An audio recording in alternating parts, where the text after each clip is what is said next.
buried on the moon. The structures that they found,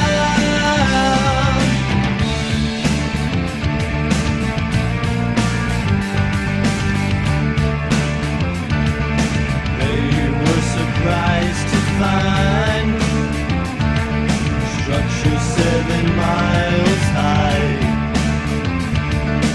It would be nice to know who built them and how long ago.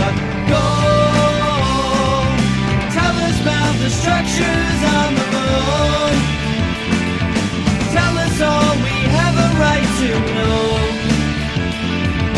Will we ever get to know?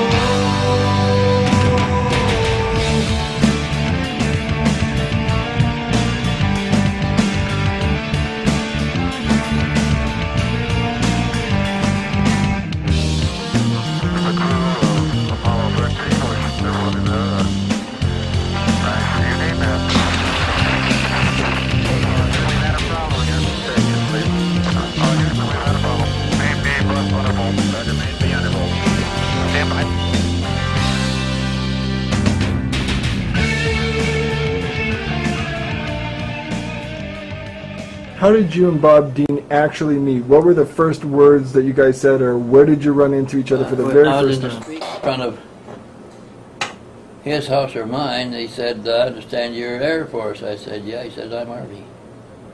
And he said he was retired, and I was retired, so we got to visiting each other. When I retired from the military in 1976, I bought a house in Tucson. I retired from the Presidio of San Francisco, where I had been a command sergeant major there at the 6th Army headquarters.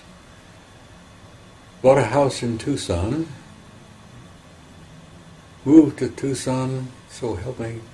The house I moved into was directly across the street from Wendell Stevens. Talk about coincidence. So, our friendship blossomed more. At that time I was working for the Sheriff's Department. He was the deputy sheriff, and he was bringing a staff car home at night, parking it in his garage. But he fascinated me because he had been to Japan and he got interested in the Japanese swords. He had a nice collection of swords on the wall in his house. Got by, we used to just get together and drink beer in either his yard or mine and talk. So whenever we were together, when we were in the same town, we would share information. As I said, we were both part of APRO for many years, until Coral and Jim died, and we had to put APRO to bed. We both had learned the reality of the extraterrestrial presence, and I think that's kept us good, close friends for years. And I've known him and considered him a good and dear friend for many years. We have a lot in common, particularly this interest in the phenomenon, as people like to refer to it, so-called alien presence. I hate the word UFO. I just don't like to use it because it's so silly. It doesn't really say anything. We're talking about a presence of extraterrestrial intelligence on planet Earth. And Wendell and I share that view. His mail, as you probably have heard him say, was monitored very closely. Mine was too, as a matter of fact. His telephone line was bugged. My telephone was bugged. Just being members of APRO, I think, being on the board, we attracted attention from whoever shall remain nameless, but somebody bugged our phones, monitored our mail, and let me tell you something. They attempted to threaten me a number of times over the years, particularly when I came out of the closet, so to speak, and began speaking publicly and openly about what I had seen and what I had learned. There were attempts to intimidate me and threaten me. And I threatened right back.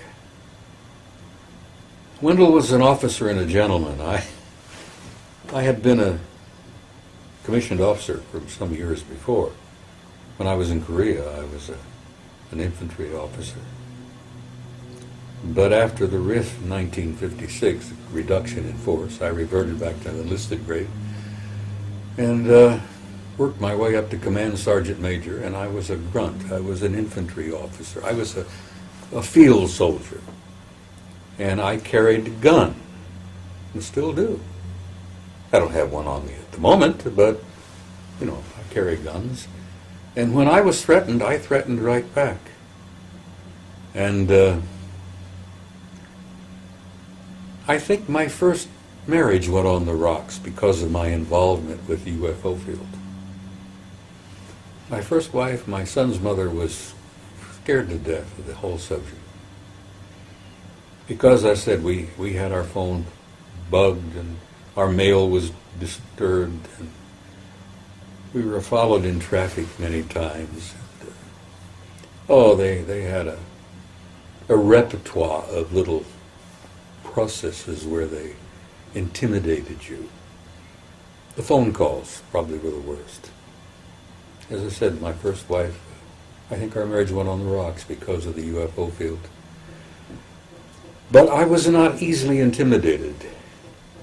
Having been an infantry soldier and being a grunt, both in Korea and Vietnam, I was not the kind to take kindly to someone trying to threaten me. And I put it out publicly. If you mess with me, bear in mind that I'm packing, I carry a gun, and I'll defend myself. And the government is not going to open the files. We have people, prominent people, that know all about what the government is sitting on. Dick Cheney, vice president, was photographed at level 2 of S4 looking at one of 7 crash disks. I had sat on the information for a long time after I got it because I never knew whether it was a disinformation ploy or not. And then I had decided to accept the speaking engagement in Australia, an invitation, and as soon as I did, they asked me what subjects. I told them I was going to introduce a new subject that hadn't been published yet. A day or two later, I got a telephone call, a surprise telephone call, an anonymous voice that says, "Stevens, be damn sure you know what you're doing."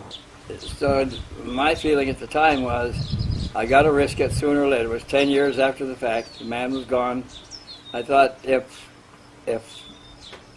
they attack it and discredit it, well, if they don't, I win. If they do, I still win because they now have confirmed it. I did get a call when I got back warning me that I'm going too far with these. That convinced me that maybe it wasn't a ploy, that maybe there was something to it, and I decided to release it here after that, and I did at the conference, and nothing happened there. But then I began to think that maybe I had acquired a stature that they began to fear doing something to me. They knew what I knew, that to confirm the story by doing something to me would only activate a whole bunch of other investigators that would want to know what happened to me and why. Kind of the safety that Bob Lazar had. I got a call one time from, I get a lot of calls, and this man said that he'd like to come over and look at pictures. I usually discourage that. And he said that he had some pictures for me. I said, "Oh, to trade we can exchange?" He said, "Yes, we can exchange." And I said, "Well, okay, come on over then." And he said, "I'll see you," and he hung up. And about an hour later, I got another call from him. He said that he had checked out of his apartment, gone to the bank to get some money, and when he put his card in the teller machine, it came up account sealed or account frozen or something like that. And he said, "I got money in the bank." He said, "So I just went to another machine and used another card. That one was frozen." He went to the bank to draw it out over the counter, and they told him that his account was frozen. He couldn't get any money out. So he called me back. He said, I fear something serious. He said, "I can't get any money anyplace. All of my accounts are frozen. I have $300,000 in the bank." I said, "Well, what do you want to do?" He said, "I want to come over and show you and trade some pictures with you." I said, "Okay, how much is your bus fare?" He was calling me from the bus station. He said, "It's about $100, but I can't get any money to cover it." I said, okay, is there a convenience store around there? I'll wire you enough money for the bus fare. By Western Union, you can go over there, give my name as control, and draw the money out, which we did. Money transfer, where I sent money for him to buy the bus ticket to come over and see me. He said he had something for me. This is a follow-up. When he said he didn't get it, I went back to Western Union, had to make me a copy. And he got the money, and then he called me and he said, I'm a little worried. He said, I see the same man wherever I'm going, reading a newspaper. And he said, this is suspicious. And so he said, but I'll see you, and he told me when the bus would arrive. When he got there and I picked him up at the station, he said, I didn't bring the pictures. He said, I got a little worried about possibly being followed. And after he got the ticket, he thought he saw the same person standing behind the newspaper watching him, and later reading a magazine at the newsstand, always within sight of him, and he got a little paranoid about that, and the fact that he had the pictures in his pocket, and he thought he ought to safeguard it something. So I went out behind the bus station, got a hard box, a car starter box, a good sturdy box, put the package in the box and put rocks in it, took it in and had the station wrap it and address it to ship it on the bus. And he said when they got it wrapped and I tried to pay for the shipment, they collected for the shipment, they said it couldn't go on the same bus, there wasn't enough time. It would come on a following bus. So he said I had to get on it and come on. He said, but it'll be in behind us. So to separate himself from the photos is not a very bright move. It doesn't Well, make a he lot of thought he sense. could get him on the same bus with him, and he took the box and had the bus station wrap it and address it to me at Tucson for delivery. And he wanted to get it on the same bus with him, and they said they couldn't put it on the same bus. It would go on the next bus, be in the following day. And he allowed for that because then he's really Well, separated they were from the loading the photos. bus already, and they boarded him, and he got on the bus and came out. Picked him up at the bus station. I brought him out to the house. He was tired from traveling, and he laid on the sofa in the living room there, and I went to sleep. So we had the station check to see if they could find a record of a package that was en route on the next bus. They didn't have any record of it. They said that's not normally, they usually don't in advance anyway. And at what point did Bob Dean get to meet him? Well, I was anxious to tell somebody, and Bob was my next door neighbor, and I knew that I could depend on him to keep the secret. We were afraid that we were being watched by 4 men in a white carryall that circled the block. But he was living around the corner from me the whole time that Connor O'Ryan was there. He was keeping an eye on the house to see who else was hanging around or trying to look over the wall or anything. Had Bob ever let you know about the details of S4 at this point in time? Discussed it. Never discussed that at that I point. was still keeping my oath of security, which I swore to. Right.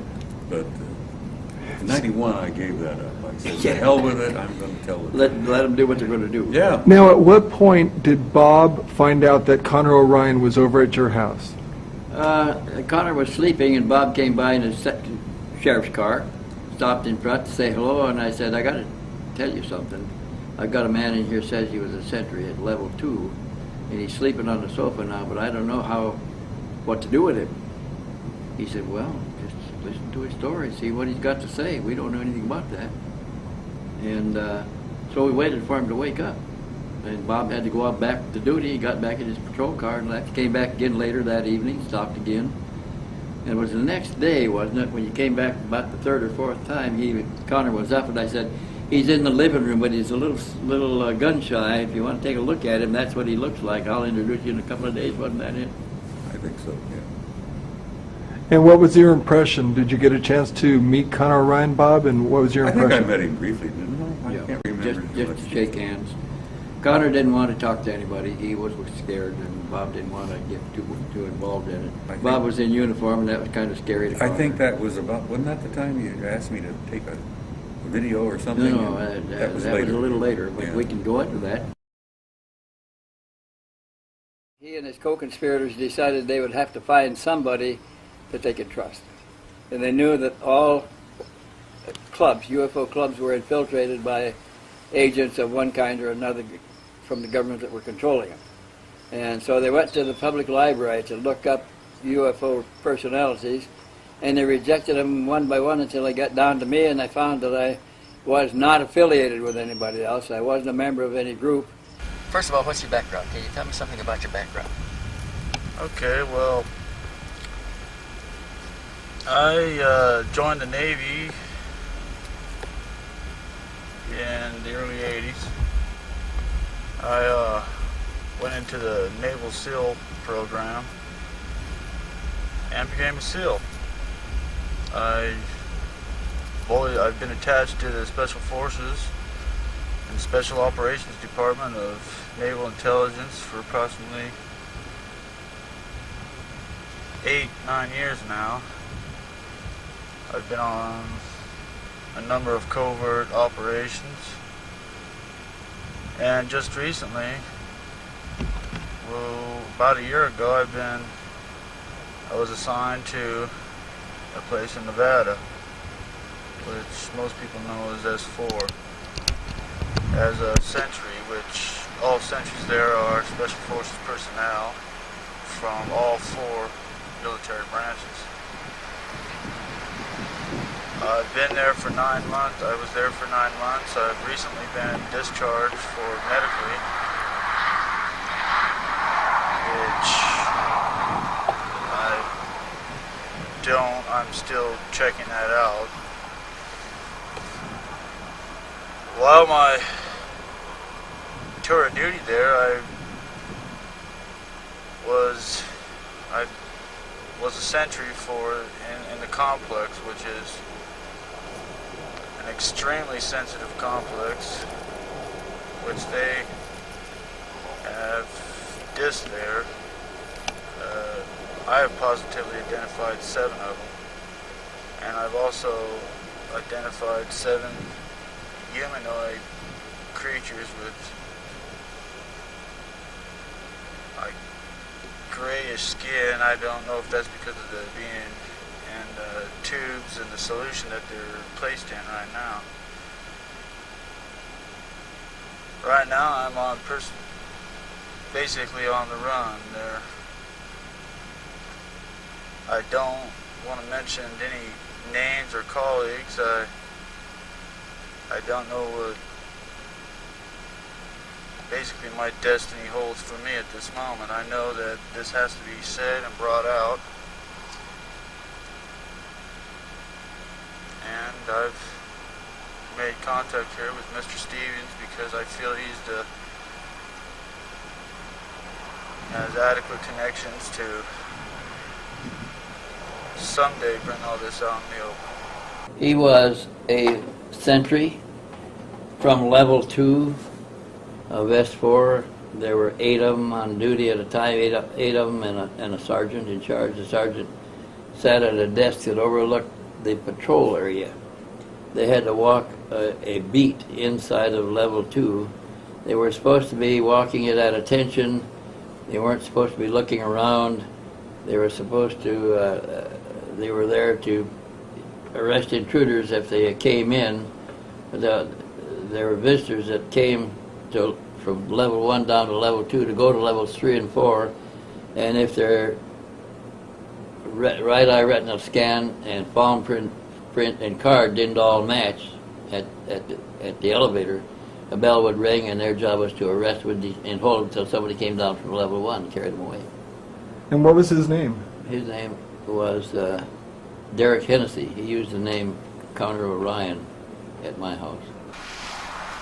I don't know why I was picked for it. I have no idea at all. I've never expressed an interest in those or find publicly, you know. When you were first informed that you were going to be doing guard duty a secret base, were you given any kind of written military transfer orders? Or No. How did I went to 36. I got off a submarine in Holy Lock, flew to Charleston, to Pensacola, to the Navy. San Diego.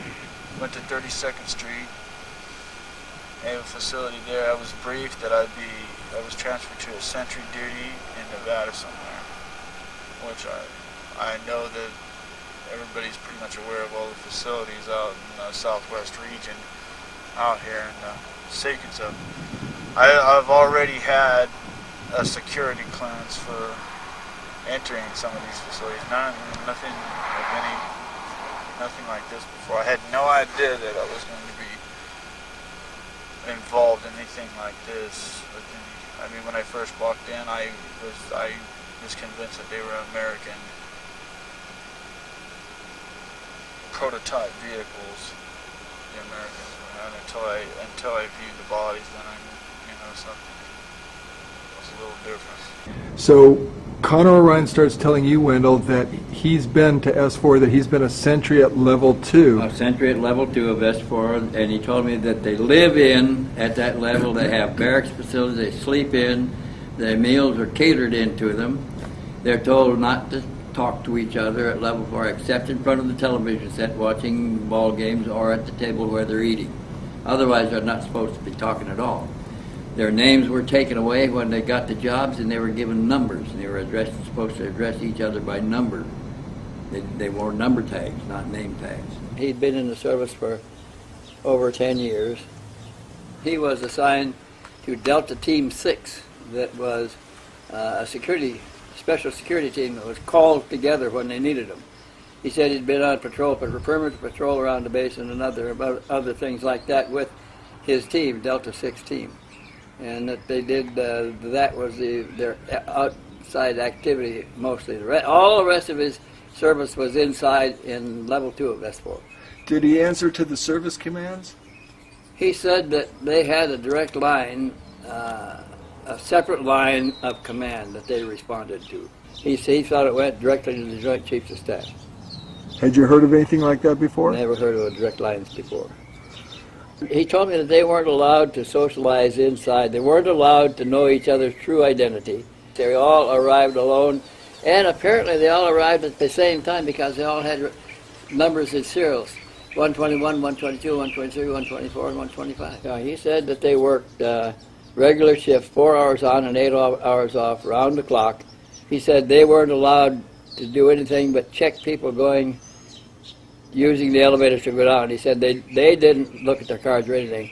They had a right eye retina scan, a palm print, and a card, a plastic card. And if they didn't match, a bell would ring when their duty was to arrest them and hold them until somebody came down from upstairs to take them away. He never got below level 2, never knew what was going on down there. He said that there were separate elevators down to level 3 and a separate elevator to level 4, and they heard strange sounds coming up from the lower levels sometimes up the shaft, but they were driven from their S4 facility to Nellis Air Force Base in a bus with blocked out windows that went right into the back of the Imperial Palace to a secure facility maintained by Wackenhut. And they got out of the vehicle in the hotel, and they got in the vehicle to leave again in the hotel. Nobody ever saw them outside. When we returned from their rest and recuperation leave, they were given a hypnotic regression to see shortly, and he didn't know what happened during that. They never knew what took place. But he told me that they were given an annual physical every quarter. And during the annual physical, they were given a full annual physical, and the last part of the annual physical was a 1-hour induction. And they didn't know what took place at that time because they were not allowed to remember any of it. So this was a hypnotic session? It was a hypnotic induction, and he didn't know. He worried about him probing his subconscious because they weren't allowed to remember anything that happened in the induction. Sometimes there were strip searches, but not always. Yeah, up to a week before he came to my house, he had just gotten back to Los Angeles to his parents' home and had just rented an apartment in town there. And now he's out, and he's afraid for his co-conspirators inside. And so he decides to come to me to hold the story for their safety in case something happened to them. And they had already prepared these stashes of pictures, and he was going to give me one of them to hold. And he wanted me to tell the story, and the rest of the people holding would refer to my stature in reporting these sort of things. There's 15 sentries there that live on the base. We live in level 1. There's a barracks there, which gives us TV. The food there is all right. equivalent to being on a submarine, basically, the barracks quarters. Of course, you had experience on a submarine Yes. in preparation for this kind of isolation. Yes, I've been on a 688 class submarine. I did 3 tours on it. We wore hats like this, but they were just all black. This is this old set of black uniform fatigues. The shirts were just the same, just like a regular camo fatigue jacket. We carried Glock 9mm, which is a European-made 9mm, and sometimes we were distributed M16s, and sometimes we were distributed Ingram MAC-10s, 9mm. What would be the occasion for changing the weapons? Anything in particular? I think if they feel that there's an outside threat on the base, I don't know if that's just information that they're receiving, or a sensor's been breached like the night before, and maybe an M16 would be better for a long-range weapon, but a MAC-10 would be used just for in case somebody was going to sabotage the plant from inside personnel, or an overrun, because a MAC-10 is excellent for an urban warfare, an urban weapon. An M16 would be a good long-range shot. There's no identification worn at the facility. No people walking around with identification cards. No name tags, nothing. No, but the sentries, there's no name tags on our uniforms. No. We don't wear no military medals. We don't. No stripes, no nothing. We wore black uniforms at night, and during the day we wore a brown uniform. No names were ever discussed. We called each other in the barracks just, by our ranks. We used rank only. And, we were ranked, individually 1, 2, 3, 4, 5, and 6. Detachment of 6 guys. At any given time, it was an actual detachment of 10 people, but in my detachment, we had all got there at the same time. We're all briefed at the same time, so I guess that they had relieved the whole complete detachment. But the other detachments, I know, were there for a little bit longer. As I say, we were on 4-hour shifts with an 8-hour off, 4 hours, 8 off, 4 on, 8 off. When we're off our shifts, we don't know what happens on other shifts. We're not briefed in any way whatsoever on anything that happened the night before or anything. We're told not to talk with any security personnel during any of our duties at all. We're not allowed to say one word. We're supposed to use peripheral vision at all times. We're not allowed to discuss any duties while we're in our cubicles at night, our barracks, as you could say. That's just the way it was. There were audio pickups all through the place, and if they talked to anybody else, they were called in and treated. Our sole thing to do is to be a sentry, an idiot, a grunt. You're just standing there. And we don't hear no where everything's need to know, and we don't need to know nothing, so that's the way it was. None of the chain of command was ever discussed. Our boss was the watch commander out front, which was in charge of all security. I have no idea who was in charge of the facility or who even ran the facility. Now, I've been in the Navy, so with the Special Warfare Department so long that you know better than to ask questions by now. The questions you just don't ask. As I said before, I've already been with the Special Forces for so long. I think that they really trusted me. I think they trusted everybody because we're basic grunts and everybody's expendable to them. And we can be written off very easily, like, hey, these Special Forces, you knew that, tell your parents he was in Nicaragua, he got shot, that's all you need, or he died in an accident. Parents are going to accept that because they've already accepted the fact that you're a Special Forces personnel and high risk job.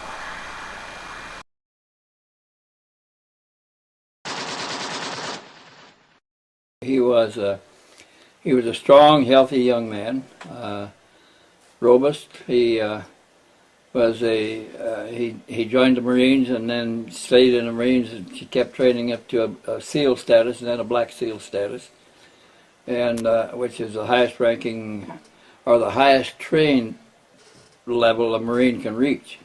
But when I found the W-4 in his wallet while he was taking a shower, he was drawing $72,000 a year on a commission from the CIA, which is about equivalent to a colonel grade. He had sparse blonde hair. It wasn't not real shaggy hair.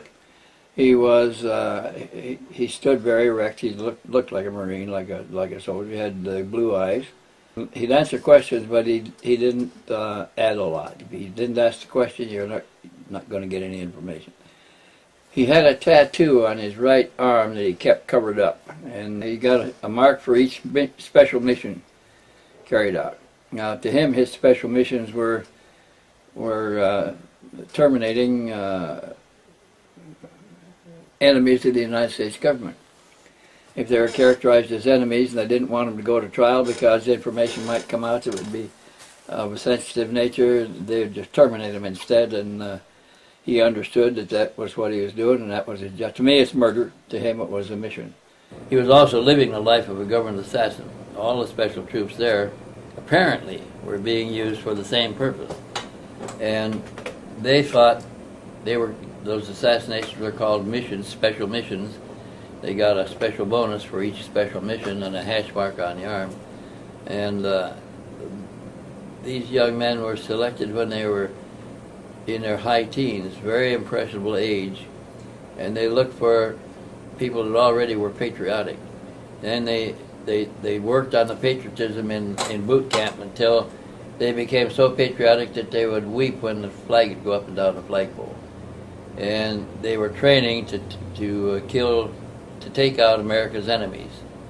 And so for them to carry out one of these missions, all their leaders had to do was characterize somebody as a traitor or an enemy of the United States or a spy, and their job as top Marines was to take out the enemies of the country, and they would do it with no compunction. But even if it was a brother, they would do it, or a sister, a close relative, because they were trained to implicitly believe their leaders. Their leaders could not err, and so these missions were simply missions to kill spies, internal spies within the system, and they thought that's what they were doing, is ridding the system of its betrayers, of its traitors. So it didn't bother him at all about murdering people. These guys were exempt because they were carrying out a special mission, and they really believed this. They didn't feel bad about their hits, because they sincerely believed that they all were traitors and enemies of the country. He'd gone to take a shower in my shower, and he laid his keys and wallet on the coffee table in front of the sofa where I was sitting when he went in to take a shower. And I thought, oh, I'll look in his wallet and see if he is who he says he is. And when I did, I saw there's no Connor Orion in the wallet. All the names in there were Derek Hennessy. So I looked a little further. I took out a group of credit cards in an envelope, in a pocket in the wallet, and folded in between the cards, folded four ways so you couldn't see it. And when I separated the cards, there was this piece of paper folded tightly. It turned out to be a W-4, which is the employer's statement of withholding, salary base and withholding, and it showed that he was earning $72,000 a year. Well, I didn't want him to know that I was snooping in his wallet, so I folded it all up carefully, put it all back exactly the way it was, and put it back on the table. He did not know that I had discovered this. I had to kind of bait him to get some answers. So I asked him what he was doing, and he said something about a special mission. I said, what's a special mission? He said, taking care of government business. He said, we were trained, recruited and trained to take care of enemies of the American government. He said, if they're spies, they're spies. They're enemies of the government. That's our duty. He was also drawing the sergeant's pay, and he told me that he was drawing special pay outside of the country, was deposited in accounts outside of the country. He said he had $300,000 saved up. He said, I got $5,000 bonus for each special mission. I said, what's a special mission? He says, that's carrying out a mission for the government to terminate a person that they can't afford to bring to trial because it might reveal too much. So they terminate him another way so that the secrets don't get out. in the same cards, folded the same way with the W4 statement, was a copy of a hit order and a mug sheet. The mug sheet showed a front and face photographs of the hit, the 18th hit, handprint and fingerprints for all the 10 fingers, and a name and an address. And I folded that the same way and put it back, all back in his wallet, so he didn't know that I had seen it. But later I got him to tell me about his special missions, and he told me about the 18th one being his last one. And I fished a little bit and got more information, but I never did tell him that I'd looked in his wallet. I don't think he ever knew that. When you took it out of his wallet, did you go over and scan it on your copy? Is that how you got copies? I made a copy, yeah. Okay. This is the hit order that he received under his, in a valise with his clothes, was the hit order and his instructions to report to, says, Ghostwalker, you are to report to the American Embassy in Budapest, Hungary. You will be received by S.A. Grey Wolf. As a unit, you will proceed to terminate ex-S.A. David T. Johnson. That's the hit order. And there's David T. Johnson. He was a Army Green Beret, staff officer in the American Embassy in Budapest. Murdered. Murdered. By Connor O'Ryan. By Connor O'Ryan, and his partner, they both put bullets in him. His partner was S.A. Grey Wolf. Zoom in and you can see it's the CIA. Connor O'Ryan was Ghostwalker. When they were on missions like that, they were not allowed to exchange names. He never knew who Grey Wolf was. He was in level 2 of S4 when he found a note under his pillow after he'd gone off shift. Report to his sergeant. His sergeant handed him an envelope and told him the car was waiting and they'd drive him to Las Vegas to the bus station. When he got to the bus station in Las Vegas, he knew, having done this before, that he would look for a key taped to the back of the locker. So he felt around the back of the locker, so he found a key taped there. It had the locker number. He opened the locker and took out a valise, a traveling valise, nice one, with a suit of clothes, shoes, socks, shirt, tie, and everything for business travel. And he put those clothes on and put his clothes back in the locker, his Marine clothes back in the locker, and took the bus down to Los Angeles and the airline ticket to Budapest. And had a schedule and everything else on, so somebody had already coordinated. He didn't have a long wait anyplace. The last one, the 18th one, when he was sent to Budapest, Hungary, he was paired with another CIA agent, or another agent like himself, who was another Special Forces troop. And they were given Hungarian clothes and Hungarian weapons and ammunition, shoes and everything to do it. Mugshots of their hit, and where he lived, maps of where he lived, his routes that he traveled, where he went to church, where he went to the grocery store and everything. And they took him out together, one on each side of his car. When he came out of the grocery store with his groceries, putting them in his car, they hit him from both sides with his 2 teenage kids in the car. And they put 7 or 8 bullets in him, and he died. See, and they just pocketed their weapons and walked away in the crowd. They looked like everybody else there, and they went back to the American Embassy, reported to the attaché, who gave them the clothes and the guns and the money. The attaché gave them their clothes, but traveling clothes back, and drove them to the airport, and they went home. Now that's what a mission was. And they were given back their American clothes and money to the airport right away in an embassy car to put them on an airplane to get out of there. And he said, right back into S4. And I said, what a marvelous way to cool somebody who's just carried out a hit. He said, yeah. He says, nobody can get to us. Nobody can investigate anything. In my mind, it was the most secure facility we had. Nobody can get in or out. I said, do all of you carry out these special missions? He says, we all do special missions, yes. That really is frightening to me, because we don't know how long this has been going on. He told me he didn't have a chevron mark for this. I never did get a count on a mark, but he had a lot of chevron marks, vertical marks in a certain part of the shield. And the Army Green Beret sergeant who was the target of their assassination in That's what it Budapest, turned out to be, and that worried him some. he was, why? Because he was a senior special service officer himself, and the Green Beret was the same as him. He was also a special officer, special services officer in the Army. They were about equivalent status, and he thought maybe this guy was like him and just happened to know too much after he'd already carried out the order. He didn't question it until they killed him, and then he began to have some remorse about it. They killed him in front of his teenage kids sitting in the car. And he began to wonder what he had done to become such an enemy of the American government. And he began to think about his own career and thinking that maybe that guy was just like him. So I said, don't you think you might become vulnerable here someplace along the way, that you know too much? He said, I think that's what's happened now. What's the purpose of this? Why is this in the file? There was a helicopter crash in the S4 area that he told me that the crash was that the government sacrificed an airplane to dispose of 6 people. And these are people that the government killed off in Area 51 for reasons of their own. And they sacrificed a helicopter, sabotaged the helicopter, and killed them all on it. 3 of these workers were targets. The rest of them were accidental victims. Wrong place, wrong time. Yeah. Do they sometimes accident whole groups of people together like that? I don't know.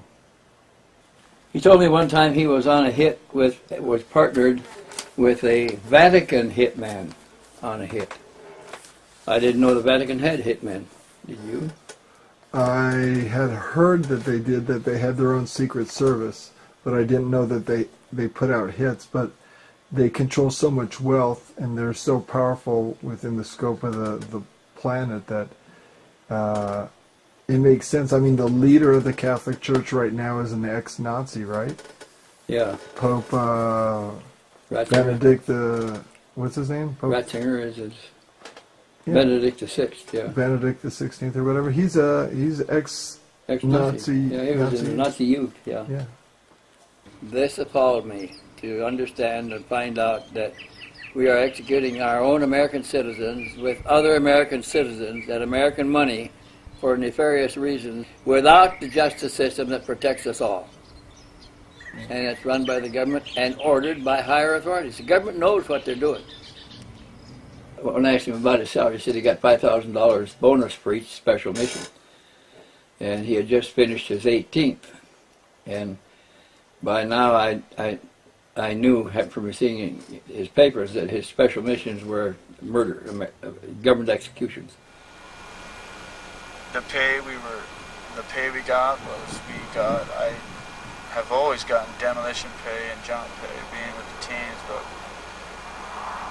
when we go on a covert out, we get hazardous duties pay. Now being with this detachment, we got hazardous duties pay too, which is extra. So we were still paid to normal U.S. Navy. Exact. E6. Petty officer first class pay rate with, I got jump pay if I made so many jumps in a year's time. Demolition pay, because we're demolition experts, being with the team, the UDT, and hazardous duties pay when we run hazardous operations, any kind of covert opera in a country that the American government considers hostile. You get a hazardous, it's like Nicaragua, we're not.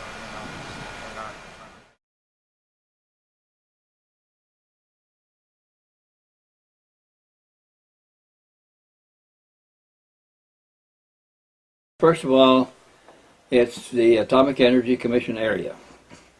The Navy had a Navy auxiliary airfield there that had arrestor gear on the runways that they practiced carrier landings on. And that's all it was. I used to stop there and get gas when I was ferrying aircraft across the country because the gas trucks were always sitting there and they were not used very much, and I could get gas immediately. There was a little snack bar right at the operations center where I filed my flight clearance. and I'd take off and leave in a short time. Was that Groom Lake? That was Groom Lake Auxiliary Naval Airfield. And the last time I stopped there, I was coming from Troutdale, Oregon, going to Oklahoma City with a small trainer, that a fixed base operator, about 10 of them from the surplus from up there. And I was ferrying it through, and when I landed, they wanted a copy of my special orders. I told them, what special orders? They said, you can't land here without special orders. And I said, well, I've always landed here for gas. And they said, well, you have to have special orders now. And they did give me gas, but made me leave right away and made me understand that I can't come back. What year was that, roughly? That was in the early 50s. Later, I began to hear about a Project Red Light going on at Groom Lake.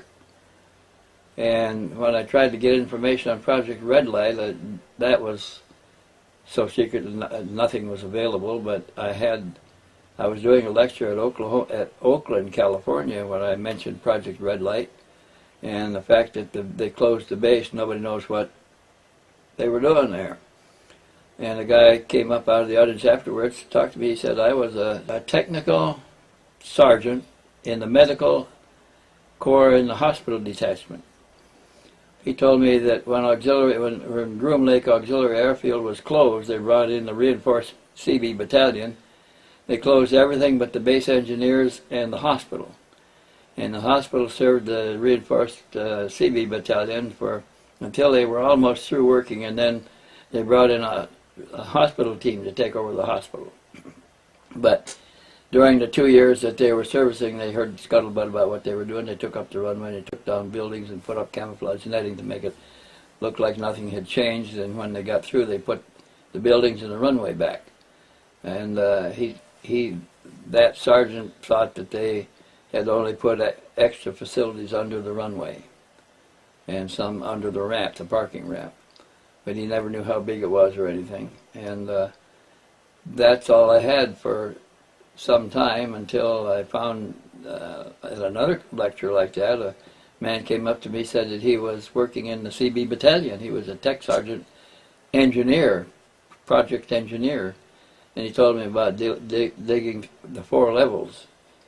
And then they started putting the runway all back together again above. But he said that within those 4 levels, they prepared a habitat that had a controllable atmosphere in it. But he said that the CB battalion only dug the hole in the ground and laid some foundations.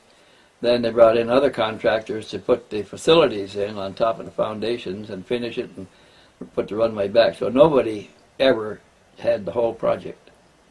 It was always parceled out like that. And that was the Groom Lake project, That was Area Groom Lake. 51 That now. was Area 51. The most infamous and notorious secret military site in the world, Area 51 at Groom Lake, Nevada. A restricted government site that guzzles down black budget funds, hidden in plain sight, exotic, dangerous, highly classified. Parts of the complex require Q-30 clearance or higher. Above top secret and deadly, and may be controlled not just by human beings. Testimonies suggest that beings not of this earth may even share control of the base. Area 51 was originally constructed in 1955, 1 year after the Edwards and Holloman treaties in 1954 were arranged, clandestinely in utmost secrecy, between officials in the U.S. government and off-world beings who possessed highly advanced technologies that lured in the lusty, weapons-minded military brass. Originally known as Watertown Strip in 1955, after CIA Director Allen Dulles' hometown, the growing base was later dubbed Paradise Ranch, now simply the Ranch. The 575 square mile rectangle of land was officially designated Area 51 outside the control of our 50 states by the Atomic Energy Commission in June 1958. The Area 51 control tower identifies itself as Dreamland in radio communications and warns off all aircraft from flying over the box, its forbidden airspace known officially as R4808N. Some insiders have even dubbed Area 51 the dark side of the moon. The town of Rachel, Nevada, with its population of just around 200 people, is known for the Little Alien restaurant, complete with its own UFO video and book library for patrons and visitors from all corners of the world.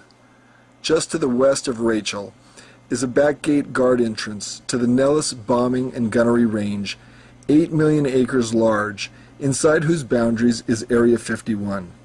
The townsfolk of Rachel can see the 9,000-foot bald mountain peak just to the south, which is capped with an observation and communications facility directly connected with Area 51. Highway 375 runs through Rachel and along the northeastern perimeter of restricted land, which was officially dedicated in the mid-1990s as the Extraterrestrial Highway, a twisting 98-mile stretch of single-lane road, absent of gasoline stations anywhere. Amid the Joshua trees and cactus and tumbleweeds of Tikaboo Valley lives a generations-old cattle ranching family. The ranchers are known for their famous black mailbox, which marks the commencement of a dirt road between mileposts 29 and 30 that leads toward their ranch, and also towards Groom Lake just beyond to the southwest. A little farther southeast on Highway 375, between mileposts 34 and 35, Groom Lake Road begins its trail across the desert floor of Tikaboo Valley toward Jumbled Hills. Almost every morning, buses with blacked-out windows carrying Area 51 workers speed along to the top-secret facilities by way of the Groom Lake Road. The perimeter of Area 51 shares a border with the Yucca Flat region of the Nevada Test Site, where over 900 atomic tests have been conducted since 1951. Beginning in July 1962, all its atomic detonations were exploded underground, but for what purpose remains unclear. The Area 51 land is managed by the 99th Air Base Wing at Nellis Air Force Base. However, Area 51 is also an adjunct to Edwards Air Force Base Flight Test Center, which appears to have control of operations at Groom Lake. And just 40 miles southwest of Groom Lake is the Yucca Mountain Nuclear Storage Facility. Groom Lake is a dry salt lake located in Emigrant Valley, north of the Papoose Mountain Range, and Area 51 is on Groom Lake's southern shore. In 1995, federal land grabs have expanded the scope of the base and eliminated certain mountaintop viewing spots for civilians, including Whitesides Mountain and Freedom Ridge, despite substantial public outcry. Intruders are subject to the use of deadly force, which was supposedly authorized under the terms of the 1950 McCarran Internal Security Act. Enforcing security are hired personnel from Wackenhut and Sandia security companies, along with a contingent of Navy SEALs and Delta Force. Black Hawk and Sikorsky helicopters, Jeeps and Humvees patrol constantly, seeking out intruders using every technology at their disposal. The ranch, as insiders know it, is the most protected known base on the planet's surface, and its personnel are required to take a lifetime oath of secrecy. Area 51 is likely run by the United States Navy, even while it appears the Air Force maintains operations out of Edwards Air Force Base in California. The radar facilities always have at least one radar pointed straight up to monitor the skies above, as it is well known that modern satellites from foreign nations can see through topsoil with synthetic aperture radar and infrared imaging to detect tunnels below the surface. Strangely, due to the Open Skies Treaty of March 24, 1992, member countries signing the treaty are allowed to use satellites to take photos of the Area 51 base in exchange for the U.S. being allowed to spy on other treaty-signing nations' top-secret facilities.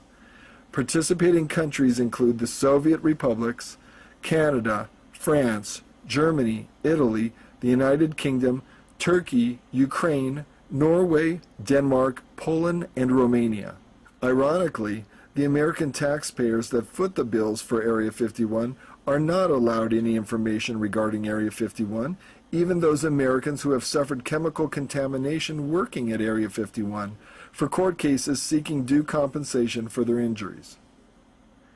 Incoming flights come from several key installations, all directed by the control tower, situated about 1/4 mile northeast of an enormous 100-foot tall hangar, suspected of housing a giant elevator that can lower heavy tonnage aircraft down to a vast underground complex below. Along with Area 51, Bechtel controls Los Alamos, Lawrence Livermore, and a host of the most sensitive nuclear weapons facilities for the U.S. Department of Energy. Defining the word cronyism, the Bechtels have lorded over White House political decision-making for decades, especially administrations headed by Nixon, Reagan, Bush Sr., Clinton, and Bush Jr. It was Bechtel that was awarded the no-bid contract for Hurricane Katrina relief. Bechtel is where our tax dollars go to die. George Shultz and Caspar Weinberger are Bechtel alums, and so are former NATO Supreme Allied commanders. Among Bechtel's many major construction projects are countless oil platforms, refineries, and pipelines, including the Alaska Pipeline and countless tracks of railroad, including the entire BART urban transit system in San Francisco. Bechtel and its partners built the Hoover Dam project and the ARCO experimental breeder reactor, which produced the first ever electric power from a nuclear source, leading to Bechtel gathering the largest contracts for the biggest nuclear power plants worldwide. Unfortunately, numerous hazardous waste violations, ballooning profits in Boston's Big Dig, outrageous behavior in the reconstruction of Iraq, inciting Bolivians to riot against Bechtel, which was trying to privatize the water supply, and membership in the Trilaterals, the Council on Foreign Relations, and the Bohemian Grove has not endeared Bechtel to the vast population of tax-paying Americans. In terms of financial transparency, Bechtel is not. As a private, multinational corporation with a jaw-dropping list of subsidiaries, Bechtel is much more opaque than all publicly held multinationals, having no need to go public for money. Only big oil money like Avery Rockefeller's money is capable of behaving like this. Now Bechtel wants control of the world's fresh water supplies. Bolivia told Bechtel, no way in hell. The control tower ushers in the Janet facility flights operated by EG&G from Las Vegas' McCarran International Airport, but personnel are also purportedly brought in from Lockheed's Skunk Works facilities in Palmdale, from Lawrence Livermore Laboratory in San Francisco, and from Los Alamos National Laboratories in New Mexico. Area 51's main runway is 30,000 feet long, nearly 6 miles, which when compared to runways where the Space Shuttle lands, which are barely half that size at 3 miles, makes Area 51's runway seem extreme. Area 51's southern hangars have held the A-12 Oxcart and the SR-71 Blackbird, and likely craft much more exotic. The northern hangars, or Red Hat hangars, house what is dubbed captured foreign technology, which is disassembled and blueprinted. Other buildings and facilities allow for on-site avionics modification, but below the buildings is a deep underground tunnel complex with tunnels 30 feet high and 70 feet wide, and what goes on there only a few brave souls have ever shared publicly. Most personnel choose to enjoy the privileges of a top-secret base. Key personnel are spoiled with lavish meals at Sam's Place, a recreational facility for members of Club Fed. Worker housing buildings are on site for lower-level personnel that live on the base. The most insidious of the dangers for the lower-level Area 51 workers was the chemical contamination from waste burned in open pits and trenches at Groom Lake. In 1994, law professor Jonathan Turley of George Washington University represented Area 51 widows of government contractors Walter Kazaa and Robert Frost and sued the Air Force and Environmental Protection Agency. Professor Turley demonstrated in court that high levels of dioxin, dibenzofuran, and trichloroethylene led to skin, liver, and respiratory failures and death in numerous Area 51 personnel.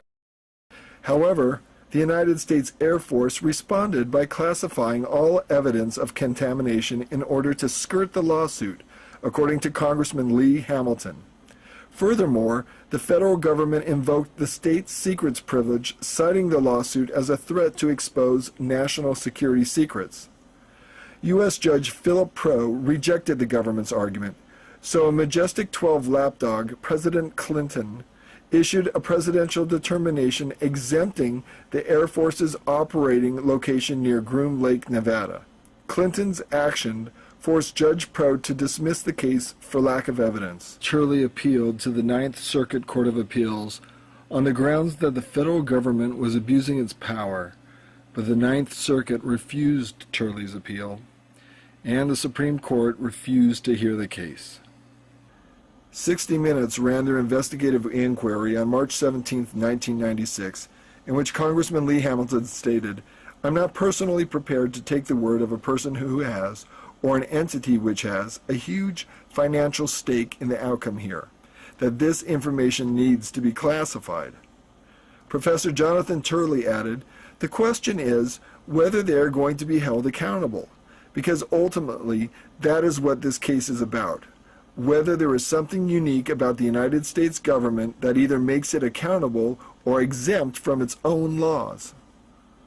While Area 51 has produced aviation advances for the U-2, SR-71, F-117, B-2 stealth bomber, it has also secretly produced the still unacknowledged TR-3Bs and Aurora spacecraft. And besides devouring hundreds of billions of dollars, maybe even trillions, for its projects, the federal government is also turning a blind eye on billions of dollars of fraud and tax evasion by selected government contractors who are not claiming the true taxable value of their facilities to the Lincoln County tax assessor, who is not even allowed into Area 51 to perform his county's tax assessments. Area 51 has claimed only $2.5 million of property value to Lincoln County, even while accepting annual budgets in the billions of dollars from us, the American taxpayers.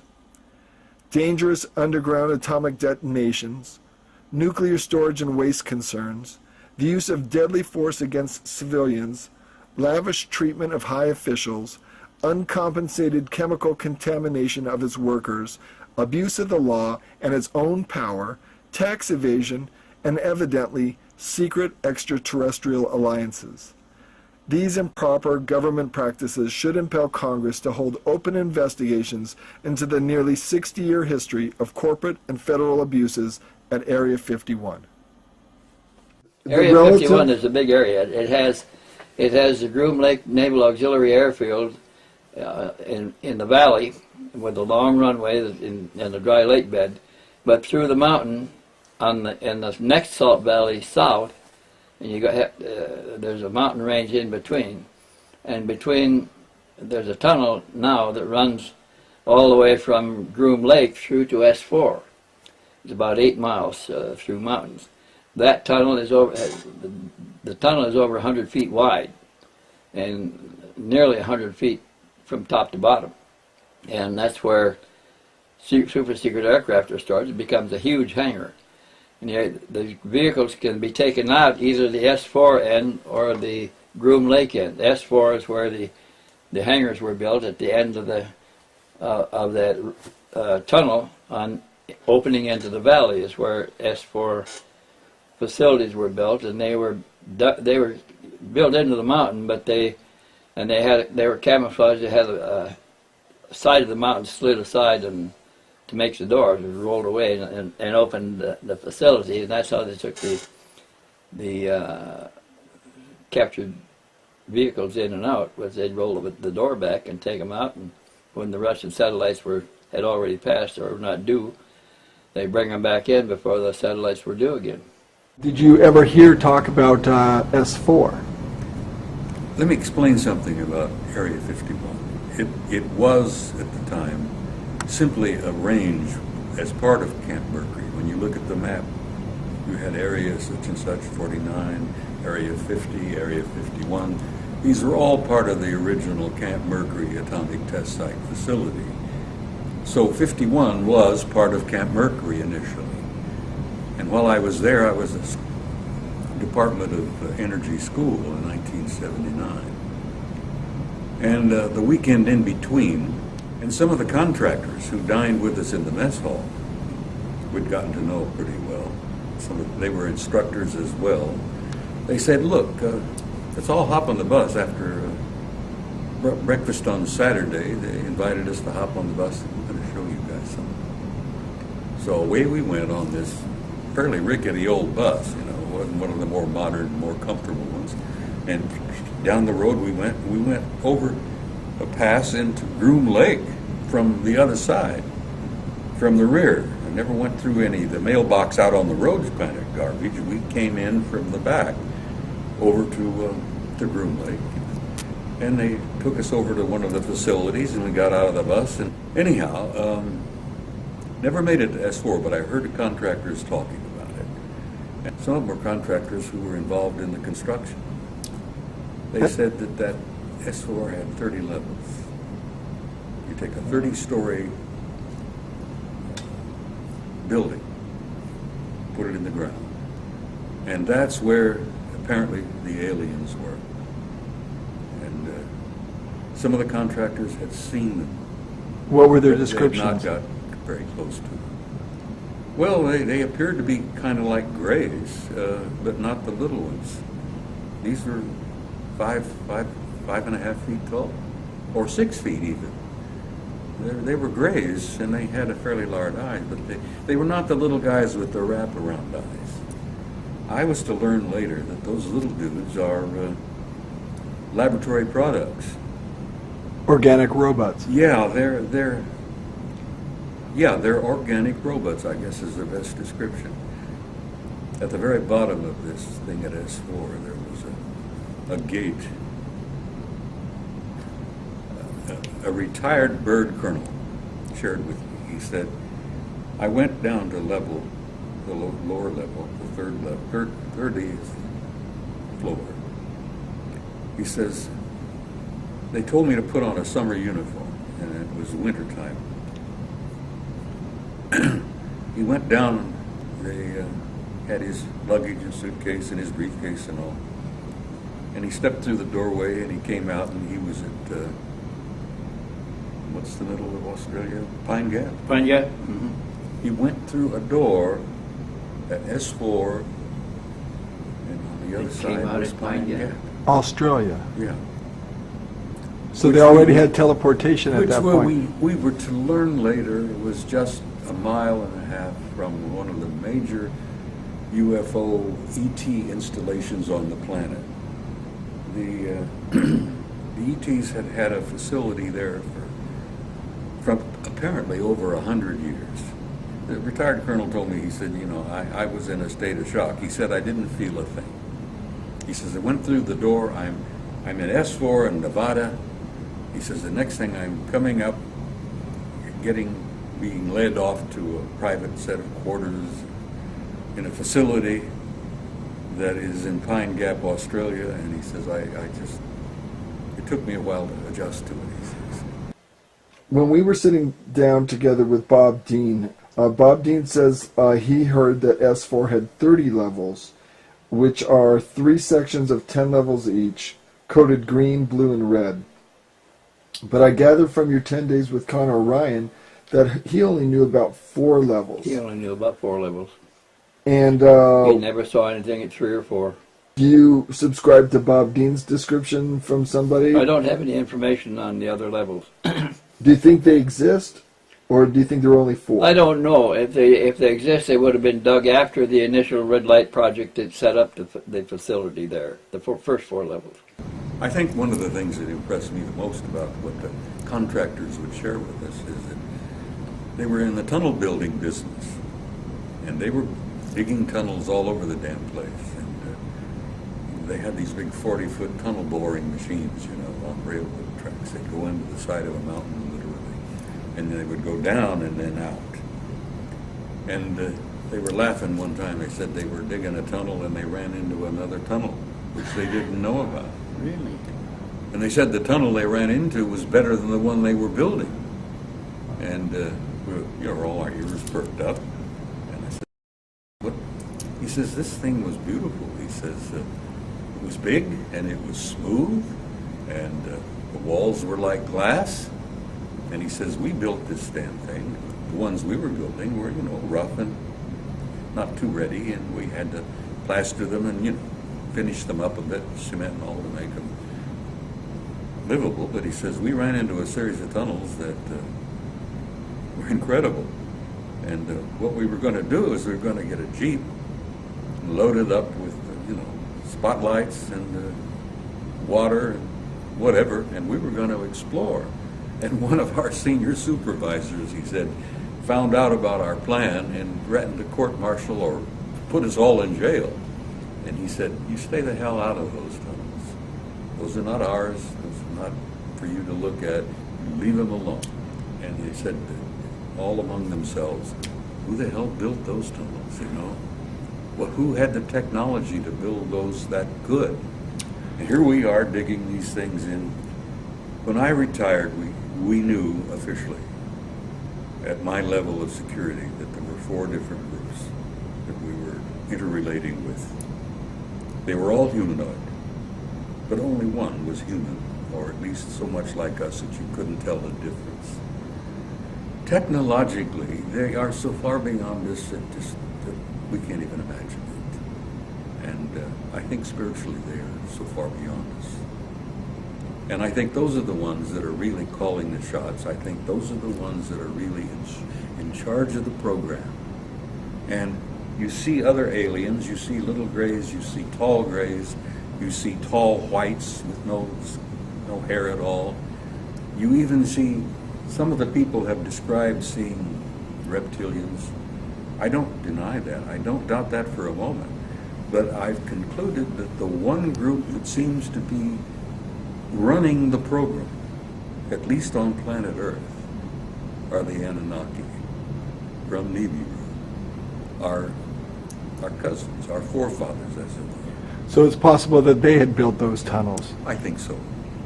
They said that there were tunnels all over the damn place. There were tunnels going from Groom Lake to Nellis, which is what, about 10 miles? Yeah. 20 miles or something like that. There were rumors that some of the tunnels went over to Fort Huachuca, which is in southern Arizona. And you had been stationed there at one time. And I had been stationed at Huachuca. And I knew there were some, mysterious goings-on there, but anyhow, they said that there were tunnels all over the place. So when I hear these rumors about tunnels across the continent with high-speed rail, yeah, I'm not surprised. So the Phil Schneider reports about underground tunnels and some of the maps that he provided, that kind of thing, do you guys have problems with No, that? it makes sense to me. I know the chemical structure and the application of construction value explosives. I earned a reputation on it. I helped hollow out over 13 deep underground military bases in the United States. I worked on the Malta project. I worked on West Germany on its military bases, in Spain on its, and Italy on its. Anyway, of these 129 bases, they've been building them day and night unceasingly since the early 40s. Some of them were built even earlier than that. The average depth of each base is roughly a mile deep. They are basic whole cities hollowed out underground. They're somewhere between 2 2/3 cubic miles and 4 1/4 cubic miles hollowed out underground. These bases comprised basically of large cities underground. They're connected by high-speed monorail magneto-leviton trains that can go up to Mach 2. Several books recently have been written about this activity, all of which is verifiable through bibliography.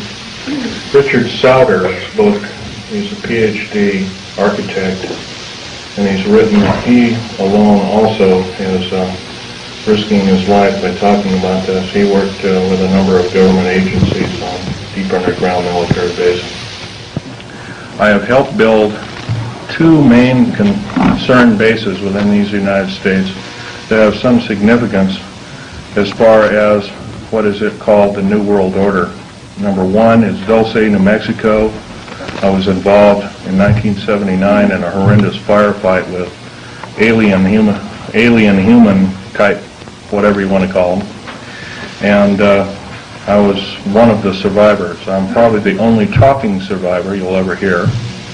2 other survivors are under close guard somewhere in these United States. One is not in very good shape. He's living in Canada. So I'm about the only one around that knows the firefight. that knows all the detailed files of the entire operation. 66 Secret Service agents, FBI, and the like, Black Berets, died in that firefight. I was there. My father, Otto Oscar Schneider, there's an interesting story about him. He fought on both sides of the war. He was originally a U-boat captain. He was captured. He was captured by the French. He was turned over to the United States Army, turned over to the United States Navy. He was repatriated here to Cocoa Beach, Florida, and Fort Lauderdale, and taken up to Philadelphia Navy Yard thereafter. And he was a master machinist as well as an MD doctor. He later became an MD doctor and never did anything with it. But basically, he was involved with different kinds of concerns, such as A-bomb and H-bomb and Philadelphia experiment and these other kinds of projects.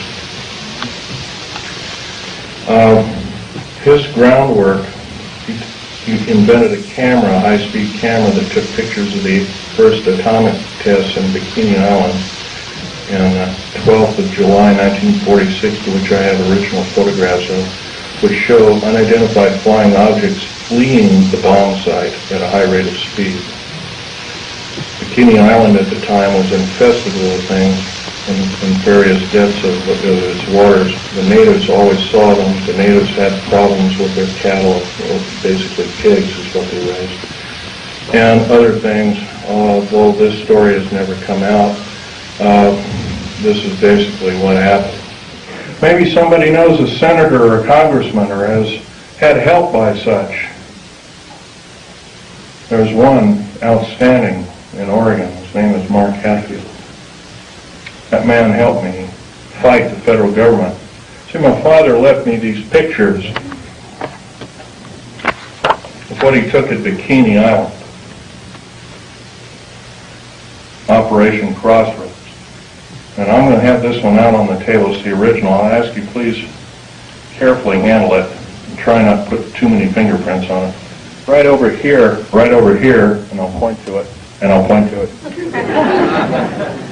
Hey, Echo, is a structure that is an unidentified flying object. This was taken 12th of July, 1946. Federal government at that time knew all about flying saucers, what they were and what their agenda was, and how they want to control us by world domination. Without question, they knew about it. UFOs really wasn't my bag until I started work at Area 51, which is in the Nellis Air Force Base north of Las Vegas, Nevada. The Guardians of Stealth. There are over 3 distinct classifications of special police used to guard one of our most well-kept secrets. Number 1, this is the most disturbing of all. The MJTF, and that, by the way, that stands for Military Joint Tactical Force, otherwise known as the Black Berets. Some people call them the Delta Force, and there are other names for it. A multinational tactical force primarily used to guard the various stealth aircraft worldwide. Stealth aircraft, for instance, the F-117A, there's 157 of the son of a guns going around. You know their sole purpose is? They're all loaded with LIDAR, L-I-D-A-R, and SEER, computer-enhanced imaging radar. They can fly over your house. They can see you walking from room to room. They can tell if you've got an old antique rifle on your mantelpiece. They can see objects in the house with a variation limit and capability of 1 inch to 30,000 miles. That's how accurate this is. Is this the proper use of our tax money? I would say not. The Black Budget is a secretive group, basically a secret budget. It garners 1/4 of the gross national product, the entire gross national product of these United States. At present, the gross national product is around $5 trillion. So 1/4 of that's about $1.25 trillion per year.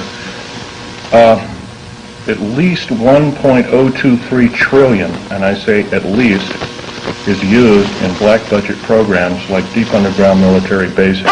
Presently, there are 129 deep underground military bases in these United States.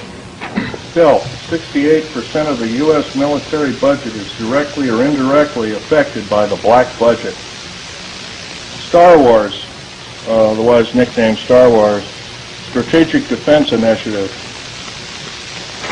relies heavily upon stealth weaponry. By the way, none of this would have been available without us taking apart with a fine-tooth comb crashed flying saucers that either we downed or they crashed themselves into our deserts. None.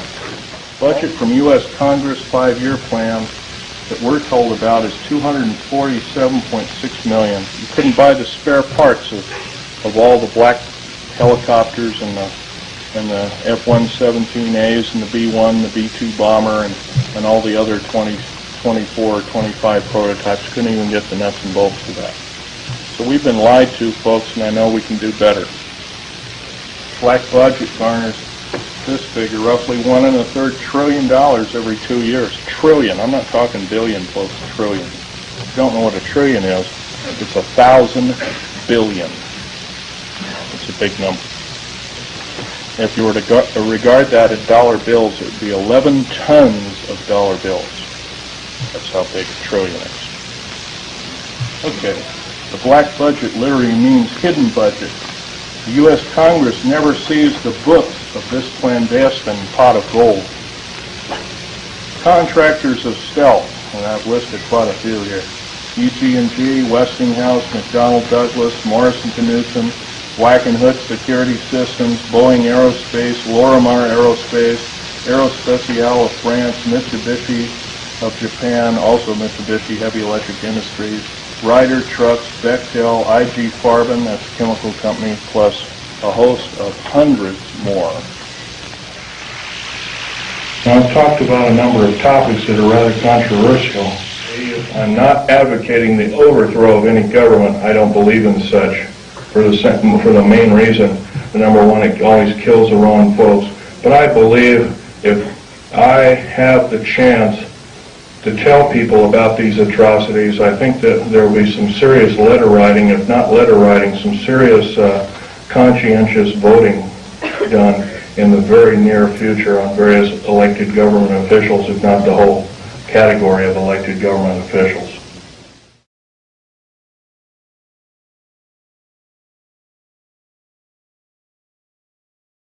Now, the construction of S4 happened then after the construction of Groom Lake. S4 followed Groom Lake, yes. Okay, so describe what you know about the construction of S4, how that occurred. Well, they started tunneling from Groom Lake back into the mountain for secure facilities. And they kept tunneling over the years. They kept tunneling till they came out the other end down there. And that's where they put the captured alien vehicles, but that's where our most secret aircraft were stored too, is right next to the captured vehicles up the tunnel towards Groom Lake.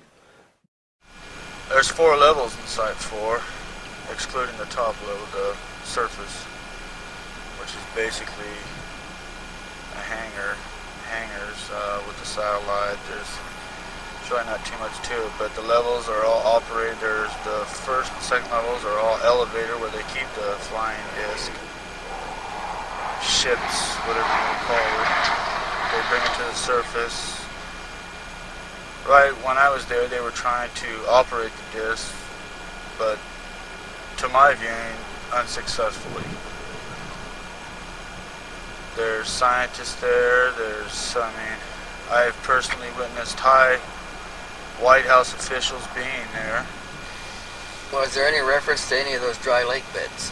No. By name? I didn't hear any. I mean, we were just, as I said, I was just being the sentry there. You didn't hear nothing. Was it called S4 or A4? S4. S4. We called it, it was called a museum. So for you to actually leave base or get on base, they would take you down in a government vehicle and drop you off, what, in Las Vegas? At the Tropicana Hotel. The Tropicana. So that was the pick-up and drop-off point. At 12 o'clock on a Thursday evening. At the end of each month. If it on. But usually it was on the last Thursday of each month. Me, and they would rotate. Every week they were taking somebody for their weekend. They were rotating their sentries. Yes, they dropped us off at the Tropicana, on Tropicana Boulevard, right in the back. And they just dropped us off. And you had to stay with your group of people? No, we could venture off and do what we wanted to. Like I said, if you can get me in view of the facility itself, or get me in the thing, I could recognize where I'm at and get on with it. Because we could see through the front windshield driving, but you just didn't. There was like a cover gate, like a boot in a camper. Mm-hmm. Like a little gate, and then the guy could shut it and open it at any given time. Most of the time, it was open partially. You don't know where the hell we're going. My first thing, I thought, that I was going to a secret Navy base myself, and then we got out, and that was it. My first visit. But how long would you ride from you left from Nellis, did you? Vegas. From Vegas. How long would you ride from Vegas until you got to this facility? Well, we'd ride to Nellis, and then Nellis we'd ride for about another hour, stop for about 20 minutes, ride for another half hour, stop, ride for another hour, stop for about 10, 20 minutes to relieve ourselves, which was in back of the van. Then the guy would come around and empty the thing. I think that they drove us around endlessly sometimes, Because it was different times. Different times. Sometimes we'd be there in 4 hours, sometimes it'd be, 3 hours, sometimes it'd be 6 hours. It was, the security for the place for arriving and getting there is extremely strict. They don't... So you couldn't sit down with a map and try to trace the route, it'd be impossible. Yeah, even if you were sitting there, you're not allowed to have a pad and pencil in the van going there anyways. You're not allowed to, they take your watches, so you lose track of time. I see. You get your watches and jewelry back when you get onto the facility itself. You're not allowed to carry a pen? No. So they didn't get to see the routes to and from as the transportation came and went. They weren't able to look out once they were in the bus. The facility, the doors were closed and then the windows were blacked out. Nobody could look in and they couldn't look out. Wackenhut intelligence people controlled The Area 51 area. They were driven in by Wackenhut, and they were watched by Wackenhut. They could leave the facility, but they couldn't. Nobody could leave alone. They had to leave together at least, and they were required to watch each other. Has any employee of Wackenhut ever come out and described being a guard and what their duties were around Area 51, Groom Lake, or S4? Yeah, I don't know of any. So they're able to keep those people fairly quiet compared to some of the military people. The business they're in, I guess they're scared enough, so they keep quiet. They drove them all the way back to S4, and it drove into a covered facility where they were taken out and went right into the reception room for level 1, which is all they ever saw. We didn't discuss nothing, absolutely nothing. How the football team's doing, and basic talk. We didn't never discuss. We get picked up in the van, never go there. We took them to sit in there, nice comfortable ride. We get to the gate, and that's it. That's the way I always got there. I never personally drove there. Was the gate an external gate? Was outside where the van went through? You drove through and went into this little overhang, like an inspection center. Like a shelter. Oh, okay. You get out. Walk through a door and you're thumbprint, and then once that passed, present identification, and then they take you to the other gates and they take you into the infirmary room where, not the infirmary, but where the watch commander is, and they take us in and they individually polygraph us real quick. We had to sit there. We couldn't go anywhere to your cubicles or anything until after you'd been polygraphed. After you're polygraphed, you went into another room. You never were told if you passed or whatever. If you passed, I assume you just went back to work. They had posted a watch schedule where you're going to be, and that was it. I don't know of any, how would you say, interaction between any of the agencies that are involved. To be honest, I don't even know who's really running the facility. I've heard it was ONI, but I don't think so. The sheriffs have strict That's all government land. That there's absolutely, if a sheriff comes on the land without authorization, then we have orders to shoot. There's no question, no badge. I mean, there's no limits to what. Now, if a sheriff catches anybody, I don't know, because I've never been there when a sheriff caught anybody or anything like that. You know what I mean? But they're not called out. We don't call out outside any kind of outside law enforcement intervention whatsoever. They usually deal with security all by themselves. How many people do you think are on the facility code? The levels 1 and 2 and the ground levels, I'd probably have to say maybe 75. Levels 3 and 4, I believe there's a whole new set of barracks down there. As I say, we see people coming and going. As long as they get through that elevator, they come up to it. We don't ask no questions. If that light hits red, then we detain people. I mean, believe it. I've never detained. We've never detained me. I've never witnessed anybody being detained at the facility. Okay. Do you want to talk about any of the base security systems, detection equipment? Yes, I know a little bit about it. Within a circumference of 200 yards completely surrounding the facility is all completely mined with explosives, what they call a C-26, which is a really super high and intense plastic explosive, a lot different than C4, a lot more dense. Then there's an infrared systems around, but there's 4 snipers on duty at all times with starlight scopes.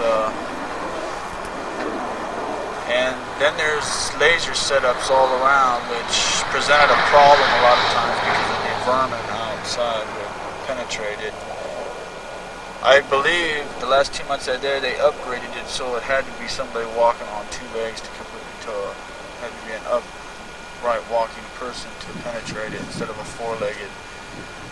I mean, I guess these things, from what I've told, can determine weight when something walks through it, which are, I believe, are about 2 feet off the ground, which are disguised, I believe, in cactus. I've never seen anything out there, but that's what I've been told is out there. I mean, when we go out on a search patrol, they'll turn it off when the search patrol. So if anybody was going to penetrate the base, if you're looking at a search patrol, then you know it's all right to get through the laser system, to get through that security type of blanket.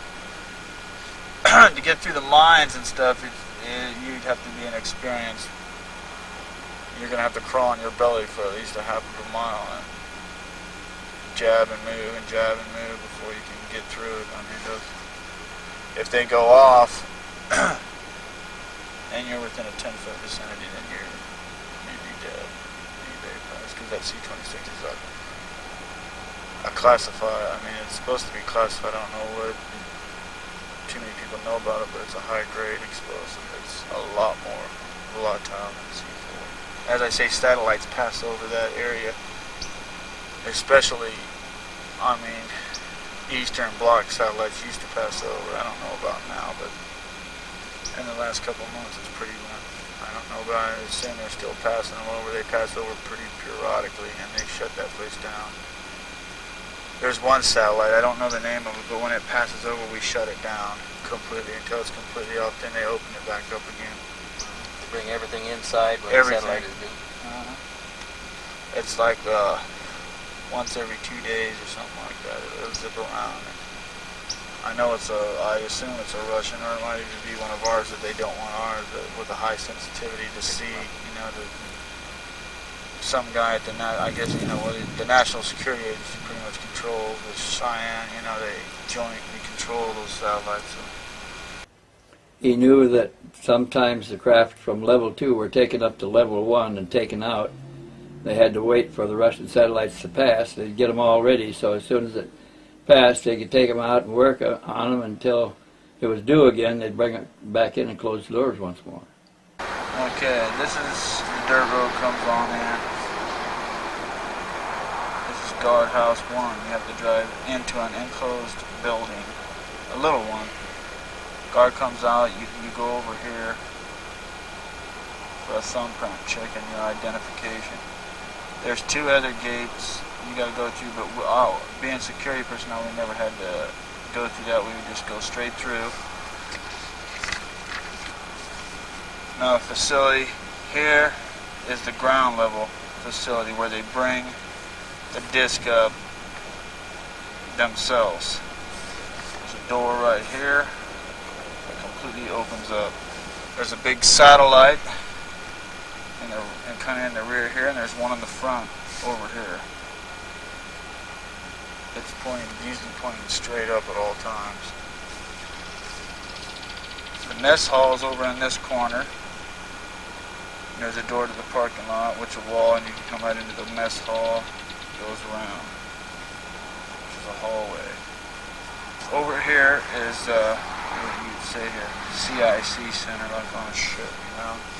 Where they monitor satellites and anything that's, if anything's moving over the facility, then they'll shut it down for a while. I've never been in it. I've looked inside it, but I've never walked in and looked in it. Looks like a submarine controlled CIC room. Over here is a big access door. Now they bring the disc up one at a time. They never bring up more than one at a time. These are like the platforms that they bring them up on. They can move it right on out, bring it on outside if they're going to try to activate it in somewhere. So this is like an open hangar, elevator platform. Yes. From the lower compartment. A big open hangar. Yes. Not big. It doesn't look very big from the outside. I mean, it's because the discs themselves aren't very. I mean, you know, they're. I mean, yeah, I would say it's about 30 feet, 35 feet tall. This is all open right in here. This is. There's a lot of equipment laying around. I don't even know when I begin to explain what it is because I have no idea really what it is. It looks like a cartoon up garage. I mean, with all kinds of computer diagnostic stuff, and It's under a roof, so. that's all this is under a roof except for the parking lot over here. Okay, how about a runway? For landing or taking off airplanes? I've never seen airplanes land or take off. I've seen helicopters come and go, which is a pad about half a block back. It's like a little helo pad. This is his sketch of the layout at level number 1, showing the disposition of the facilities on the floor. He does not show the bays there over here. Yes, level 1 is basically your living quarters. There's 4 security detachments. Each has their own thing. One security detachment takes care of complete exterior of the facility around it constantly. One security detachment is gate and entrance. One security detachment is the levels, what I did, which is 2, 1, 2, 3, and 4. And detachment 1 is your snipers.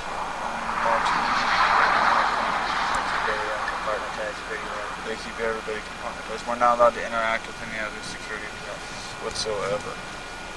We're not allowed to talk to them. We can talk to the people in our detachment only, you know, for a football game, regular shop, no shop talk or anything like that. And then back here, right here is like, this is a very good drawing. Right here is a medical infirmary that they do. There's a naval corpsman. They give us physicals once every 3 months. Right here is another security office where you go for light examinations. Right here is pictures of everybody. It's like an office break room, like. But there's pictures of everybody. There's pictures of everybody in the facility, with the exception of the people in level 3 and 4. This is all open right here, because it's all you see is a brick wall, a block wall. Okay, first thing we do is we go to gate number 1. We all line up, which is usually 4 of us at the same time we picked up. We all subject our thumbs to a print, take it into a back ushered through the next two gates, taken into level 1. There's an office there. We go through a polygraph examination. After the polygraph examination, if your results were bad, which I've never heard of anyone being bad, or flunking your polygraph thing, I don't know what happened to you. No one's never just disappeared from the security detachment I was with. But you're subjected to a polygraph examination every time you come back from your 1 weekend of leave.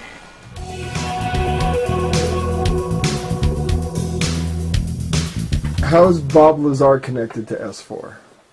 Bob Lazar was hired to do some back engineering on a certain disk. He called it the space sport model. Was when we got a look at the outline of the disk, it was very close to the shape of the version 2 flying disc that Billy Meyer was photographing in Switzerland. Bob Lazar said the seats were smaller. They were for smaller people than him. There was only 3 seats. Billy described 3 seats aboard the craft. The outside shape was very much the same. Led us to speculate on where that craft came from. In 1988 and 89, a nuclear physicist and propulsion systems scientist named Bob Lazar got several months of hands-on experience working on a classified, top-secret engineering project for a covert branch of the U.S. military aerospace program. Lazar's work included examination of extraterrestrial spacecraft recovered relatively intact over the decades by Central Intelligence, Special Air Force and Navy operatives and personnel. After telling friend John Lear about his experiences within a secret lab inside Area 51, Lazar found himself at the end of a gun in the secret Nevada facility, and his job at S4 was terminated shortly thereafter. Fearing the worst, Lazar went public with his claims of working on UFOs for the government, and television investigative journalist George Knapp, now a Peabody Award winner, reported the story to the general public through KLAS-TV in Las Vegas. Did you meet Bob Lazar before Lazar went out to Area 51? Yeah, he was sitting right there. Goof on, Gene Elf was sitting right there. We were talking about UFOs. They took their tape, they did their measurements, and we talked more about UFOs, and Bob told us we were nuts. And that's when I first met him. How did the meeting go when George Knapp and his KLS-TV news director, when they came out to your house to meet with you and Bob Lazar? We sat right there, when the other table was there, and Bob strolled out and just asked question after question after question after question, and because George Knapp wanted to do a series, and he needed Bob Stoldow's permission to go ahead. It was at that same meeting, Bob Stoldau said, "Go ahead and do it." Lazar and S4 became the object of intense scrutiny by UFO research investigators and reporters for the next several years, and his claims and evidence were presented by filmmaker and real estate appraiser Gene Huff in the film Excerpts from the Government Bible, The Bob Lazar Story. Many of the following statements by Lazar are from that film. Lazar says, "In May of 1987, some scientists took an antimatter reactor to an underground blast facility on the Nevada test site to perform an experiment. Unfortunately for them, their experiment required them to cut the reactor open, which resulted in their deaths. I was hired," says Lazar, "in December 1988 to replace one of these men. I worked in a number of scientific programs, some of which required top-secret and above top-secret security clearances, of which the most easily verifiable is my 1980s job at the Los Alamos Mason Physics Facility in Los Alamos, New Mexico. While working at Los Alamos National Lab in 1982, the local newspaper did a front-page story on a jet car I had built. Coincidentally, Dr. Teller was giving a speech in Los Alamos that same day. We met and had a short chat about the jet car, and I later listened to his speech. I never met Dr. Teller again, but in 1988, when I decided to re-enter the scientific community, I sent him a resume and inquired about a job.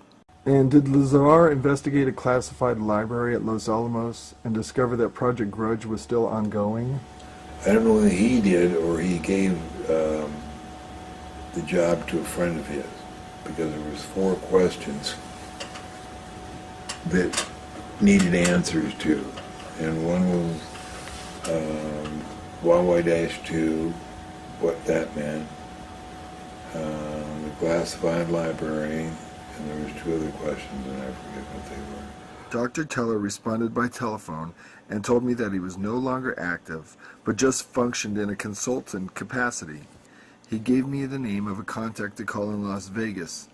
I made that call, and things progressed from there until I got into the program. I never got a chance to ask Dr. Teller if he remembered me from Los Alamos, so I don't know if that was a factor or not. Why did Lazar decide to try to get employed at Area 51? Because we gave him enough information that he thought, you know, maybe there is something to this. And how did Lazar get the job at Area 51? And please describe specifically the interview testing process that he went through. He called, and I thought I was there. He says I wasn't. I thought I was there when he called Dr. Teller. And Dr. Teller said, Bob, do you want to work in Livermore with me or out there in Las Vegas? And Bob said, I want to work at Area 51. And Dr. Teller said, let me see what I can do. And so the next phone call, he was given a number to call, and they asked him out for an interview. And he got 3 interviews, and at the end of every interview he'd come over and say, I aced it. And on the second interview, he said, guess what their first question was? And I said, what? He said, what do you know about John Lear and what's your relation with him? What's your relationship with him? So they already knew you were connected to each other. Yeah. So he said, I believe that John Lear sticks his nose into places where it doesn't belong, but what I didn't tell him was that I also like to stick my nose in places where it doesn't belong. Do you still point it in places it doesn't belong, or has age mellowed you a bit? Age has mellowed me a bit. I mean, tracking down this moon stuff is so much fun because all you have to do is sit at the computer and look at the moon.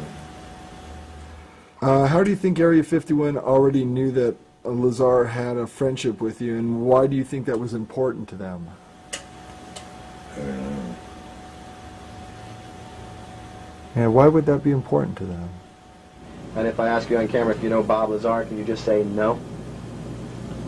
I will sit silently. The first night Lazar got back from S4 in Area 51, what did he talk about to you? That must have been a pretty dramatic night. Yeah. And did he talk about discs or aliens or?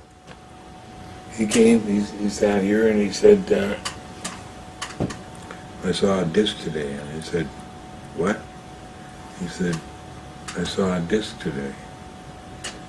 And I said, theirs or ours? And he said, theirs. And I said, what are you doing here then? They're going to follow you here. They'll know you. You're telling me. He said, John, let me tell you something. I've seen you take so much shit over this. I wanted to tell you I was there. I touched it. I saw it. It's real. Wow. Lazar continues. Between December of '88 and April of '89, I worked as a senior staff physicist in what has to be the most secret project in history. My place of work was a facility in an area known as S4 on the Nellis Air Force Range in central Nevada. Area S4 is located approximately 15 miles south of the infamous Area 51 installation at Groom Lake, where the U-2 and SR-71 spy planes were developed. For the duration of my employment at S4, I was paid by the United States Navy. When I went to work, I was flown from McCarran Airport in Las Vegas to Area 51, which is a highly secure government base on the Nevada test site. From Area 51, I was bused to an even more highly secure facility located about 15 miles south of Area 51 called S4. S4 is situated at the base of the Papoose Mountains by the Papoose Dry Lake Bed. The airspace over Area 51 and S4 is highly restricted, and any pilot or aircraft that may stray into Sector R4808 is subject to pursuit by jets scrambled for intercept or subject to outright destruction by surface-to-air missiles. Tell me about the overflights over S4. Is that allowed by any pilot? No. Not even red-blue teams? No, Bob says that there's an automatic ground-air missile that nobody has the power to stop. That if you fly over S4, it goes immediately. The S4 installation is built into the mountain, and the 9 hangar doors are angled at about 60 degrees. These doors are covered with a sand-textured coating to blend in with the sides of the mountain and the desert floor. The hangar was equipped with typical tools and extensive electronic equipment. It also had a machine with an X-ray emblem on it and an overhead crane rated at 20,000 pounds. Equipment in this hangar was marked with a black number 41 with a white circle around it, asserts Lazar. It was outside of this hangar that I saw the sport model tested.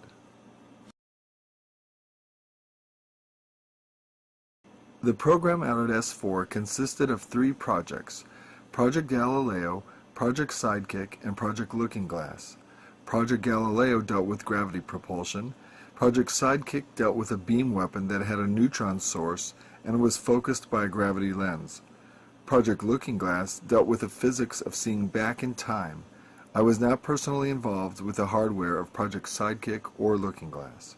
Regarding Project Looking Glass that Lazar was briefed on, what was Lazar's understanding about time and time compartmentalization? This is Project Looking Glass. All he told us was that the paradox of if you go back in time and kill your father, will you still be here? He said, yes, you will still be here because time is compartmentalized. As part of my indoctrination into the program at S4, I would randomly be taken into a small room which contained a table, a chair, and 120 or so briefings in blue folders. I'd be left there to read for varying amounts of time, usually about half an hour. Describe some of the information Lazar got from the blue folder briefing documents. He said just mostly talked about the nasty things we did around the world, and I said, like what? And he said, oh, you know, like starting wars. And these briefings contained a wide spectrum of information, mostly relating to aliens and alien technology. These reports appeared to be an overview of alien information which could be used to brief scientists from any field about the scope of the whole project and not just their specific field of endeavor. The overview of Project Galileo was accurate. I read the overview and later witnessed evidence which proved it to be accurate. He also got to see a holographic book of some kind where it was comparing civilizations, Earth civilization and the Reticulan civilization. And when he looked at the book, he would see Earth history, and when he flipped it over, he would see Reticulan history. yeah, actually what it was is on one side of the book, you had a book like this, and this would be our civilization. You look through it like that, and the pictures were three-dimensional, and that he could move it like that, and he could see inside, back, forward, outside, like that. And then if you turn the book over like this, then the same thing with the reticulans. Interesting that the book you're holding is Alice in Wonderland. I got this because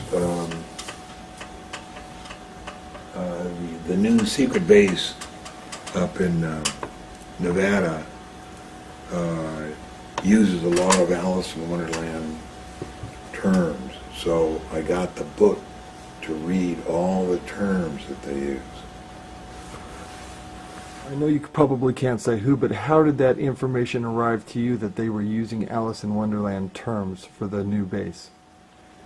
Because either Bob or one of the people that worked up there said that when you went in the door of S4, there was a rabbit with a stopwatch up there. Somebody put a rabbit with a stopwatch up there. There's a new base being created in Nevada that's moving away. Are you saying there's one that's going to move the strategic operations that go on at Groom Lake and S4 away from that location to another facility? Yeah, there's some at both those facilities that are different. And where in Nevada are they located? They're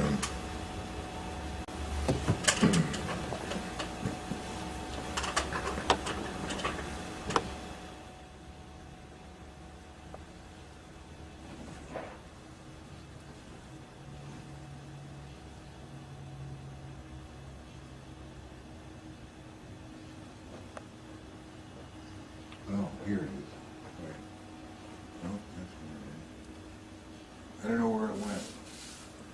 If I come across it this evening, I'll show it to Well, what area of Nevada? you. Northeast. So towards the Utah border. Yeah.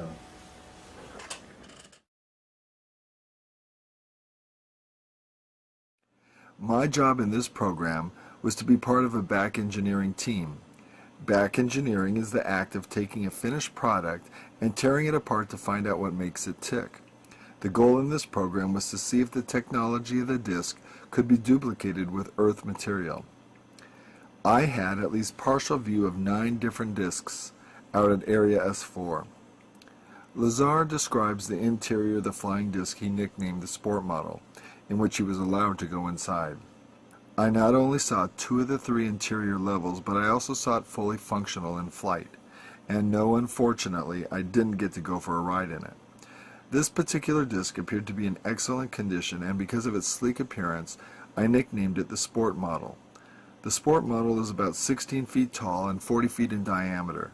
The exterior skin of the disc is metal, which is the color of unpolished stainless steel. The Sport Model sits on its belly when not energized. The hatch is located on the upper half of the disc, with just the bottom portion of the door wrapping around the center lip of the disc. The interior of the disc is divided into 3 levels. The lower level is where the 3 gravity amplifiers and amplifier guides are located. The gravity amplifiers of the disc can be focused independently, and they are pulsed. Well, describe the time Lazar had been inside the flying saucer for work, for the propulsion systems for the Element 115, for 2.5 hours, and when he came out, hardly any time had elapsed, and so Lazar had concluded the saucer was time shifted. Well, that's weird. I hadn't heard that time. I hadn't heard that story in years. I've forgotten that story, but I remember it now. I remember he did say that. 2.5 hours. Wow. God, it's been a long time since I heard that story. Is that accurate? Is that what he told you? Yeah. So what does that mean to you now that you're remembering that? I don't know. I just remember that before he went in, he had to take off all his watches, rings, everything, bracelets. The space-time distortion around the disk achieves maximum distortion and is folded up into this heart-shaped form. The disk can't be seen from any vantage point, and for all practical purposes is invisible. All you can see would be the sky surrounding it. I was never given access to the upper level of the disk, so I can't enlighten you as to what the porthole-like areas are, other than I can assure you they're not portholes. The center level of the disk also houses the control consoles and seats, both of which were too small and too low to the floor to be functional for adult human beings. The walls of the center level are divided into archways. At one point in time, when the disk was energized, one of the archways became transparent, and you could see the area outside of it as if the archway was a window. After the panel had been transparent for a while, a form of writing which was unlike any alphabetic, scientific, or mathematical symbols I have ever seen began to appear on the transparent archway. and I was never informed as to how all of this was achieved, not that any of that would have required alien technology. The reactor, explains Lazar, is located directly above the 3 gravity amplifiers on the center level and is, in fact, centered between them. The element 115 is machined into triangles and is then inserted into the reactor. This piece of element 115 is the source of the gravity A wave, as well as the target, which is bombarded with protons to release the antimatter.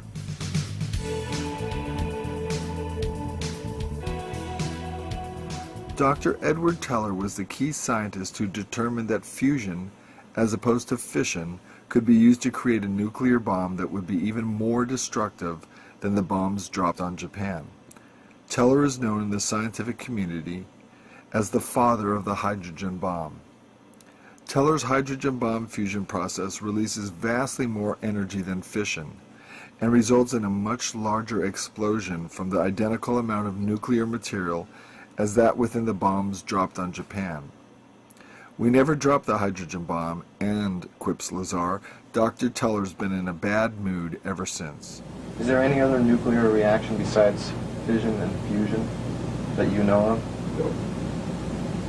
Is there anything such? Look, please, you try to explore the things about which I only will have to tell you it is not interesting, it's a waste of time. Plutonium or Look, uranium? it is, in my opinion, not interesting. I don't intend to answer it. If you ask me that question on camera, I will shut up. I will sit silent. You're not going to get an answer out of me on that. Okay. Teller refused to even acknowledge antimatter on camera, and in excerpts from the government Bible, Bob Lazar clearly explains the enormous destructive power of antimatter. The older atomic bombs, like those dropped on Japan, would create an area of total devastation only several miles long caused, says Lazar, by a fission reaction in which less than 1% of the nuclear material is converted to energy. But if a hydrogen bomb containing the same amount of nuclear fuel as the Nagasaki bomb were to explode, the area of total devastation would be approximately 20 miles.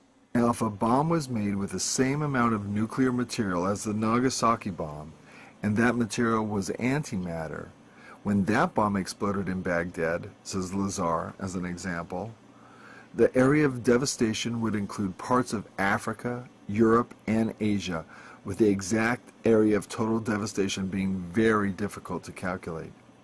Besides the devastated areas, an antimatter explosion would wreak nightmarish consequences upon the Earth's atmosphere and ozone layer, as well as producing poisoning effects of tremendous nuclear clouds circling the Earth. This, says Lazar, demonstrates the enormous amount of power released when you totally convert matter to energy, which is what happens when antimatter and matter are combined. The potentially devastating consequences of an antimatter experiment gone awry now becomes painfully obvious. These are the real dangers of letting secret military scientists experiment with flying discs gathered in secret from UFO crash retrievals, without necessary and vital congressional and civilian oversight. Do not forget that Lazar was brought to S4 to replace scientists who died due to an antimatter reactor experiment gone horribly wrong.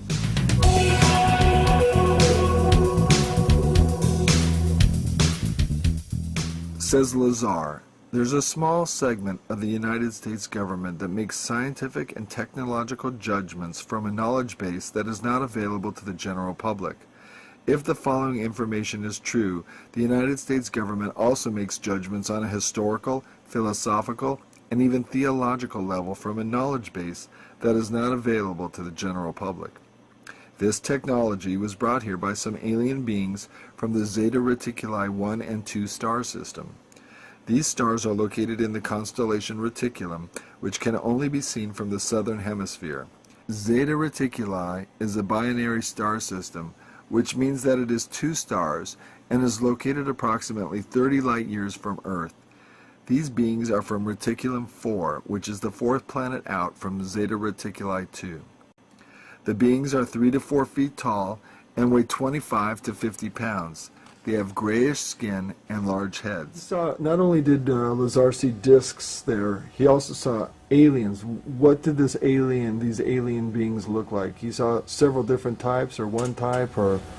He saw the single type, the little gray, 3 times. Once through the door, once when he was taking the drugs, the pine-smelling fluid, and once when he went to the MGM for the lie detector test.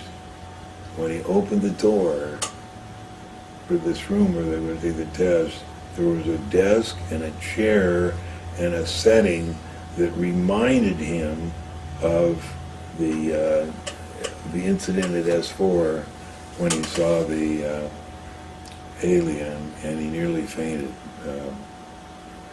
Gene Huff was there and said that he nearly fainted. These beings said that man was the product of externally corrected evolution. They said that man as a species had been genetically altered 65 times. They referred to humans as containers, yet I don't know what we are containers of. As I'm sure you know now, it was impossible for me to corroborate the information. Was Lazar purposely brought to S4, do you think, to leak information?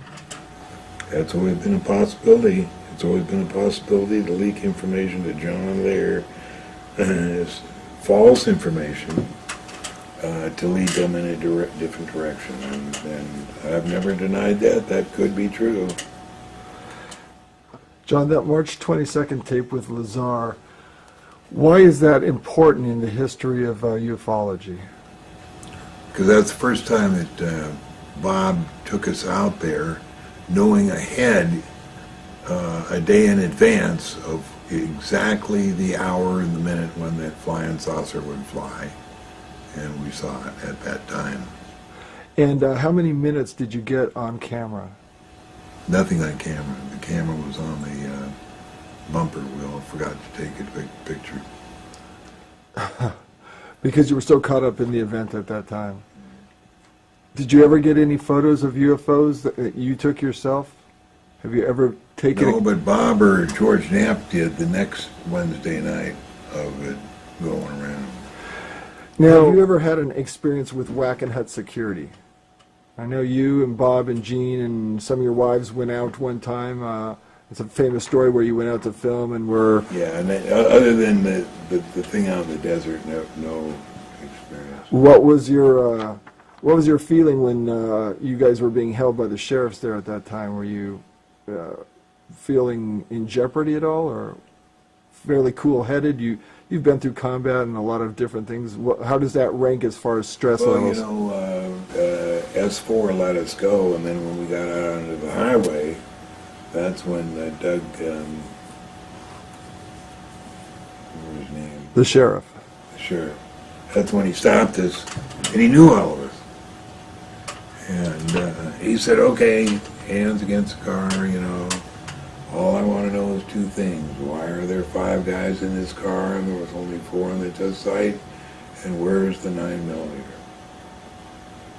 And we just didn't say anything for an hour. And then pretty soon he said, I don't know why I'm supposed to tell you this, but what I'm supposed to tell you is to get out of here and never come back.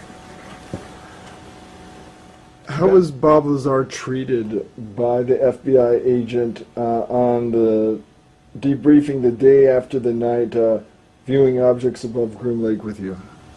I don't know. You know, Bob said it was pretty rough. What did he say happened? They took him out of the car with a gun in his ear and then said, now Bob, when we gave you this clearance, it didn't mean you were supposed to tell all your friends about the flying saucers. And what did Bob do after that in regard to disclosing information? Well, he didn't make up his mind then. He said that he didn't clearly say he wanted to stay or didn't want to stay, but eventually he decided not to stay. And eventually he left S4. Yeah. So is it possible Lazar was given false information in hopes that he would spread it, do you think? Or do you think this is what he discovered was actually what was going on. Where are you today on that? I think he discovered what was actually going on, but I do admit the possibility that it was, bogus. Well, do you keep in contact with Gene Huff and Bob Lazar at all? What's Lazar's stance on everything these days in regard to S4? He doesn't want to talk about anything about it. He's still involved in the nuclear industry, is that right? Supposedly. But he doesn't want to publicly come out or discuss it anymore because he feels threatened, because he doesn't want to be discredited. Well, he got his clearance back, and one of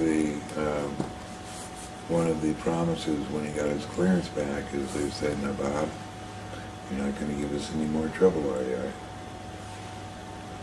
Obviously, if this information is true, the ramifications are far-reaching, and you don't have to be a nuclear physicist to figure that out. Lazar summed up his feelings when stating, "The hardware and technology that I was exposed to should be placed in the proper hands of the scientific community, and it is the right of every person on Earth to know that there is physical evidence which proves that there is life elsewhere, and that at least one form of that life has been here." I began looking for sketches done by Bob Lazar over various interviews. Here's some of the sketches done. These were done for Best Evidence, video documented Best Evidence. And he made other sketches for other presentations. He eventually sketched all of the craft at level 1. And there were some that were quite different. These are images that came from various interviews with Bob Lazar. This is an interview for a document drawn by Bob Lazar also. I don't know where he got the image of the alien. I don't know that he had any contact with aliens. So there's the last sketch by Bob Lazar. Do you think it was possible that Orion was a CIA disinformation agent who was posing as a S4 sentry to discredit Lazar's testimony or confuse Lazar's testimony? He didn't seem to know anything about Lazar's testimony. I've personally heard of Bob Lazar, but I personally just heard of him in the last 2 months I was there. We were never told anything about him. As I say, I think when they transferred security, I think they did it complete detachments to completely eliminate, and I don't know what they do with the rest of the personnel because I've never got to that stage. I was discharged for medical reasons because I'm basically medically unfit to perform my duties anymore. Bob Lazar, I don't know too much about him. I know I can't say for sure if he was a resident there. I've never seen any photographs of him, but they keep all that under wraps. If there have ever been security breaches, they're not going to tell you. I've never heard his name mentioned at the facility. But from what I hear, he describes the facility very good in detail. He was only hired by the Atomic Energy Commission people to do some back engineering because of his engineering expertise. Others later, Huff and John Lear, went to where Bob Lazar lived in Los Alamos, and they got pictures of his house. They got a telephone book with his address at that house in it and his telephone number. They even found a picture in the newspaper of him showing his home-built jet car. So that made Edward Teller the liar in the whole deal. He knew Bob Lazar. What else do you know about Ed Teller in connection with Area 51, Groom Lake, and S4?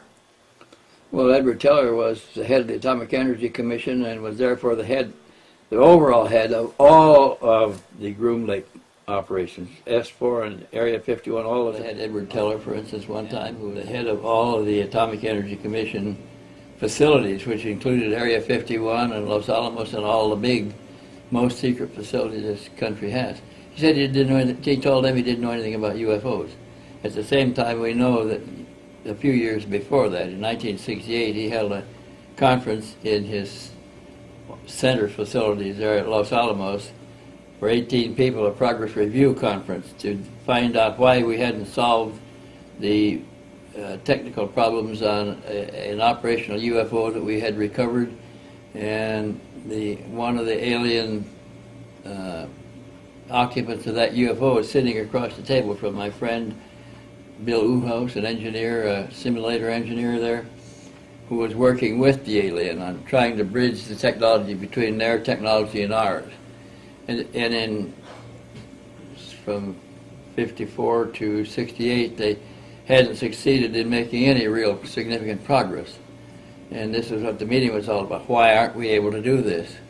And the alien indicated that their technology requires a certain amount of mental input that we have never learned to do, to impart. So maybe it has to do with a certain type of brainwave activity, Well, and it you might have to be in require a certain brainwave pattern too that we Right. are not familiar with. And here's the same guy that sitting at the head of the table with all of his scientists around there. Years later, is lecturing in Dallas for MUFA and says he doesn't know anything about UFOs. And Ed Teller, isn't he also the one who Bob Lazar claimed hired him to work at Area 51 and S4? On crashed UFOs. Right. But he doesn't know a thing. Said he didn't know anything about UFOs. And was Edward Teller involved in the program as far back as the initial beginnings of Project Red Light? He had to be. He was there during he took over after the atomic bomb project was finished and we began manufacturing bombs in quantity. He was still the head of the Atomic Energy Commission, had the most secure facilities in the whole United States. So that's why the crashed UFOs were taken to Atomic Energy Commission property, where they had super secret, secure facilities. The only other place that housed a lot of this stuff that was being recovered was the White Sands Missile Test Range, which was equally secure in the mountains behind the White Sands desert.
They were screened and cleared in, they were taken down the elevator to level 2. Walk in, all the bays are over here. This is a very vast complex. Big place, huh? Big place. The elevators are right here.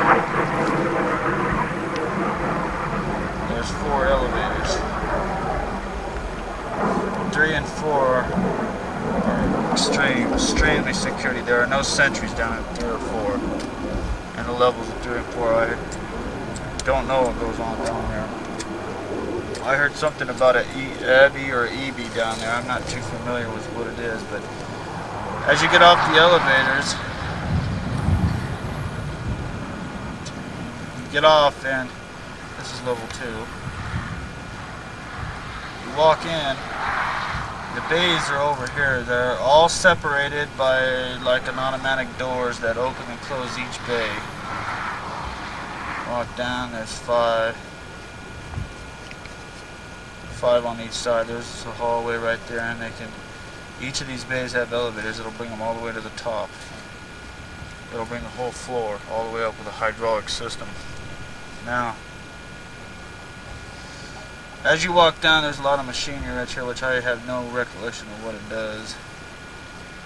I believe I've never been in that area. My job was to be a sentry for these 3 gates and up above in the level complex, and sometimes I would be walking down here escorting people. This is all machinery right here. This, I believe, is a computer. I believe it's like something that's preserving whatever, these gray humanoid people in here. This right here is shelving in a desk area. It's occupied with TV. There's a back hallway right here. I've never been back there. There's 4 snipers on duty at all times. I don't know. They have their own sleeping quarters. This is a further sketch of facilities, living facilities in level 2. He was sketching the map of the layout of level 2, and he showed me their patrol area. They were not allowed to look around. He showed me where they slept and where they ate. And he said they were not allowed to talk except in front of the television or at the dining table. They were not allowed to talk to each other in the dormitory. There were audio pickups all over the place so they could be detected if they tried talking. He said we learned not to do it. Their food was catered in. They slept in the facility for 28 days, 4 hours on and 8 hours off around the clock. The place was popularly regarded as a museum internally. And he says, why all of this security and the expense of running it if it's only a museum? You say the security levels 1 and 2 have sentries, guards. Guards. But there's no guards below level 2. How? Sentries aren't allowed down in guard. We guarded the elevators for 3 and 4. You have to have 3 keys, a thumbprint, and a retina print to get in. 3 keys? 3 keys. 3 keys, a thumbprint, and a retina. And a retina print, which is like a look at a camcorder. Like you look in, and they stick their right eye up to it and their left thumb at the same time. At the same time? After they turn the keys, they stick the keys in, which is on a row, 2 inches below. And then they look. The doors are open, they get in, and I don't know where they go. I assume that there's 2 more levels below too. I could not be for sure, but I know there's 3 and 4. I don't know because there's 3 and 4 elevator. They don't use magnetic cards? No. Keys are metal keys. Mm-hmm. It's like a house key. Yes, just a regular house key. They go in.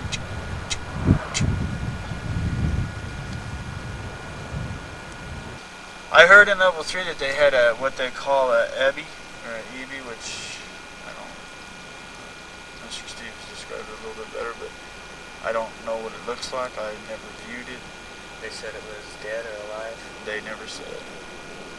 Nobody never said. I just heard, through gossip talk sometimes you hear, as these guys were coming out of the elevator and stuff like that, you'd be sitting there at your post and they just, go along talking. You could hear what they're saying about something about an EBI, which is a biological disease. Now, when you're in level 2, every once in a while, as I was saying before, that there's some screaming that is a part of a cross of a chimpanzee and I know it's not a chimpanzee. It sounds know how to describe it. It's extremely.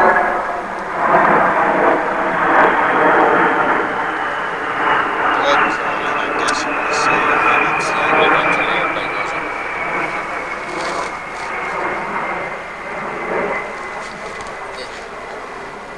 The screaming, how would you describe it again? Yeah, it's... Okay, it's a cross between a chimpanzee and maybe and it's kind of ridiculous, but an elephant. I mean, like how an elephant roars, but it's like he's got a vocal cord that's kicking, that's, you know what I mean? It's. I never want to hear it again. I mean. And you hear that on level 2. And it's You hear that on level 2 if you're down there long enough during the day, during working hours, during when the people are down there. But there's always 10 to 12 people down there on level 3 and 4. It seems like they would have a better system of knocking out these games. I don't know if it's just the extremely high octaves of what they are working on or what they're doing.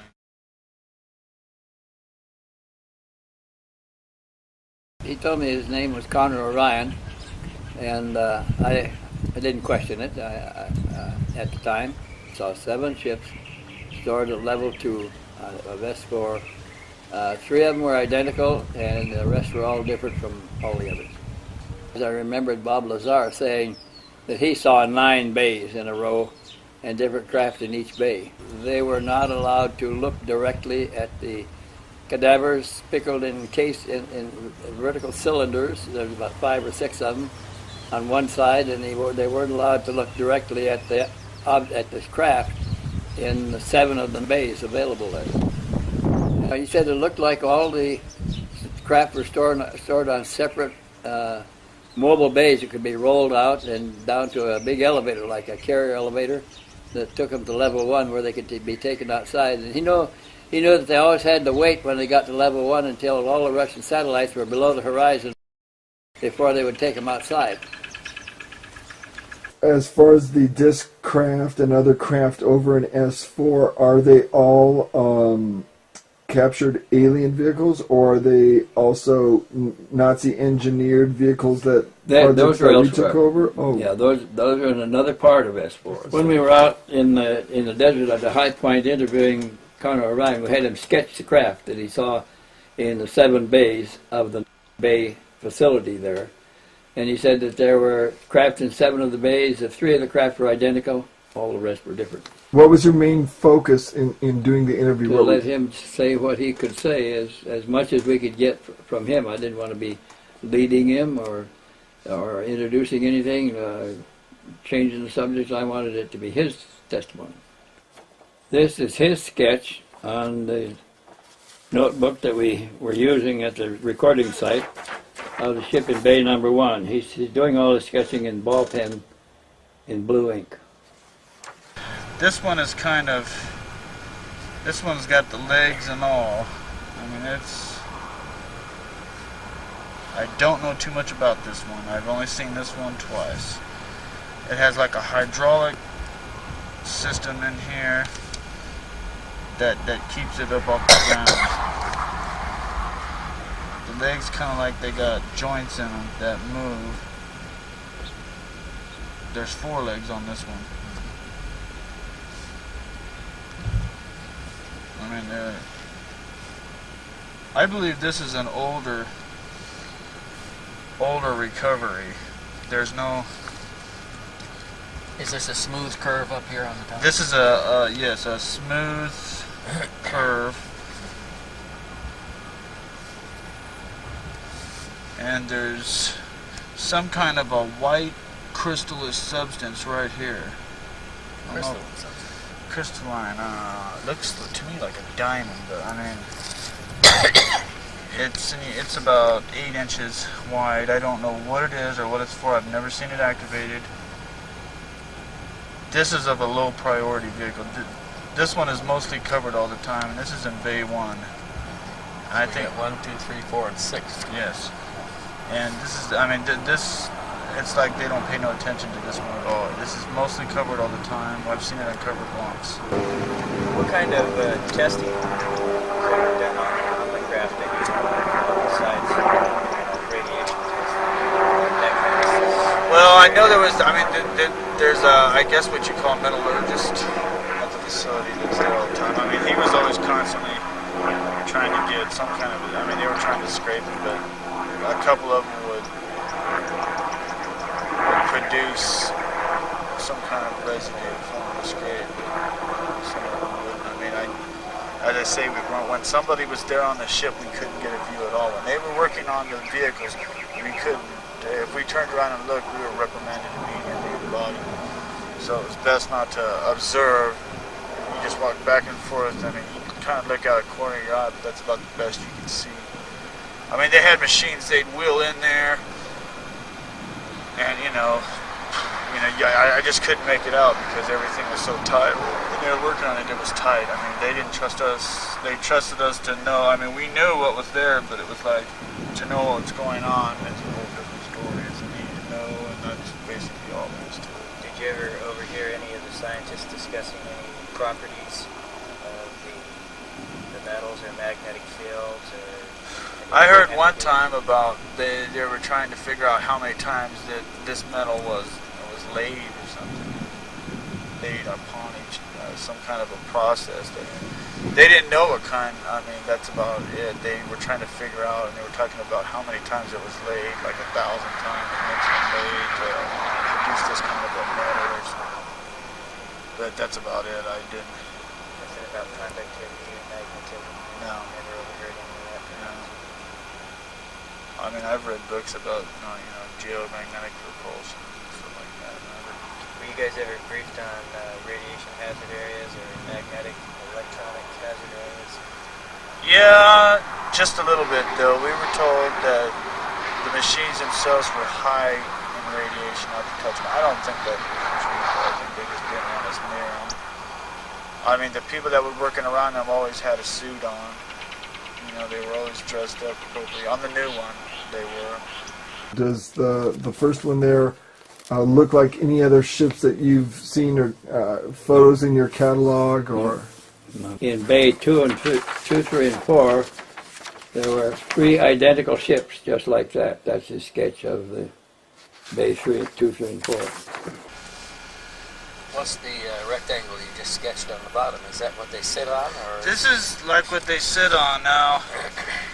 I have personally witnessed when they somehow activate this vehicle and a bottom pops out, and then it kind of pops out a little bit and comes to about right, I'd say maybe a foot below the vehicle, and it sits on a cushion of air about 2 inches. When you're near the vehicle, the static electricity is extremely intense. When you put your face up to it and breathe up against it or anything, there's no fogging of any sort at all. And I also found kind of peculiar is there's no dust ever on these, and I don't never seem to see anybody wiping them off. There's no residue of any kind on any of these vehicles, on these 3. what's this? Is this retractable? This part right here comes down, it's retractable. The bottom. It sits on the ground, and when they activate it, it seems this part pushes it like a hydraulic mechanism, brings it up off the ground to about a foot. And then you don't hear nothing, absolutely no sound, and then it just picks up, and it sits on about 2 inches of air. This was another attempt to get a better drawing of the craft in Bay 2, 3, and 4 from another angle. Can you describe the shapes of the openings or the way the doors opened on the craft? Most of the time they had them turned around so we couldn't view it, but one time I seen let me find the one. On the ones, they got 3 identical ones in Bay 2, 3, and 4. These right here.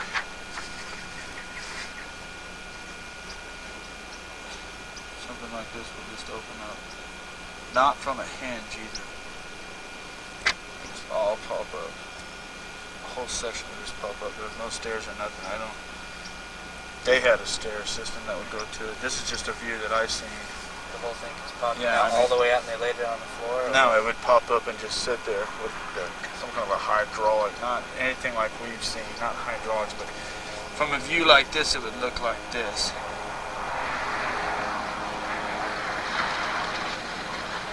You know what I mean? It would pop up, and know what I mean? And then it would, I mean, when it came back down, you could barely see a crack. Barely. I mean, it almost looked, if you were looking from 15 feet away, you couldn't see it. So the door basically just lifted up and Lifted out. up, and that's all I've ever seen of anything being open. Most of the time they'd have them turned around while they were working, while you were walking back and forth. I mean, we weren't privy to no kind of information whatsoever. So you could never see a glance of any kind of Any kind of control or monitor, nothing of that sort at all. When there was people in the saucers, we had duty detachment in the hangar area and G level, you know what I mean? We would walk back down the hallway, do an about face, walk back, and just to make sure. I mean, if somebody sabotaged it, then we would catch anybody that's coming in or out. There would be two people. They'd pass each other in the middle, go down, and keep doing it until they were done. I know they activated the one. I've seen them activate one, and that was the ones that all the three of them looked identical in bays 2, 3, and 4.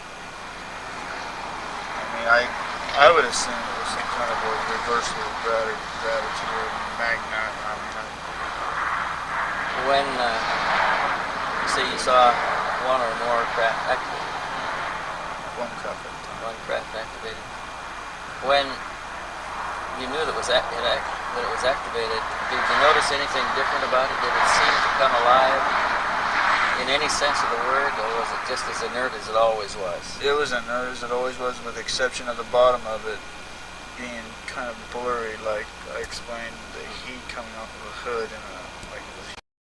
And the first time they activated it, it knocked out completely the whole top facility in electric. All of power. Yeah, then they rigged something up or something, and they did it again, and it didn't, but the static electricity was so intense that even being around the disc, we would oil our hair down. I mean, oil it down with baby oil to keep it, and put baby oil on us to keep our hair from just staying straight up on that at all times when you pass and walk by them. Especially, I mean, some of them were nothing. They were just, but the ones that 2, 3, and 4, I think they feel that they're still, maybe, I don't know if they're flying them or not. I would take a good wild guess and say that they probably were. I don't think they fly them in daylight, though. I've seen them activated in daylight, but I've never seen them fly.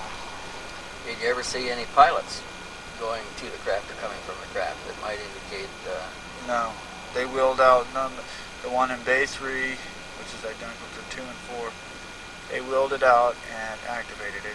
I mean, I was still back by Bay 3 walking down my periodic up and down route, and I seen it. I mean, it just kicked on and we lifted right up off the pedal about 2 inches. You could see it just sitting above the ground on a cushion of air. Did you ever see a glow of any kind, a dim glow associated with the activation phase? No, because when they did activate, it was in the middle. I mean, the sun was out, and The sun was bright. The sun was bright. I mean, in Nevada, it's pretty much all bright. There was no cloud. I mean, that you could see. I mean, I was looking out from the building, so the big door that I was looking at through the building. As I said, to turn around and keep coming back. I could never take a peripheral vision of it, except when I'd be walking back. You had to turn around, and that was it. It stayed activated for about, I'd say, 4 to 5 minutes. The second shut time, it down. then it would just shut down and it just set right down. As I say, a little flat black substance would automatically pop out of the protruding part, and it would just pick right up. I mean, instantaneously pick right up. There was no noise from what I could hear, unless you got up close, but I wasn't that close. I could see it out there. As I said, I could see the blur of substance. The ground around was not, it was all pavement, so I couldn't see if there was any movement or... No leaves or dirt were blowing. Yeah, no leaves or dirt or anything like that. I couldn't see a glow or anything like that. Well, Or any pilot or anything. I mean, they turn around and wheel it right back in again. Did you ever get a chance to look into any of the discs at all? Open No. doors? No, we weren't allowed. I just say I'd go up and I went up one time and put my breath on one because I was just touched it and it felt very warm. But we were never allowed anywhere near or to get near the discs when people. I mean, we do what we can, but we never look inside. I never looked inside. I never had any observation of inside. Did you ever get to see any of the craft fly? No. I've seen them sitting on the ground on, like I said, that one sitting on 2 inches of cushion there. I've never seen any of the craft fly. But then again, they could do that on different ships when another Sentry was there, and he could observe it, but I didn't. I've heard that they've flown them, but there again, we didn't ask no questions. Yeah, asking questions meant termination of your career immediately. This is the ship that he saw in Bay 5. It was different from all of the previous ones. And as he's describing these and drawing them for you, what kind of remarks is he making about these? He's just describing that this was, he gave me colors too that I don't remember now exactly what it was. As he was sketching, he'd say that this was a kind of a yellowish and this was kind of a copperish. what's in Bay 5? Okay, Bay 5 is kind of a unique one. It's got some hieroglyphics on it.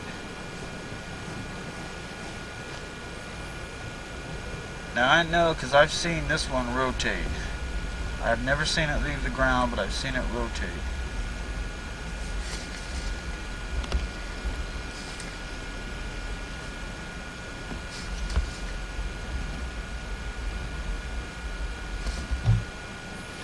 This one is really streamlined. I would say this one's about 7 meters Diameter, which is about 21 feet. 21 feet. This is this is the smallest disc here. Now this one's got a port bubble. You can't see through it. This is a total polished. In fact, it looks chromed. It looks like somebody is. I mean, it looks chromed. How about solarized glass? Could it be something that's transparent? Yes, from one direction. it's possibly that this. I mean, the whole thing is the same exact, but you can see the different parts. Oh. This part right now, this is a rim going around it. Looking from this point of view. Projects. Now, this is the outer rim right here that circles the vehicle. I've seen this. I mean, they've managed to do this. This sits flush right just like this. Right on the ground. Right on the ground. I have no idea what kind of propulsion, but they're doing a lot of work. This has been moved to the levels, sub-levels 3 and 4 quite a few times. This has got hieroglyphics on the bottom. Right here. Where would you show the hieroglyphics? It's like it's a name tag, like say an identification for a vehicle. Symbols of sort, like the United States warships or something. They got their numbers on. The hieroglyphics are. I mean, I never have got a close look. It's something.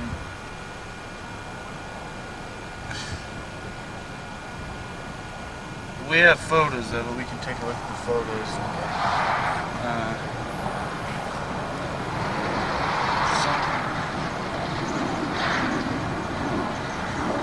And then the one in Bay 6 was entirely different. It was flat top and flat bottom. Okay, then there's a gold anodized vehicle that is. It's never been activated. I've personally never seen it activated.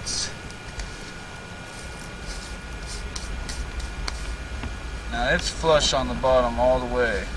Flat. And it comes up with a square protrusion. On top.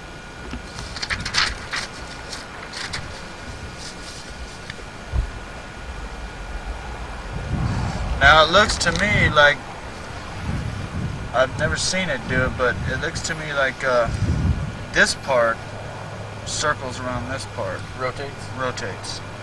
around this part. Now, underneath here, I've never seen the underneath of this vehicle. It's always sitting on a ramp that is movable. They move around. It's like a lift. A little It lift. just sits right down on the It ramp. sits, and they're not doing a lot of work on this one right now. It's a goldish color all the way, completely. These are relatively sharp corners.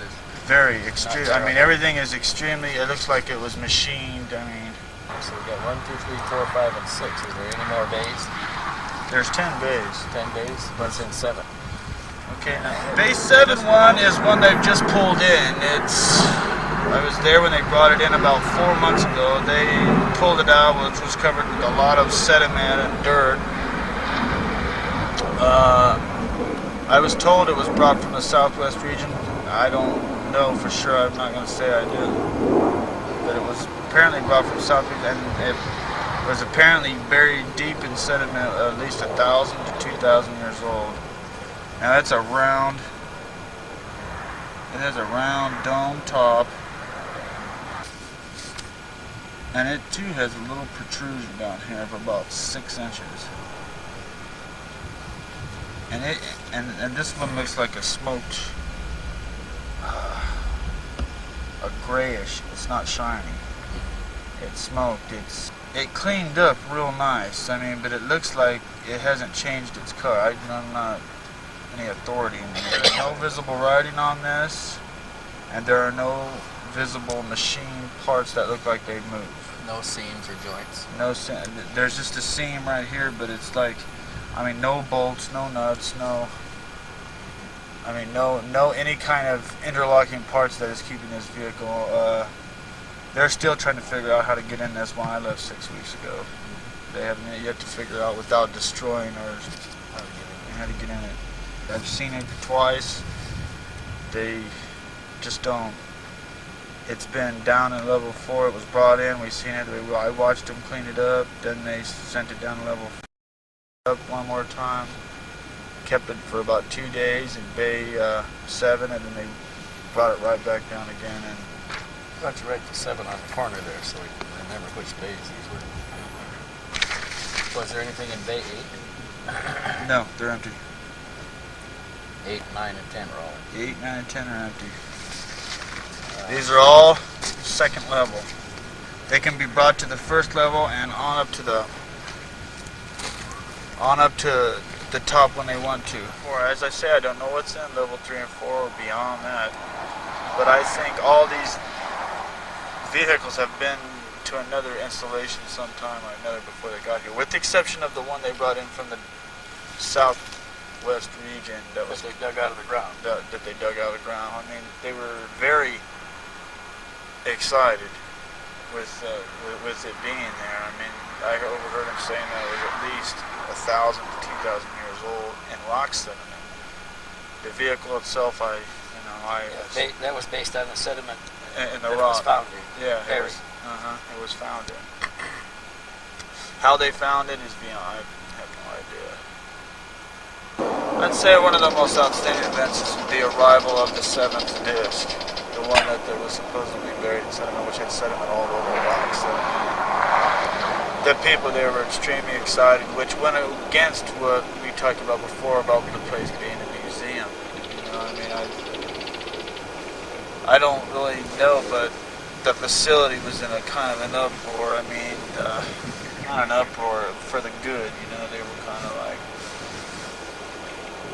the people that were there were very excited to get this disc. I don't know how it was found, how it got there, or any of that information, but I know that they were very excited. They cleaned it off and put it in hangar 7 and dropped it to level 3, and they brought it back up about a good 3 months. I mean, a good month later, and then it sit up there for a couple of days, and they dropped it again, and I never seen it again. And to your knowledge, they were trying to open it up and get it open? Yes, I observed a couple times them trying to open it up while it was up in G level. How are they attempting to open it? What kind of tools? They had like a scanner thing. They were walking around the thing trying to look, and one guy had what's similar like a pick thing just in the crevices looking for it. I mean, this is when it was rapidly new. I think they brought it down to level 3 for, I don't know, a radiation check or what would you say, to make quarantine it for the first 30 days to make sure nothing's going to come zip getting out of it and causing a mass, you know, biological plague of some sort or anything. That's what I observed here in talk. I don't know if that's true. I heard a thing called Project Ghostwalker referred to it a lot too. I think people coming and going. Yes, I think they referred Project Ghostwalker to the disc that was picked up, the most recent one found and brought there. I believe that's what they consider Project Ghostwalker. Did you ever hear any other project names mentioned? No. I overheard that name mentioned once, and so did one of my colleagues there. Heard it. We have operational discs that our government has built from back engineering in the projects.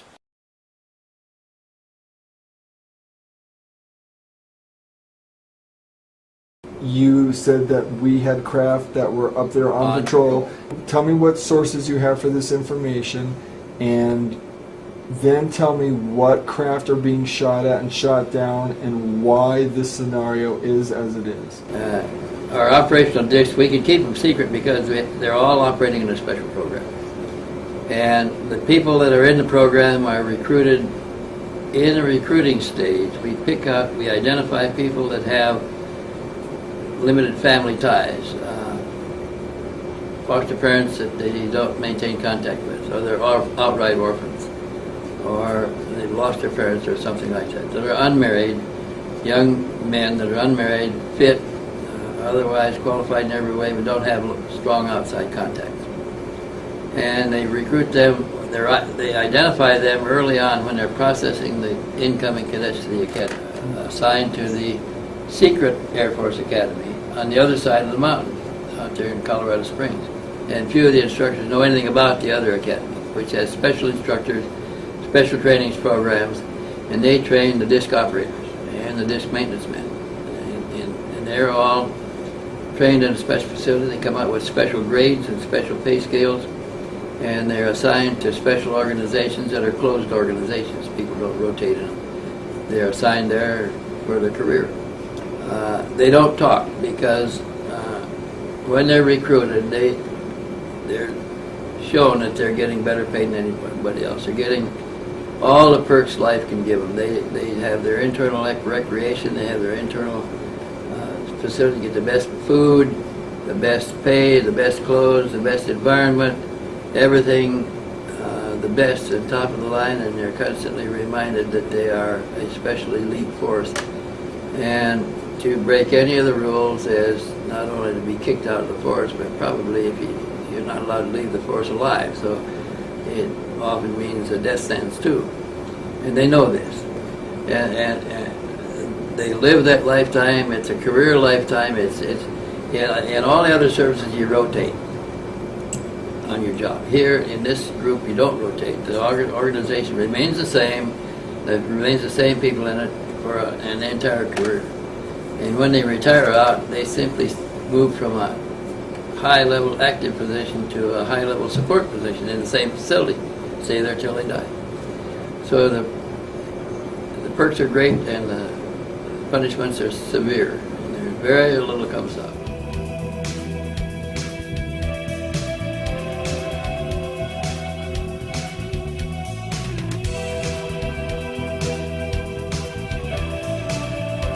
Discover Houston, while you're looking at Orion, we're getting a pretty tremendous light show. We're looking at the lightning on the Earth.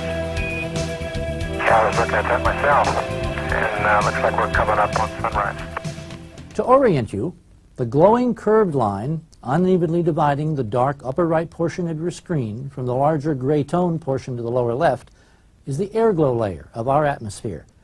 It begins about 40 miles above the surface of the Earth and dissipates at an altitude of approximately 60 miles. Don't confuse this glowing line with the actual solid horizon of the planet, indicated on the NASA video by the little electronic registration marker at the upper left.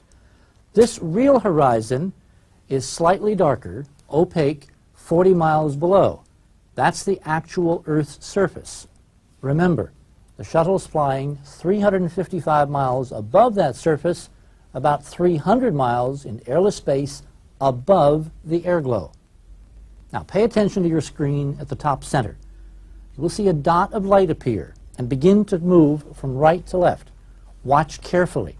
The dot will turn hard right in apparent response to a brief flash from the lower left.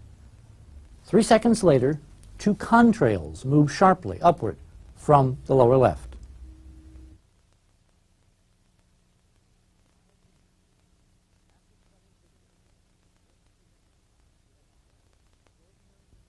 In my opinion, the NASA shuttle video you have just seen is among the most extraordinary pieces of footage in television history.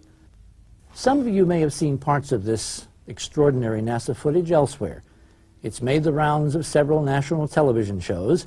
It's also become something of a classic among UFO enthusiasts who see the extraordinary physics and automatically assume we're seeing aliens. From NASA, the official explanation of what you've just seen is that it's anything but aliens or high-performance spacecraft. When you see the shuttle video in fast motion, the stunning anomalous movement of these anomalous objects really stands out.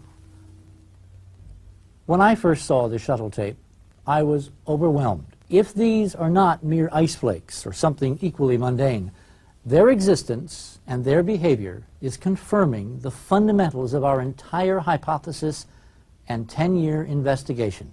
If we can prove that these objects we are seeing are in the atmosphere, then they have to be at least several hundred miles from the shuttle's camera. To see ice or other debris at that distance, it would have to be bigger than the shuttle itself. The physical horizon of the Earth is the distance reference visible throughout the entire NASA video. The fact that one key glowing come up over that horizon was to us a vital clue to the possible importance of this fixed reference point in space to solving the entire distance problem from the shuttle. So let's look at our video again in close-up. Pay careful attention to what I call the target object, which now suddenly pops on, then moves smoothly to the left. Its behavior is exactly like something suddenly popping into view by coming over the physical, very opaque horizon of the Earth. Let's take another look at that. If we can prove that that's exactly what we're seeing, then this simple fact, if we can establish that it is a fact, automatically fixes the object's distance in relation to the shuttle as the distance to that horizon, and the airglow 40 miles above it. At the peculiar flash, the dot immediately turns hard right and undergoes extreme acceleration, heading upward on our two-dimensional TV screen across the airglow limb. This limb, which we have just established is some 1,700 miles from the space shuttle, physically marks the boundary between the upper atmosphere and airless space. At the precise moment that our object crosses this bright limb, it dims out as if someone was turning down a light. The glowing object we are seeing is at the physical horizon of the Earth, in the atmosphere, some 1,700 miles from the shuttle's TV camera. If the glowing dot were only debris lit by sunlight, as NASA flatly argues, the object's sudden upward motion must make it brighter because it's flying into growing daylight. Instead, the dot grows dimmer, consistent with a much more distant physical location, because the Earth's horizon, 1,700 miles behind the shuttle, is still in total darkness. NASA's explanation for the flash is that you're seeing a thruster firing aboard the shuttle. If this were true, the thruster firing would change the attitude of the entire shuttle and therefore the direction of the setting stars. Since this does not occur, this cannot be the explanation for what we've been observing. The calculations say that this object had to also be at least as far away from the space shuttle as the airglow, therefore fixing its distance in terms of simple physics as 1,700 miles away. Since we have now established beyond any reasonable doubt this fascinating object's distance from the shuttle, the rest is easy, if slightly unbelievable. Our little dot is in fact drifting along at a leisurely pace of some 15 miles per second. That's about 54,000 miles per hour. We say it's drifting because when you see our little target object react to that peculiar flash that you're quite familiar with by now, the undisputed star of our update accelerates in less than 2 seconds to over 200,000 miles per hour.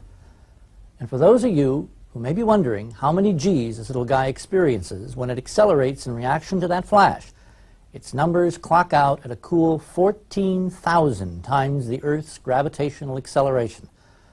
A force of 14,000 G's is roughly equivalent to dropping a 10-story building on top of you.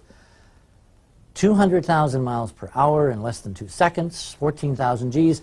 Obviously, nothing in our space technology can even begin to approach numbers like this and have pilots survive. In fact, nothing in our known laws of physics provides for propulsive performances and capabilities such as those we've just observed. But this is well within, in fact, it is implicit in any hyperdimensional technologies capable of literally altering gravity. We have calculated the actual velocities of these two peculiar streaks of light. They are indeed consistent with a much publicized Star Wars weapon system from the Pentagon called Brilliant Pebbles. Essentially a high-tech shotgun burst of thousands of tiny plastic pellets accelerated to about 1,000 miles per second by an electromagnetic accelerator called a railgun. If this is true, the flash you're seeing is not light. It's an effect in the camera created by the electromagnetic pulse that accelerates the brilliant pebbles. Quite a weapon, but no match for a vehicle capable of nimbly darting away at over 14,000 Gs, as we've seen. The target, you now see why we've been calling our little glowing dot by this peculiar name, in fact evades this shot with ease. This and a host of other actions by all the other anomalous dots present in this sequence, which we haven't time to talk about, has led us to this amazing conclusion, that the shuttle cameras that night somehow showed us an active Star Wars weapon system in Earth orbit, and the system is using our own American hyperdimensional technology. At the time that I first saw that tape, I didn't know that we had this shaped craft on patrol with beam weapons. I didn't know that. But since then, I've learned that we have them on regular patrol in space. U.S. military has disc U.S. shaped. military has disc-shaped craft that patrol in orbit, and they do shoot down visitors. First off, how are they able to go undetected? Well, we know where they are, and we know that the Russians have some up there too. Where are they? They're not in orbit because they move around. They're not confined to orbits. They're on patrol up there. How many? I don't know how many are on patrol at a time, but we have 2 squadrons of them that are running these patrols. Squadron being how many in the squadron? A squadron of fighter airplanes is 15 airplanes, 15 vehicles. So I don't know what a UFO squadron or a disc squadron is, but if it's 10, even 10 vehicles, that's 20 vehicles available. There's probably 2 on patrol all the time. Are these the result of successful back engineering projects? Yeah. The discs are not built by one company. The modules are built by different companies, so no one company has the whole vehicle. And then assembled? And then assembled by the government out at Lancaster, and then flown to their... Lancaster where? Lancaster, California. What base is that associated Edwards with? Air Force Base. Edwards. And then they're flown to their operating facility. I understand there's one out in California near Point Mugu and one under Beale Air Force Base. But the operational discs were built, the ones that are on patrol were built over 10 years ago. And they evolved from the gravity control technology that was developed at Alice Springs out in Australia. And from that we designed operational discs to go on patrol. This was the original Star Wars project that was envisioned by President Reagan, yeah. The money that was put up for Star Wars was really put up to finish the development of the operational discs, but we let the public think we were spending it on telescopes and other research materials. It's probably doing that too, but the impetus for the Star Wars program was to get patrols in space. I think that operational discs were used the first time on the first Iraq War, when we went in there and pinpointed all the command and control facilities and took them out in one night. We alleged that the F-117s did it, but the F-117s couldn't sit still and target an object and remain on it, hold a laser beam on it. And the F-117s made a noise. There's a lot of reasons why it probably was not an F-117, although that's what we said did it. I think that we used our operational discs that are nearby to go in, and they're invisible and they make no noise and they can sit still in the air, and they just put the beam on the targets, and the missiles came in and homed on the beam. These organizations they operate under their own command structure. They don't report up through the Chief of Staff of the Army, the Air Force, Navy, or anybody else. They have their own mind, and it probably reports only to the secret government and not anybody else in between. They are on patrol, have been for 10 years. They carry beam weapons. They've solved the gravity control problem. They don't carry a lot of fuel. Gary McKinnon, the computer nerd in London that broke into black projects and got this information. That hasn't been published in the newspapers. We've been very carefully trying to cover up what he might have known, but the underground knows. I think one of the reasons we're trying desperately to get Gary McKinnon in our hands here in this country is to successfully discredit what he has said about the black projects that involve a space carrier fleet. He says that he have 3 super space carriers out there, like aircraft carriers, that carry operational discs that have beam weapons. He even found the names of the 3 craft. They're christened with names like battleships. And he found the complement of discs that are aboard and who's managing them and a number of things. And he claimed in the black project research he was doing, he's trying to deny that he saw this information now. We want to get him here to silence him, because he apparently discovered something that we don't want our public to know. That we do have patrol craft out there of carrier size that carries a number of patrol discs aboard and can launch and recover them anytime and any place they want to. When they return to the surface to be serviced, their operational facilities are entirely underground, just like the deployed squadrons. All he found was names, that they were carrier craft, that they have a live aboard complement, that the names of the commanders are not known because those that enter these programs have their names changed and their families are notified that they were killed in a military accident and they can't come back to an identity again. What's your overall opinion then about us having a UFO fleet? Valid or? Well, yeah, I think we have. I think we probably, I'm aware of 4 squadrons at least, and there may be more, and a squadron of aircraft, fighter aircraft, consists of 15 airframes. So I would guess that a squadron of discs must be 12 to 15 discs.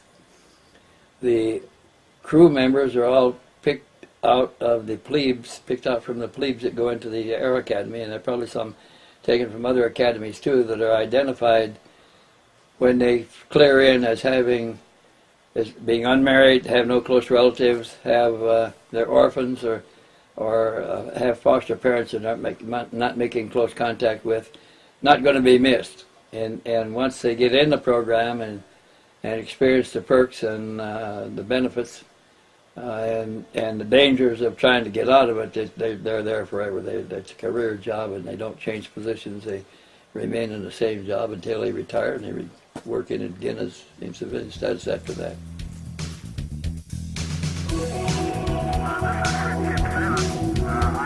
A big man of some very small particles that are brilliantly lit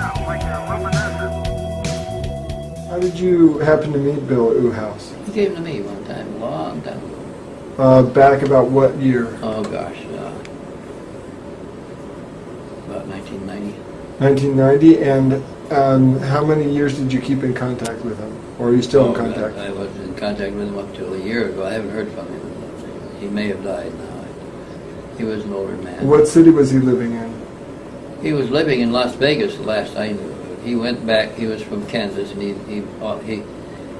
when he retired about 10 years ago, he wanted to go back to Kansas, to where he was raised, his boyhood hometown.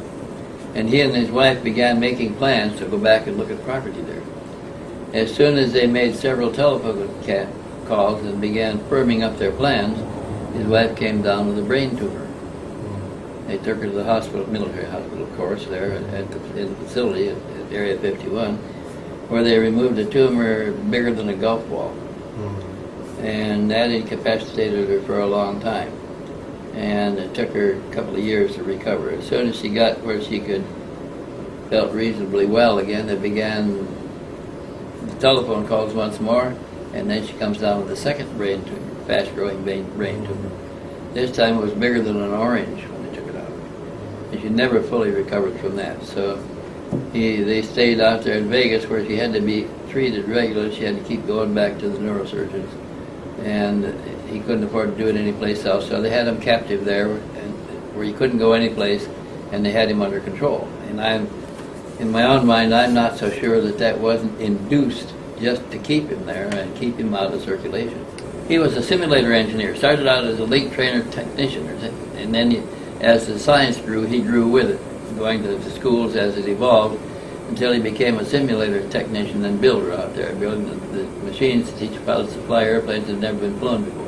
We began to assemble our new airplanes at Lancaster and take them out to Area 51 for testing. So that Bill Uhouse was involved in that also, and in the simulator training of the pilots. After some experience flying in World War II, and as the first generation of jets were being developed by the U.S. Air Force, Bill Uhouse gradually became involved in the development of jet simulators. These simulators were built alongside the jet prototypes and were exact replicas of the jet aircraft, from the cockpit down to the steps on the side of the plane. The simulators were programmed to allow the pilot who was training on the jet prototype simulator to experience anomalies that he would likely experience in the actual jet.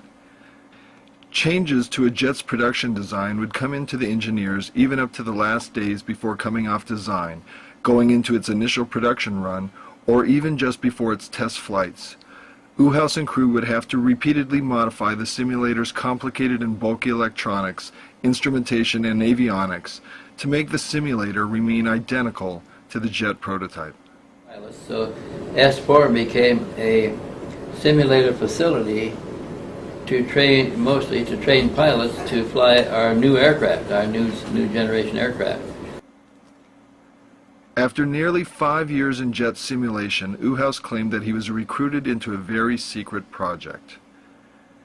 I didn't know what it was. We didn't know. The fellows I was with at the time, we had no idea what we were doing and exactly what we were going to build.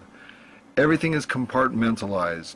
You have your electrical design, your mechanical, your instrumentation, and so forth. And if I had a question that might have been related to instrumentation or some electrical portion, I'd have to go back through my boss, and he'd have to go through various chains, and then I'd get the information back. Uhouse claimed that the strictest security was employed, which he labeled BS, humiliating, and degrading. When Uhouse decided to relocate to Las Vegas, security officers went through every possession in his home and then physically searched him, even looking over his skin to see if he had written down anything top secret on his body. The only thing they can't take away is what I've got up here, and he pointed to his head. That's the only thing. And I want to say again about the security, in this particular level of security and activity, it's a different type of security. You have permanent security officers that are assigned to you. I know I had one for 20 years. 20 years this guy was my security officer to monitor me. Uhaus testified at the 1993 International UFO Congress in Nevada that the secret project was specifically for gathering crashed extraterrestrial avionics that had been seized from private and public lands by the U.S. military from the late 1940s and early 50s, and taking the retrieved flying discs apart and back engineering the avionics. Uhaus named Roswell, Aztec, and Kingman as sites of these crash retrieval operations. The one at Kingman was more or less the one that came down where there were some live bodies. That particular one, I know about the flight deck and the instrumentation that they brought in. Uhaus explained that not even the best American pilot could fly an alien disc because of the vast differences in avionics and propulsion systems, along with vast differences in the language used in transmitting flight data to the pilot. What we were doing was taking the technology and transferring it into known technology with instruments that we are aware of that our pilots could use and people on Earth were familiar with. They were trying to bridge the gap between the alien technology and ours so we could learn to operate their ships. And they never succeeded in bridging the gap. They could never convert the alien controls to toggles and switches and buttons. And so in 30 years of trying, they never succeeded in it. We saw solutions, but we couldn't reach those solutions by their method because we didn't understand their technology. However, knowing that a solution exists, we found other ways to some of these solutions, like solid-state electronics and laser technology and a number of things. The first thing they noticed is when they pulled the modules out of the panels, the modules continued to work. There's no wires, no lights or nothing. They could put them any place and they still operate. And then plug them back in and they function. One of the first things that we were on was to join metal without nuts and bolts. That is, to put two pieces of metal together without glue, nuts, bolts, or whatever. What we were going to do is make the aircraft lighter. Uhaus goes on to explain the details of this phase of mechanical engineering. We finally did it after about 3 or 4 years of putting these two pieces of steel together. Of course, there were curvatures and so forth, and angles that we had to make to, with this material, and we finally did. It was years later after we got through our training with the simulators in this particular portion of the project before we found out exactly where and how this process was going to be used. On the simulator, since it was large, I'm going to go with the 29-footer, which it was, it had to be done in sections, and these sections had adjoining L-type separations. Some were pi sections, some were hexagons, some were squares, and the equipment that we built was in individual pods, so to speak. For example, the flight deck, the avionics, that was split up into about 3 different ones. But when they broke it all apart and shipped the unit, and they put it back together, it would all fit just like a jigsaw puzzle. It worked out well, real well. Like I said, all I did was the mechanical part of it. I knew nothing about the instrumentation on it. We were the mechanical design engineers for the avionics that's for the flight deck. On this particular thing, the portions that I was involved in were the flight deck and the equipment bay being the bottom of the particular disc. Uhaus claimed that these top-secret disc projects went quickly into development in the 1950s. He also testified that he had seen operational discs flying in New Mexico. Sure, there are flying discs around. We started back on the simulators back in the 50s. Uhaus admits that he has very little knowledge of the disc's propulsion systems. Whether or not they go into time warp, that I don't understand. I know they go into some other mode of speed that I'm not familiar with. The reason why you see them go so fast, you see it now and then you see it over there, is because they power down and the ship is visible. They actually power down the ship, so now the ship's visible, so when they power back up and reappear over there, that's what you're seeing. Referencing Bob Lazar, Uhaus has several observations. If everyone here has seen Bob Lazar's poster, that's the closest thing you'll see until you see the real one of a flying disc. The reason why Lazar got out there so fast was because of Teller. All Teller had to do was write that letter and sign it. And I'm sure they were investigating him while they put these Gestapo guys on his butt, and that's like it is. I met a fellow and his name was Gene Huff. As a matter of fact, he knew Bob Lazar and he did the appraisals on my house. He had mentioned UFOs and so forth, and of course I couldn't say anything, didn't say anything. He gave me some information. I bought some books and started reading and so forth. And then, of course, Bob Lazar had come on TV, and I'd watched that program, and I said, boy, stuff is leaking out fast.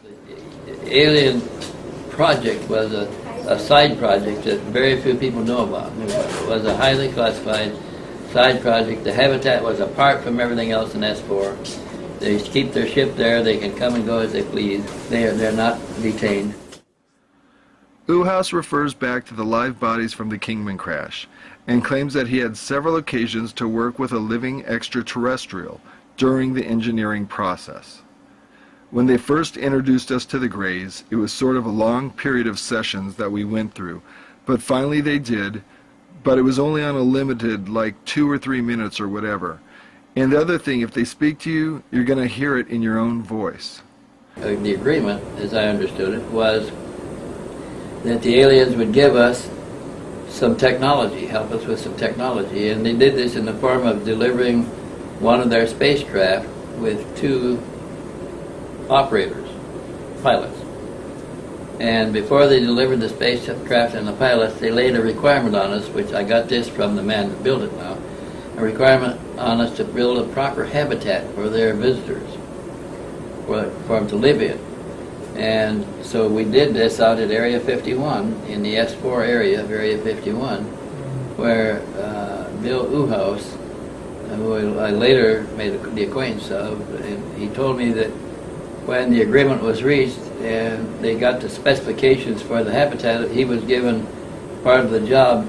He was an engineer at Area 51, and he was on the team that was given the job of providing the habitat. He particularly worked on their sanitary facilities. He said the bathroom had 2 nozzles in the wall, one for water and one for an enzyme that the aliens brought from their home planet that was carried, it was held in a tank. It was evidently a living enzyme. It was held in a tank, and it was dispensed through a nozzle which they lathed over their skin, then rubbed it in and stood there for a few minutes until it cleaned their skin, whatever it was.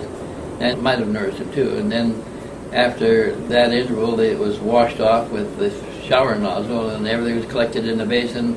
The enzyme was filtered out, put back in the enzyme tank, and the water was flushed away. And so I said, well, what did they eat? He said that was another problem. He said they brought a culture from their home planet of primary order foods like fungi and spores and chlorophyll, and I don't know what was in it, but it was all simple foods that require less digestion. What we eat is complicated. It starts with the simple foods and gets more complex and more complex and more complex until the meat we eat is about 4 or 5 or 6 generations away from the primary source. And there are things that are added and things that are lost in the process. So our food is not very nutritious. Their food was supremely nutritious for them. And it took little to digest it because it's in lower forms already. And so we had to culture that and provide it to them as a diet and proper eating facility. All these had to be built to make them comfortable. Sleeping, they had special sleeping requirements, and all this was built in to their little habitat facility out there in S4. And they when it was complete, they came in and inspected it and left the ship and 2 men and took 2 American scientists back to their home planet on a trade-off, reciprocal. They wore a shirt and a pair of pants. Their shoes were a little different. And this guy's name is J-Rod. Imagine that, J-A-R-O-D. That's a translation from whatever they had given the translators at the facility that I worked at. There's a lot of linguists. There's so many people involved in this whole particular project. Describe fully what this alien looked like. Well, he had a disproportionately large head, disproportionately large oblique eyes, black. Very little nose, just 2 vertical slits for a nares, for a nose. The ears had no shell on the ears, they were just a slight bump and a membrane. The mouth was just a slit, a narrow slit. No fleshy lips, it was almost a lipless mouth. And the chin was kind of pointed. The neck was slender and weak looking.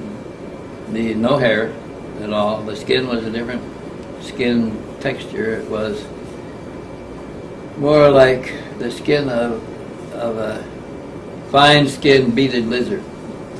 And it seemed to be very flexible in all directions.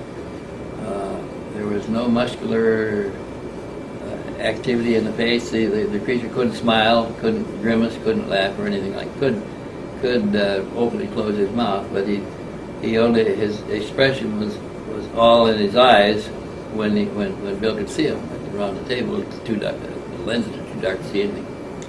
So he didn't manifest any expressions, possibly motion of his hands or something of surprise. Did Bill say what planetary system or solar system? No, he said that he had a feeling that he came from Reticulum, but the alien couldn't talk because he has no vocal cords. He has no opening in the back of his mouth at all. The mouth cavity only went back about 4.5 inches, and the mouth cavity was filled with many folds of tissue. And they took the alimentation into the mouth cavity, and a stiff, raspy tongue in the back of it moved it around among the tissue, and the nutrient was absorbed directly into the bloodstream through the tissues in the mouth, and the waste would just spit out like that. And the alimentation that was provided to the aliens at Area 51, Bill said, came in two forms. One was tablets that we made of their nourishment, was pressed into tablet form, and so they could carry it around in their pockets. And the other form was a paste that was put in a tube, just squeezed in their mouth. It was confusing for me for many years since I didn't know what the heck I was working on. After a while, it became apparent that what we were doing was a little bit different than what we normally do on this earth with our sciences. It was sciences from somewhere else. This J-Rod fellow, he was a science translator. We had these big groups of people that were taking information, all these characters and symbols and so forth and so on, and he was assisting those people. We didn't see him very often. Maybe I saw this gentleman about once in a year. So Bill Uhouse spent 20-some years trying to bridge the gap, and he often would find himself working under the instrumentation consoles of theirs or ours in a situation where he could see an iris and a pupil behind that black onyx-looking eye in bright daylight.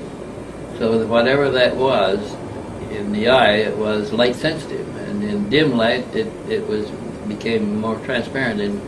In full sunlight it was black as onyx, solid opaque black. And what did he describe the eye under this shield He to said look it had like? an iris a little bit bigger than ours, and a bigger pupil. It was probably one reason why they had to use the shield. They had more sensitive eyes.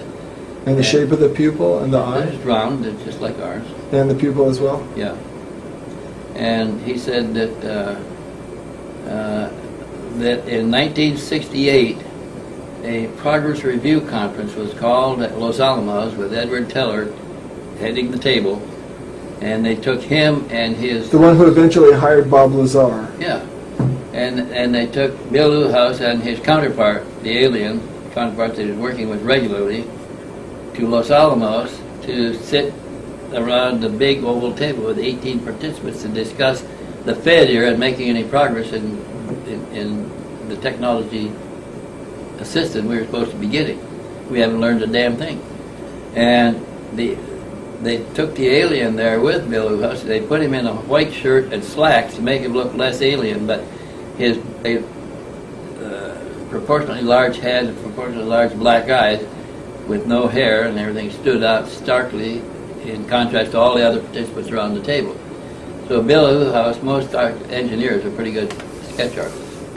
Bill Uhouse, while he's sitting there, as things were moving along, he's doodling on his pad, and he sketched a portrait of J-Rod, is what they called him out there. And even after a while, they began calling Bill Uhouse J-Rod too, because he was spending so much time with the alien. What did Bill talk to you about the possibility of disease, non-terrestrial diseases that might have been... He said that we didn't understand all of the physiology of the aliens. The alien couldn't talk, but the alien was telepathic, and he tried to communicate with Bill enough so that Bill finally learned to pick some of it up. So what he couldn't pick up telepathically, the alien could make symbols and motions with his hands and sketch, like trying to, if he's thinking about making a connection from here to here for such and such reason, he could communicate the idea, but he couldn't write it down. He couldn't articulate it. And Bill eventually got to where he could understand the guy pretty well, and that's why he was at the conference with the alien, is to interpret for the alien and tell him what the alien was thinking or saying. So let's get back to that conference now then. You've got the 18 people sitting around there at the table. And what happens? Well, I wasn't at the conference. I don't know. What did Bill say? He said that the conference lasted about an hour and a half to 2 hours, and the various departments made their reports on their attempts to solve some of the technological problems that they that were involved in understanding the spacecraft, and each department made their report on their failure to accomplish this or accomplish that, and the reasons for it, to Teller, to head the table. And when they adjourned, they agreed that they hadn't made a great deal of progress and may not make a lot of progress. There is much more disturbing information that UHAUS offers that confirms the basic tenets in the Connor Orion case. 1. That a group of multinational corporations, along with the U.S. military, are covertly hiding the existence of extraterrestrials and their secret flying disc back engineering program. And equally troubling, that 2. These bases of operation within the United States are behaving as separatist nation-states, headed by leaders of these multinational corporations and high-ranking military officers who don't answer to either the President or Congress. UHAUS explains what he observed from the inside for over 30 years. There are little countries within this country. You've got one not so far from here. It's part of Area 51, but a portion of that facility is a separate country. It's run by certain individuals. They've got their own rules, their own laws. I've been out there many times. I've been in some of the tunnels. But New Mexico has their own little country, and that is not the government. That's a separate entity in its own. And there's certain levels of clearances that you'd have to go through for certain aspects of that particular work going on, whether it's the flying discs or other things that they're doing. You're not going to get into any of these facilities. Now, these little satellite countries here in the United States, they have nothing to do with the government. As a matter of fact, if anybody read the paper, you'll find out that this suit that's against Area 51 for burning toxic waste, they wanted to set it up so that it would be held in Washington, D.C. And of course, the justices there said no, they wouldn't take it, and it's transferred back here to Las Vegas. They won't even handle it. Impossible. They just can't do it. And I'm sure Wendell knows about some of this stuff. He's probably been involved, and a few other people here that I know that are very familiar with the way certain parts of this U.S. government interact with these particular areas. There are certain people up there in D.C., I'm sure, that are aware of everything that's going on, and there's a wall that's put up between that group and the groups that are at these satellite facilities. I mentioned Teller's name before, and he's probably one of them. They have their own organization that's controlling all of this, and it's their own government. It's Gestapo, really. It's Gestapo, and these guys are tough. Until all the information is going to come out, which is going to take many years before it does, you're going to keep getting trickle, trickle, trickle, and maybe one day, if we're still alive, maybe we'll understand everything as our little satellite governments know it here in the United States.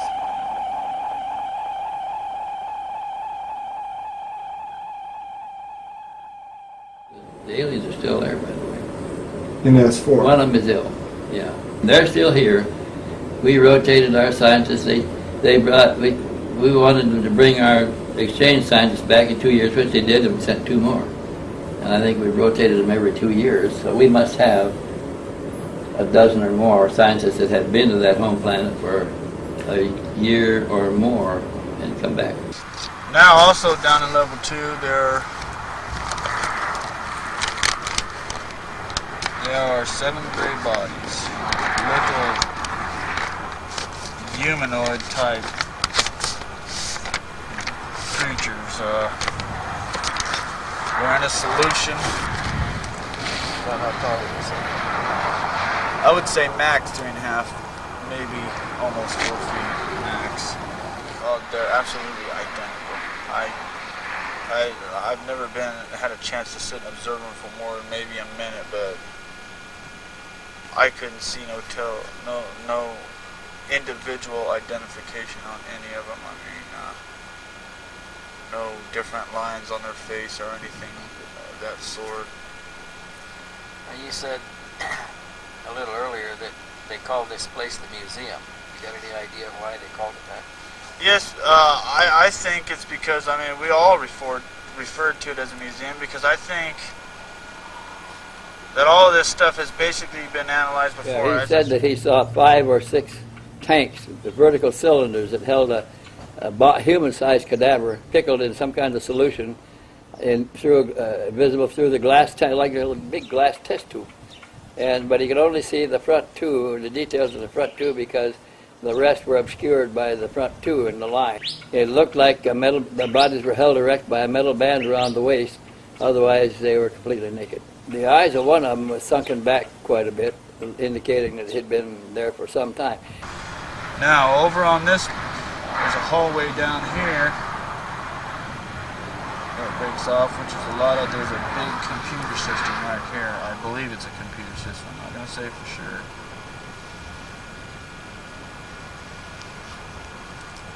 Right here is a level. There are 7 tubes.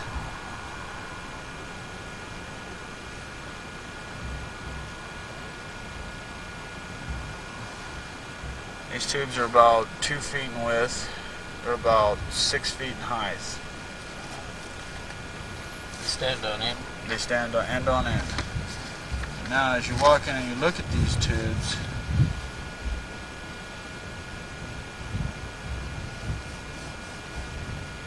I'm just going to go push a 1. They're all exactly the same. The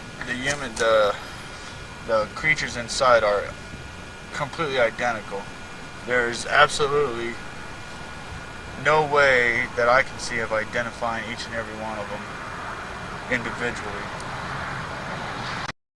Now there's an aluminum part right here. I don't know if it's covering genitals of them or not, but the rest is filled with the solution. There's a couple tanks right here. I don't know if they're oxygen. I don't know what they hold. There's no identifying marks on them whatsoever. There's absolutely no air in the tanks. It's all solution. And the grays are just in here, right here. They're suspended, so I imagine they're being clamped somehow, some way to hold them in this completely, where their feet is completely off the ground and stuff like that. And under here, there's about a 1-foot pedestal of black iron steel, like it's polished, but it looks like a black polished anodized iron. Now the things inside,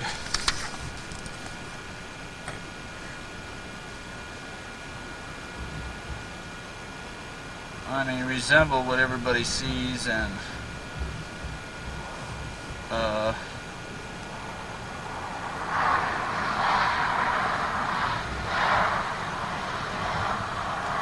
the only thing that's different about them from what I see on all the pictures is the eyes appear to be have deteriorated, or they look like prunes.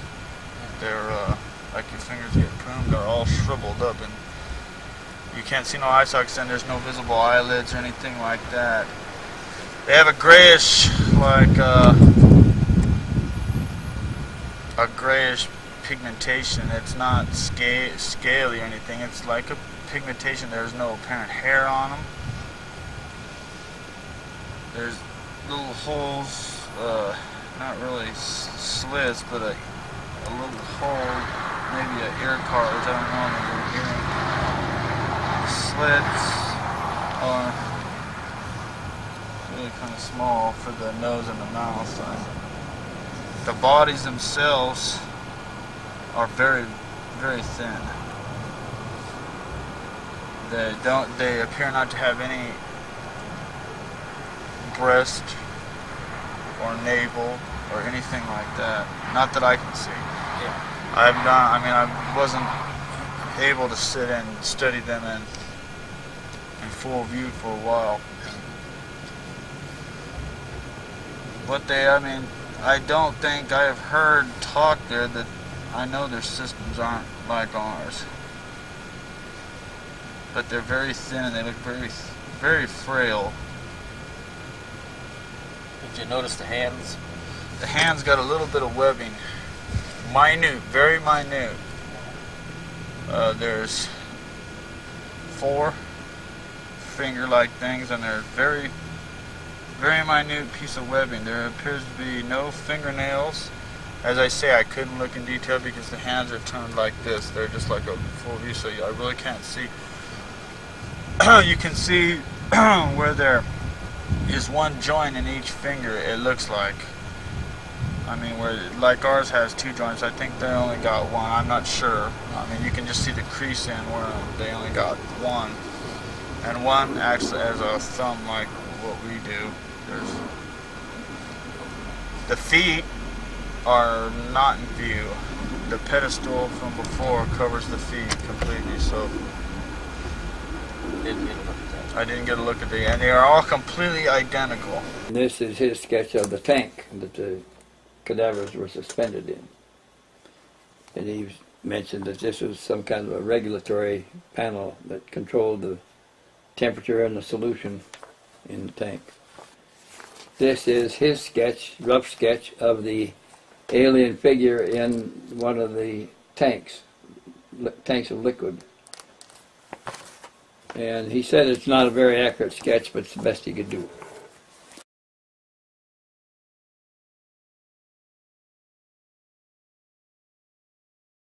One of our colleagues there,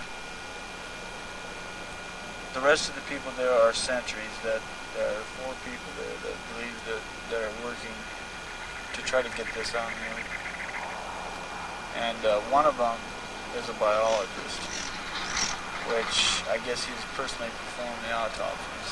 I can't say for sure, but we have those reports, so we can, when we receive them, we go over them in detail and see what you think. Have you taken a look at the autopsy report yourself? Yes. Can you describe some of the anatomy of the... I don't know too much about biology and the anatomy.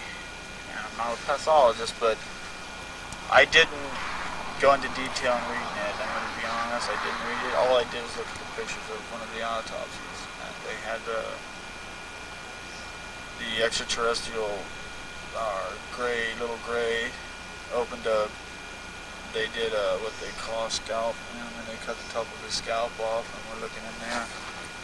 I know there's brain weight, they weighed everything, and the organs are in a little bit similar to what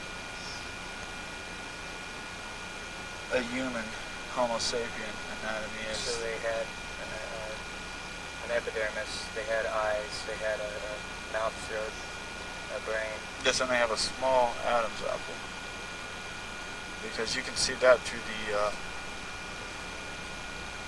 what they're kept in. Now the autopsies are performed in level 3, I believe. As I say again, I didn't go into detail in the autopsies. I'm just going to leave that to someone else because I really don't understand a lot of the words. I'm a grunt. I know they have some kind of a pump system that pumps some kind of a chemical blood, I guess you would say. I know I've heard it mentioned that their eyes are, because of the gravitational pull, they're in no gravitation, so their eyes tend to go up in there, something like that. That's about all. What scientists did Connor O'Ryan mention by name who were involved? He didn't give us the names of them. He said that the biologist that had charge of the cadavers in the glass cylinders was one of the defectors, one of his co-defectors that were disappointed by the what they thought was unnecessary secrecy because they thought that they were guarding museum material, and why did it have to be so secret, and it's tying up their lives so seriously they didn't have any liberty or they had no freedoms. What did Connor O'Ryan say the biologist's position and information was? He said he just took care of the bodies in the containers, kept regulated the temperature, regulated the chemical balance in the solution. He escorted people that were brought in to view the bodies and described what they knew about the bodies. He kept the records on them. They only met him when they were both out of the facility. They weren't allowed to talk to anybody in the facility except in front of the TV set or eating lunch at the table. And they had to address each other by number. They couldn't use names. The numbers were on their tab on their suit. The biologist had a number tab also. They never knew his name. They weren't allowed to give each other their names. So when the Marines were out, they did exchange names. He knew some of the other Marines who they were. Did Bill Uhouse's testimony coincide with that of what Connor O'Ryan said the biologist within S4 was saying? Did any of that information corroborate each other? No, because Bill Uhouse said that the two alien beings that he helped build the habitat for they weren't detained, they weren't caged, they weren't restricted, they could move about. They chose not to move about a whole lot because we were as different from them as they were from us. They didn't really like us. Their facility was a special construction facility apart from all the others that we've discovered. Not a part of Groom Lake. It was in Papoose Lake in the S4 facility, but another part from where the craft were stored.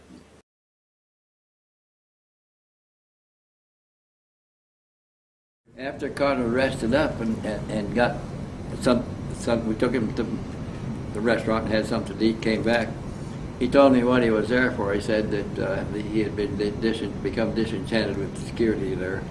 And he, on their R&R, he discovered, when they could talk, he discovered that there was some other security guards that were equally disenchanted and didn't think that thought the security was overplayed and that they didn't like living that way under the security. And they thought they ought to make a record of it in case something happened. They knew they'd been in, all of them were Special Forces troops.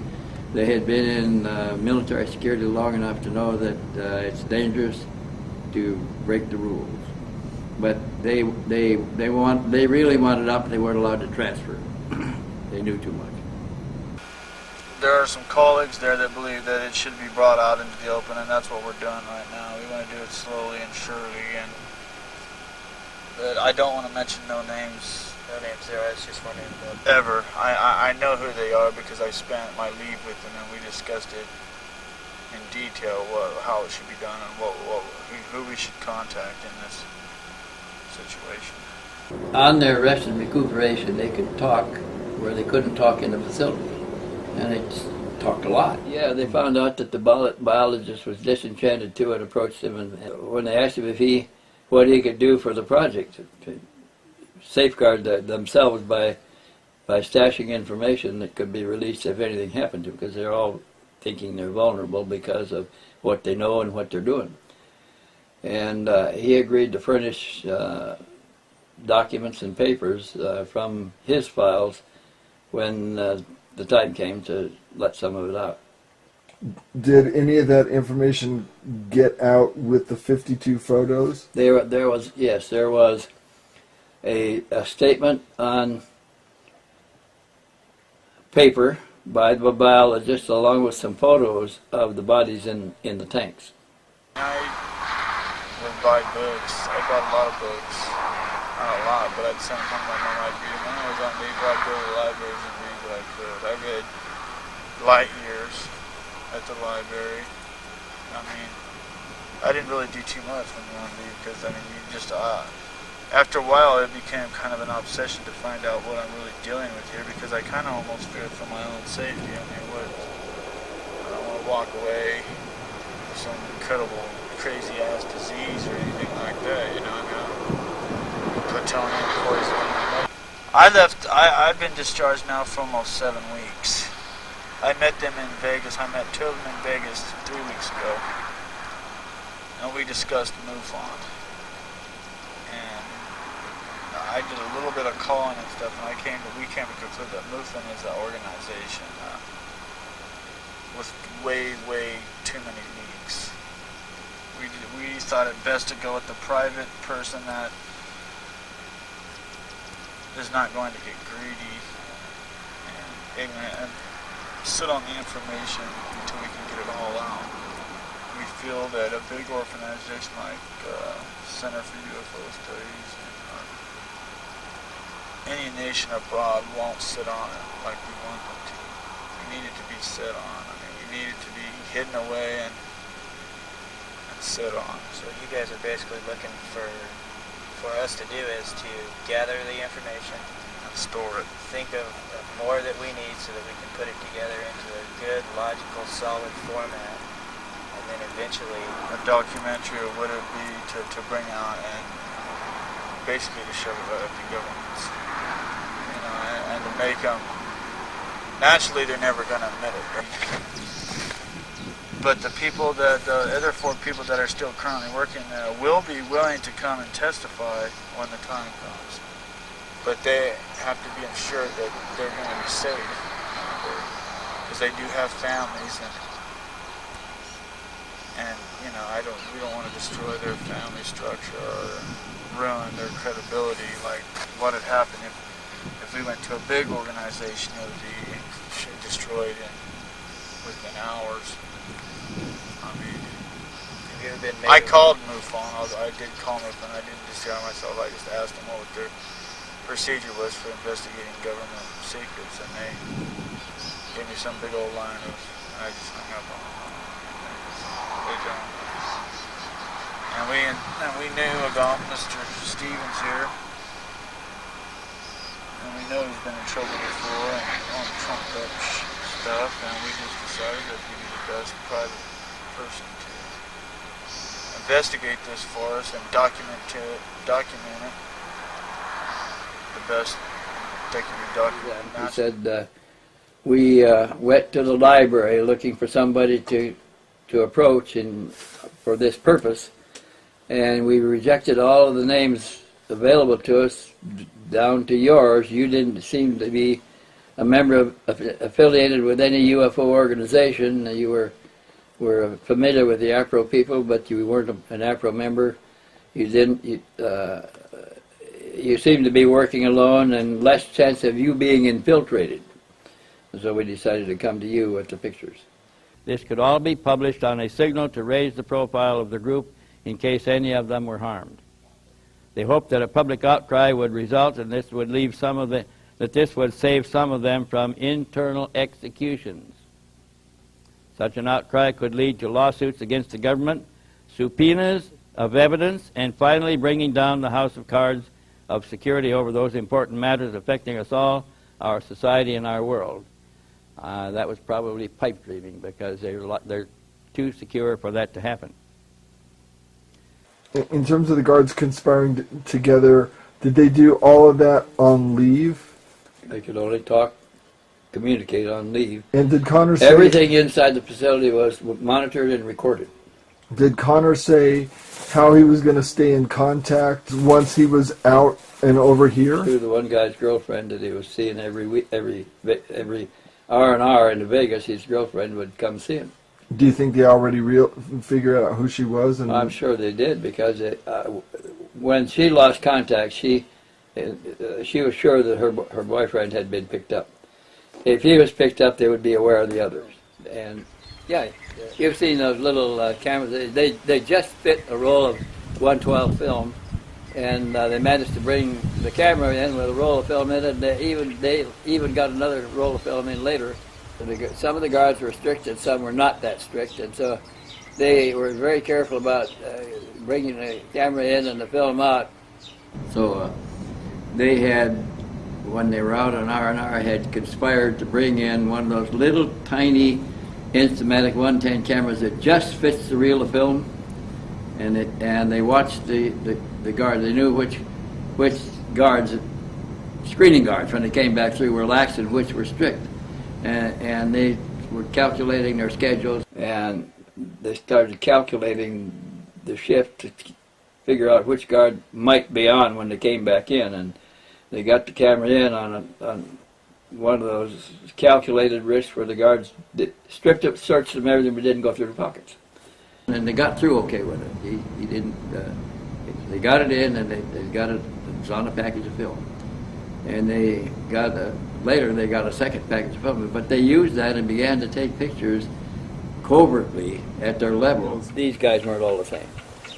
He was a Marine Black SEAL. They weren't allowed to discuss their history, so he didn't know what the other history. They were all in a nondescript coverall uniform. They didn't know what other services they belonged to. They were not all Black Marines. He was a Black SEAL Marine. He didn't know what the others were because they weren't allowed to discuss it.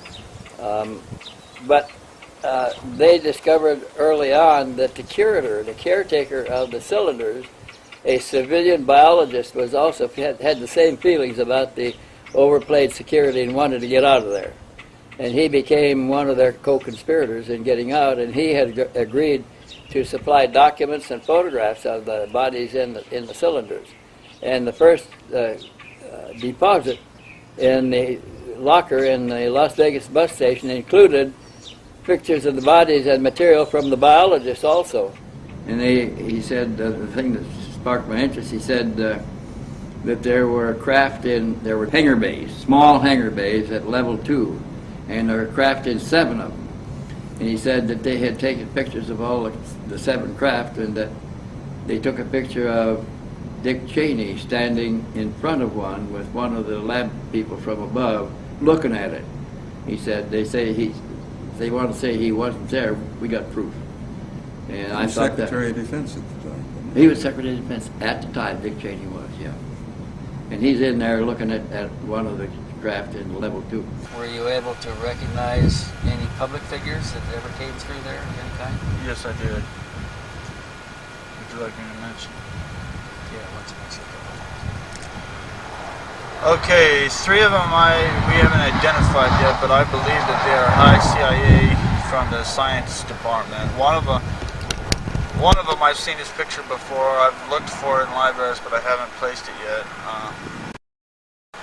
One more key figure was the Secretary of Defense, Dick Cheney. He was there about 6 months ago. He was observing with I guess you could say it was a fact-finding type thing. They were walking around, just looking around. I didn't identify the other 3 people. Okay, this is about the time we were beginning to schedule a cutback in military force structure, right? I believe so, yes. And they were going to close. That's when they're starting to close the bases and stuff. That's around the talk of that right there. This base has been here for a long time. Mr. Cheney, his reason being there, I have no idea. I can only begin to just theorize on why he was there. He was, I assume, just wondering what's going on. I mean, being the Secretary of Defense and the unique quality of these things, I'm sure they're thinking some kind of weapons they can use or whatever there. I don't know. As I didn't have a privy to any information. They would have to go through 3 gates once you get onto the thing. Once they got through those 3 gates, which I've never been a sentry to those gates. If you were on the facility, you were all right, as long as you weren't putting in. We were just standing there, I guess, for an invasion, possibly, or to make sure as saboteurs we had orders to shoot, to kill if anything looked suspicious. Anything. Was Cheney escorted by anybody? He was escorted by 3. Yes, he was in 3 individuals, which I don't know who they were with Cheney.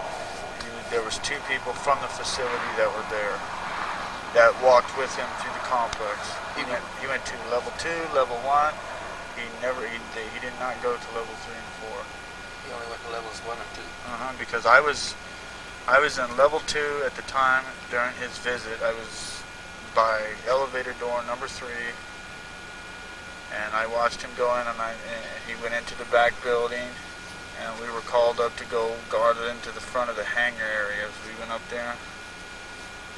So I was relieved for elevator door number 3, and I went over there.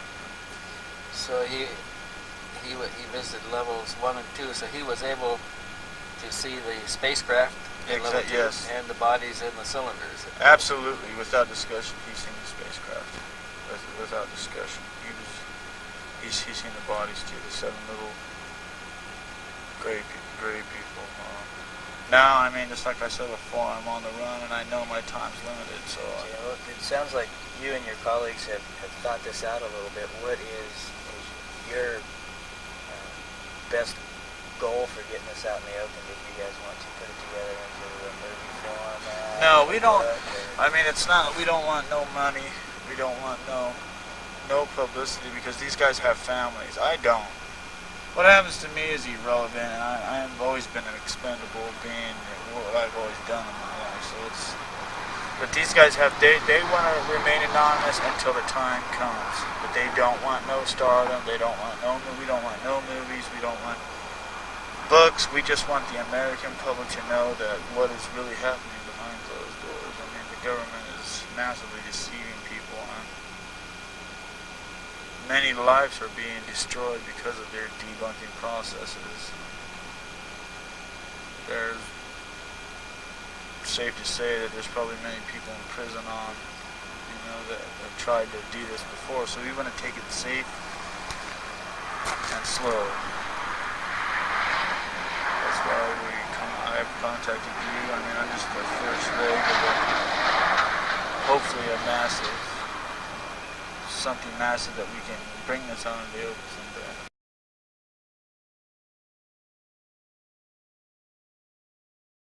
It was very irregular of a military base, and we weren't allowed to go into the parking lot area and look at license plate cars. Look at we weren't allowed to. I think that's why they give you a polygraph to see if you memorize any license plates of any cars or anything like that. I mean, you're not allowed to keep any notepads whatsoever. The only time you're allowed to write letters or anything is when you're on your own leave. Then you go through a polygraph when you get there. So if you made any mental notes, they're gonna know about it. When we would meet and talk when we were on leave, it was like sometimes they would ask you questions and sometimes not. We took a big chance a couple times, talking about it. Because sometimes they would ask you a couple questions and you'd be out. And like, did you talk? Did you call anybody? No. All right, go. Sometimes they'd ask you 3 questions. Sometimes they'd barrage you with 30 if they suspected anything. And all of them had been subjected to hypnotic control. They had different controls, but their controllers knew that either a tone, a flash of light, a touch on a certain part of the body would put them in an altered state of consciousness, and then they could be controlled, instructed. Or interrogated. Or interrogated. We go in a room, they would hook us up to an IV, and that's basically, then you wake up about 50 minutes later and the physical is over. Counting, they tell you to count to 10, make it to about 7, and that'd be it. Wake up with a tremendous headache. We were told that if we breached any kind of security system, then you'd be terminated. You'd be terminated. If you were on the facility and you breached the system, you'd be terminated.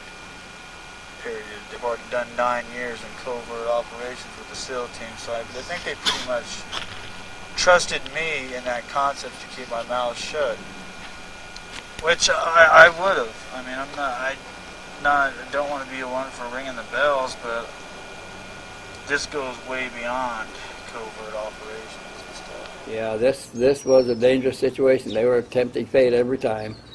And they risked discovery, and they didn't know what was happening in the hypnotic induction. And he knew. Now I found out, my last physical, they told me I've contracted a form of Hodgkin's disease, which is a cancer of the blood. And to be perfectly honest, I don't know what the truth is or not. On the last annual physical, done quarterly, after a few days after the physical was over and the blood test and everything had time to get reported back, they called him in and told him that he had a fatal disease that would take him out in 2 or 3 weeks, and they were going to discharge him and let him go home and straighten out his personal affairs before his death. And right away he knew that if he had a disease in the sterile conditions he was living in, it had to be introduced by his own superiors. And at that point, he decided that he's going to bring the house of cards down before he goes. He's only got a short time to do it. And they discharged me. He said, for that purpose, he said, I am prepared to bring the house of cards. And then I began to think, well, this got to be a ploy because they're setting me up. And that's why I held off for 10 years, because I had to find out if he was true, if what he was telling me was what he truly believed, or whether he was a plant. But I now am convinced that he truly believed what he told me. If he truly had the disease, it had to be given to him, and if that's the case, he's not going to defend the situation anymore. He's going to bring the whole house of cards down before he goes. I wanted to take him to a doctor and get an examination, but he didn't want to go. He said, I do not want to know for sure. He said, I'm doing this because on the mites, if they did give it to me. I had to sign numerous National Security Act papers, polygraph examination, 2 polygraph examinations. I don't know if they hypnotized us or not. Somebody told me that they will, but I never remember being hypnotized, so I could not reveal and say I was or I wasn't. We were told I was never ever to speak about this again. That I could go back into they were going to put me back into the regular Navy. I could turn my time out, but I told them I didn't want to do that because I've always been in the SEAL team. So they promised me that I would be taken care of medically. But I had talked to my other colleagues there at the facility, and we decided that since I'm in this kind of a situation, that I just personally decided that we're going to try to bring it out in the open slowly and surely. I felt that he was very sincere about what he was doing. He'd been living in a sterile environment. He looked in perfect health. He didn't want to know if he only had a week left.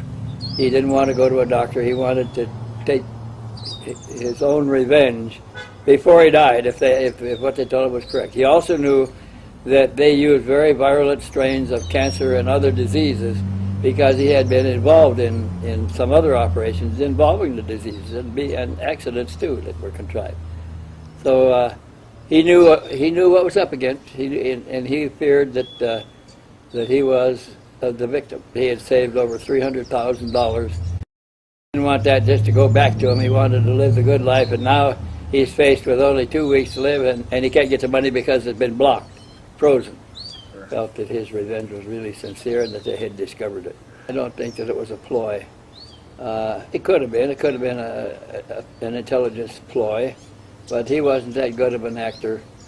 He was truly afraid for his life. When I showed him the first letter from behind the numbers on my house, and he looked at it, sweat popped out on his forehead, just popped out, just like that. And he turned kind of a palish, whitish green. And he said, oh my God, they're here already. He thought it would take him a few days to figure out where he was or what he had done. But they were there the next morning. He was truly worried that they had been discovered, and he knew that the results were certainly going to be fatal to everybody involved, that they didn't hesitate to take care of the problems internally. He worried about having all that money and not being able to get a penny of it. He couldn't even draw out $1. And he was really serious about revenge, bringing down the house of cards before he died a week later.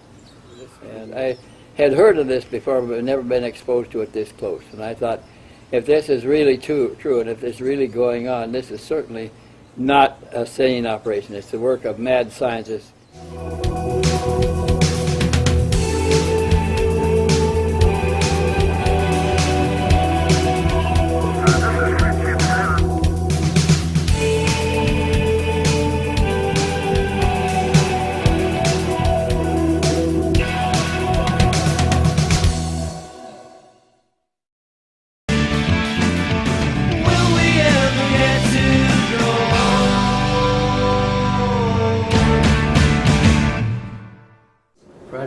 Is a project that recovers crashed UFOs and has custody of the ones that have been picked up.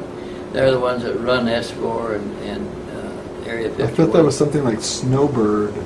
Snowbird is an Army project to recover crashed vehicles. Project Pounce takes all the other recovered materials from everybody else. He takes it to Area 51. Colonel Steve Wilson, who was the head of Project Pounce at Area 51 before he retired, and he headed the recovery project, and the same people who recover them have custody of them out there in Area 51. It's in S4. And a time came when he knew too much. They also have live aliens, alien extraterrestrial living there. And a time came when apparently he knew too much, and he was given one of these fast-moving cancers. And when he was near death, he retired, medical retirement, and he came to the realization himself that it had been introduced because of some recent information that had just come into his possession that was super sensitive. From Korea, he was a lieutenant colonel, and he was assigned to Vandenberg Air Force Base, where he again fit his classification. He had no ties. He was not married. He didn't have any children. He didn't have any family. And he was quickly recruited into the program and taken inside and transferred from Vandenberg to S4, where he got further indoctrination. Steve Wilson was born in 1930. In 1930, just 7 years after my birth. And like me, he first became an aviation mechanic and then a flight engineer on a bomber. He applied for cadet training. He worked for General Crabb, was accepted for cadet training, and went to flight school at Kelly Field, pretty much as I did. He became a pilot from being a flight line mechanic, career flight line mechanic, became a career pilot. He flew F-86 Sabre jets in the combat in the war in Korea, where he took a bullet in the abdomen that left him bleeding heavily in the cockpit. He was trying to hold his guts in as he radioed a position report and his remaining fuel supply, and then he seemed to pass out, lose consciousness. What followed after that seemed to demonstrate some extraordinary assistance taking place. The air traffic control officer for the 67th Fighter Squadron control tower saw an unannounced airplane entering the traffic to land. The airplane was strangely surrounded by a green glow as it made a correct approach for landing. The airplane is still flying, approaches in the landing pattern with the engine running, and the engine quits on the rollout on the runway out of a good landing. The airplane flared out, made a perfect landing, rolled out, and as the mechanics ran to the airplane to get him out, the engine was stopped, and they found him unconscious in the cockpit. Now this is days later, after he took the bullet. He doesn't have gasoline but for a couple of hours, and he's out of fuel. They took him to the hospital. He recovered quickly, and on subsequent tests they discovered that his IQ had gone to a high figure from a normal figure. He had suddenly acquired a very high IQ that they couldn't account for. His IQ had gone from 162 to 232, a very high figure for anybody. And as after this, he noticed an impressive increase in his extrasensory perception, ESP ability. Upon recovery from this, he was assigned to the 1st Air Force Special Services Command at Vandenberg Air Force Base. And I found that very interesting because shortly after that, and directly from there, he was transferred to Papoose Lake S4 facility, and there he was briefed by a colonel that he was replacing on the security measures taken in transferring special craft from one part to another in S4. He was briefed by a new colonel that he was replacing about the movement of ships in S4. In time, he became the project officer in charge of Project Found, the project that's responsible for the recovery and storage of crashed UFOs. As I understood it, Project Found, created near the end of December of 1980, was in charge of the recovery of captured alien aircraft. And this recovery project was made up of elite black berets Special Forces troops and special components used in, collected and used together in the recovery of crashed discs, daily discs. Project Pounce dispatched troops, recovery troops to the site where they closed off the area, effected the recovery, and then sanitized the area afterwards and restored the ground to its appearance before the event happened. And he first reported this in Italy in an interview he gave there just before he went into the hospital to die of cancer. Colonel Steve Wilson was now enjoying cosmic top secret clearance. Cosmic clearance is level Q27. And in this capacity, he was in charge of the storing the captured alien vehicles and the bodies of the occupants in Area S4. When he retired after some 40 years of active service, he was much decorated. I was sorry I didn't get to know him better. But he came, after he came back from Italy, he settled in Phoenix, and he was being treated there for his fast-moving cancer. And he had opened a website so he could publicize what was going on in S4. He had the same feelings as Connor Orion. He felt if he had had a fatal cancer, and which he now knew he knew it had to be introduced by his own superiors, and he knew that it had to be because he now knew too much himself and became a liability to them. And so he, also feeling that this security was misplaced, he intended to bring down the whole house of cards himself, but with his website. He was going to reveal all that he knew about S4, but his cancer worsened rapidly and he had to go into the hospital. He was under special control in a close observation ward in the hospital, where he and Bill Hamilton, decided to stage a conference in Phoenix, a UFO conference, where he would make his presentation and officially announce the opening of the website, and that he was going to publish everything he knew about S4 on the website. And the conference was scheduled to be developed quickly. It was going to come off in less than 2 weeks from the time they got the idea. They rushed out literature and information to everybody they could. And I was going to speak at the conference, and when I got there, I learned that Colonel Steve Wilson had died of his cancer the day before the conference opened in Phoenix. The conference went on anyway, but we did not get the publicity release we expected Steve Wilson to engender when he made his pronouncements from the platform just before he was going to die. A tragedy that he never got to speak. It was controlled that way, I'm quite sure. This painting that was published in the Italian magazine Notizie UFO, put out by Roberto Pinotti and Maurizio Baetta. When Colonel Steve Wilson was visiting Italy and dying of cancer, Wilson told him that he was formerly head of Project Pounce at Area S4 and lived in the S4 facility for a great deal of time.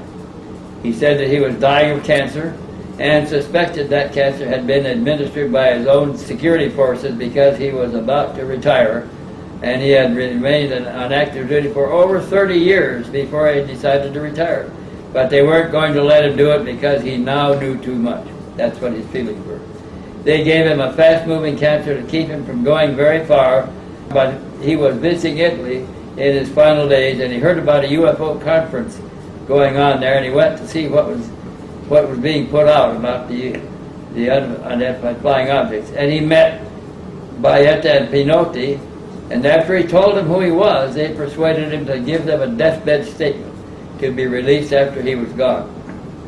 Baetta and Pinotti had a magazine staff painter with them, one Agnes Shojak, and they had a copy editor doing the review work, taking down the questions and answers and all kinds of additional notes.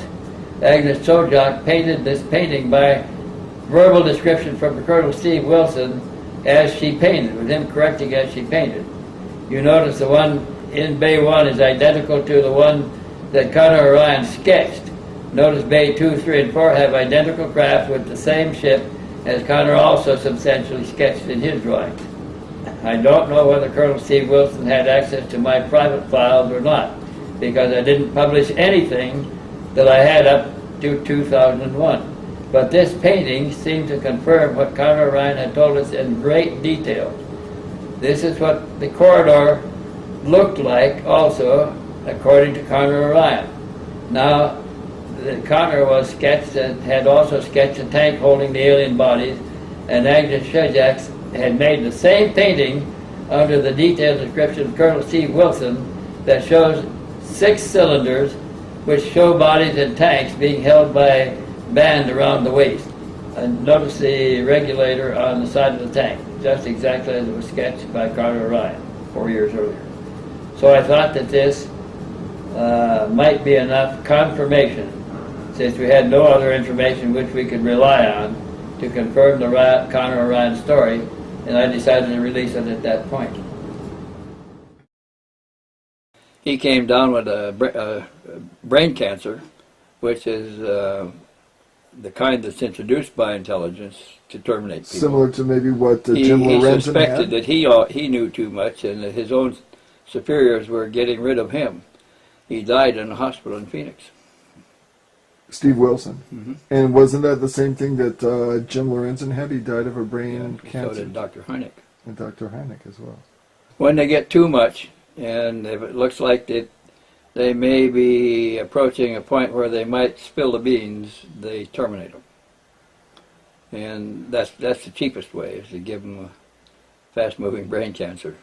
Colonel Steve Wilson, in his terminal cancer stages, he wanted to go back to Italy, and he went to a UFO conference to see what the world knew about UFOs, and he met Baetta and Roberto Pinotti, who was a vice president of Fiat Motors at the time. And when they found out who he was, they tried to get a good statement from him, and he agreed to give them a statement there in Italy as long as they didn't publish it until after he was gone.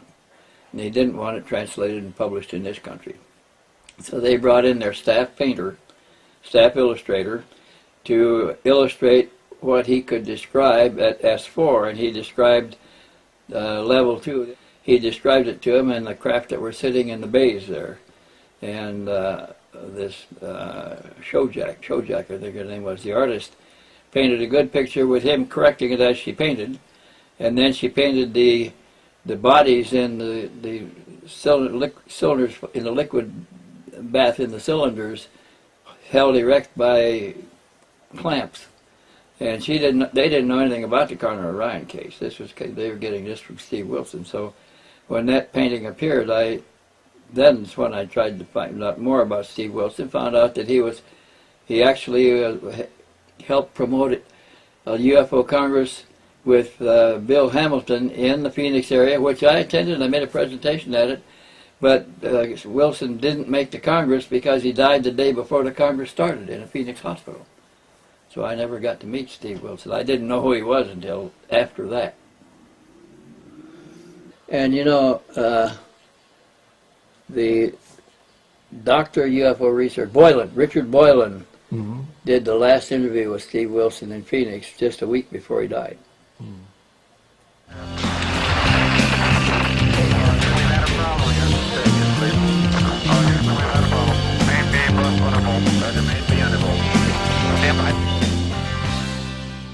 In the last days before Colonel Steve Wilson's passing, he granted what became his final interview to Dr. Richard Boylan.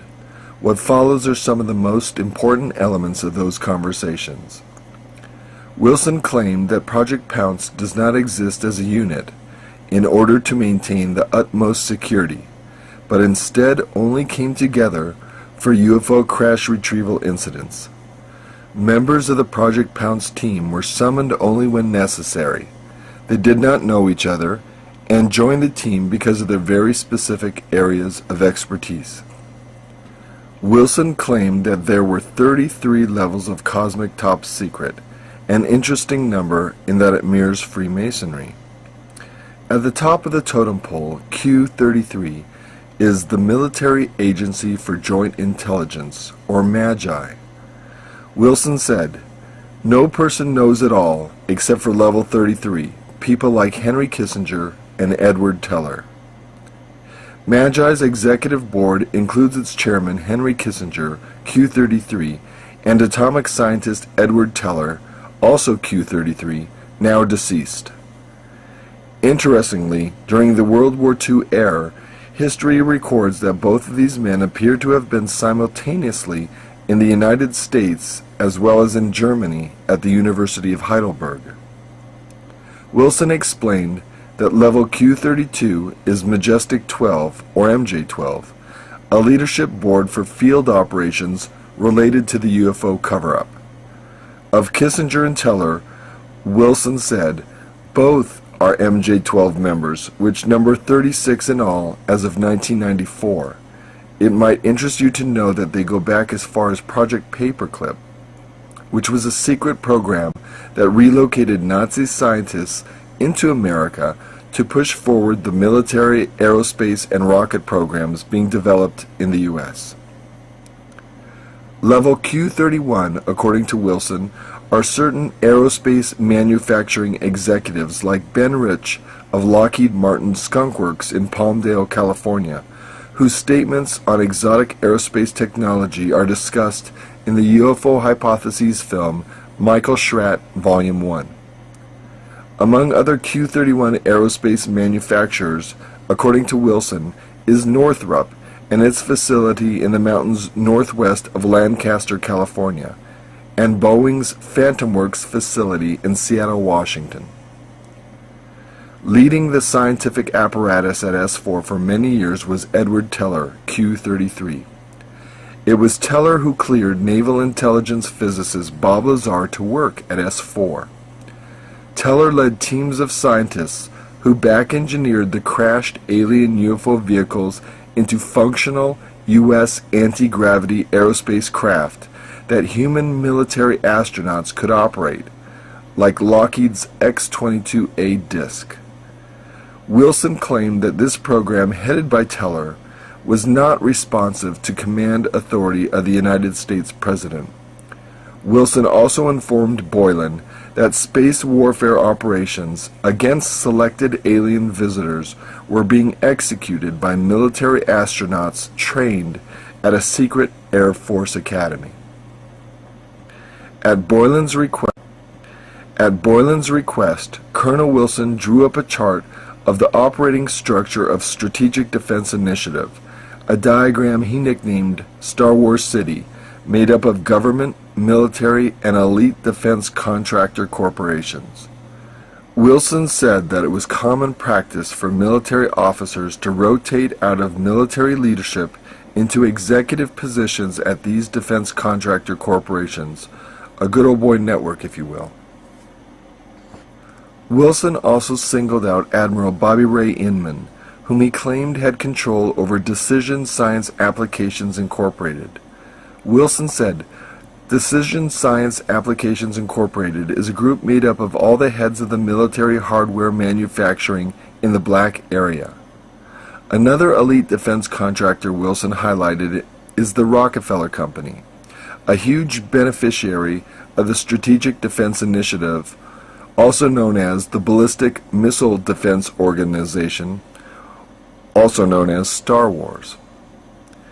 In this photo, Henry Kissinger is seen with fellow collaborators David and Jay Rockefeller. David Rockefeller has long been associated with high authority over the Council on Foreign Relations, the CFR, whose long-term globalist goals are widely known. For a more detailed report on Rockefeller influence on the U.S. government and military, see the UFO Hypotheses film, Aztec, Volume 1.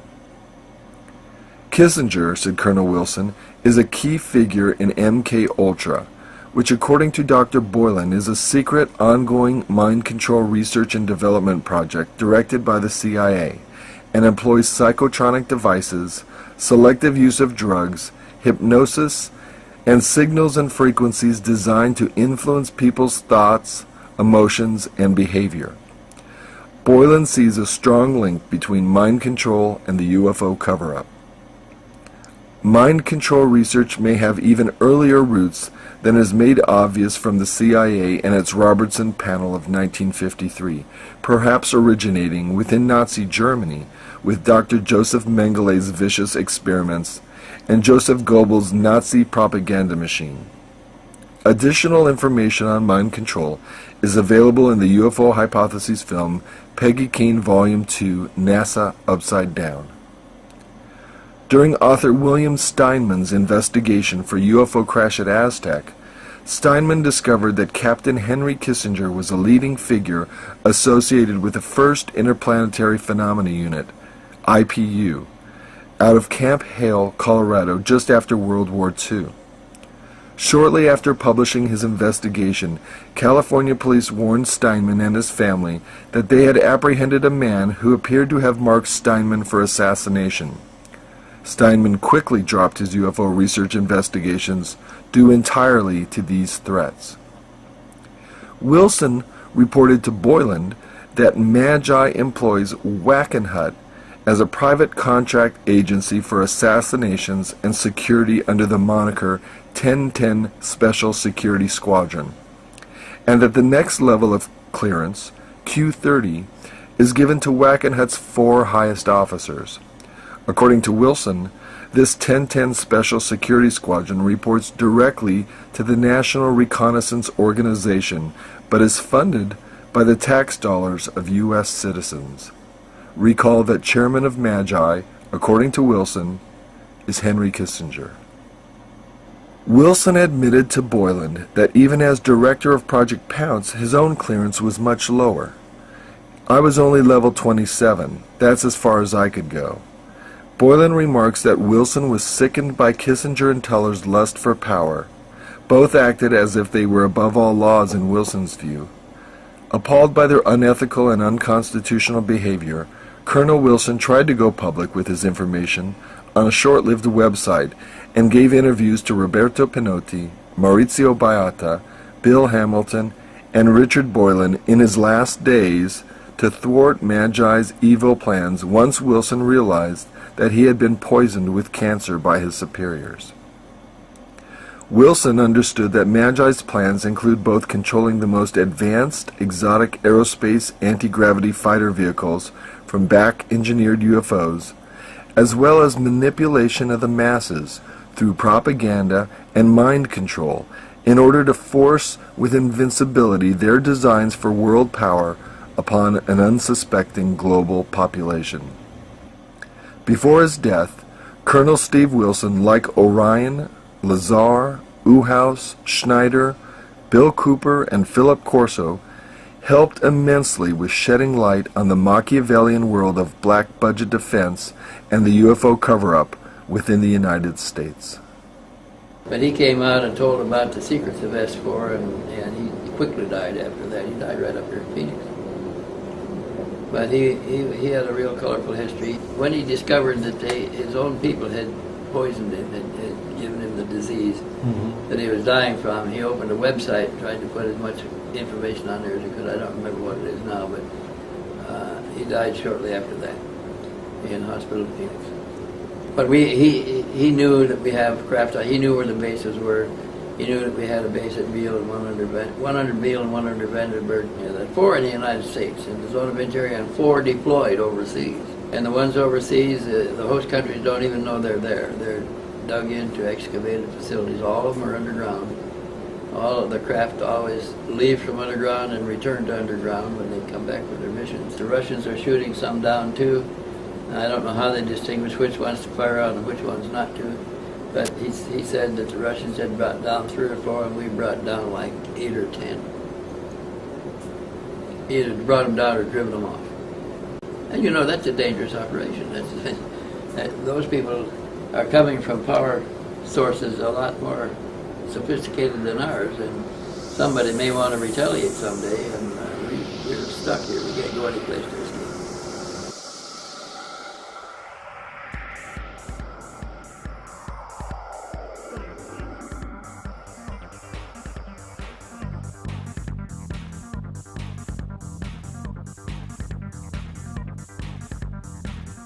When he first called me, he said, I'm bringing something I want to give you.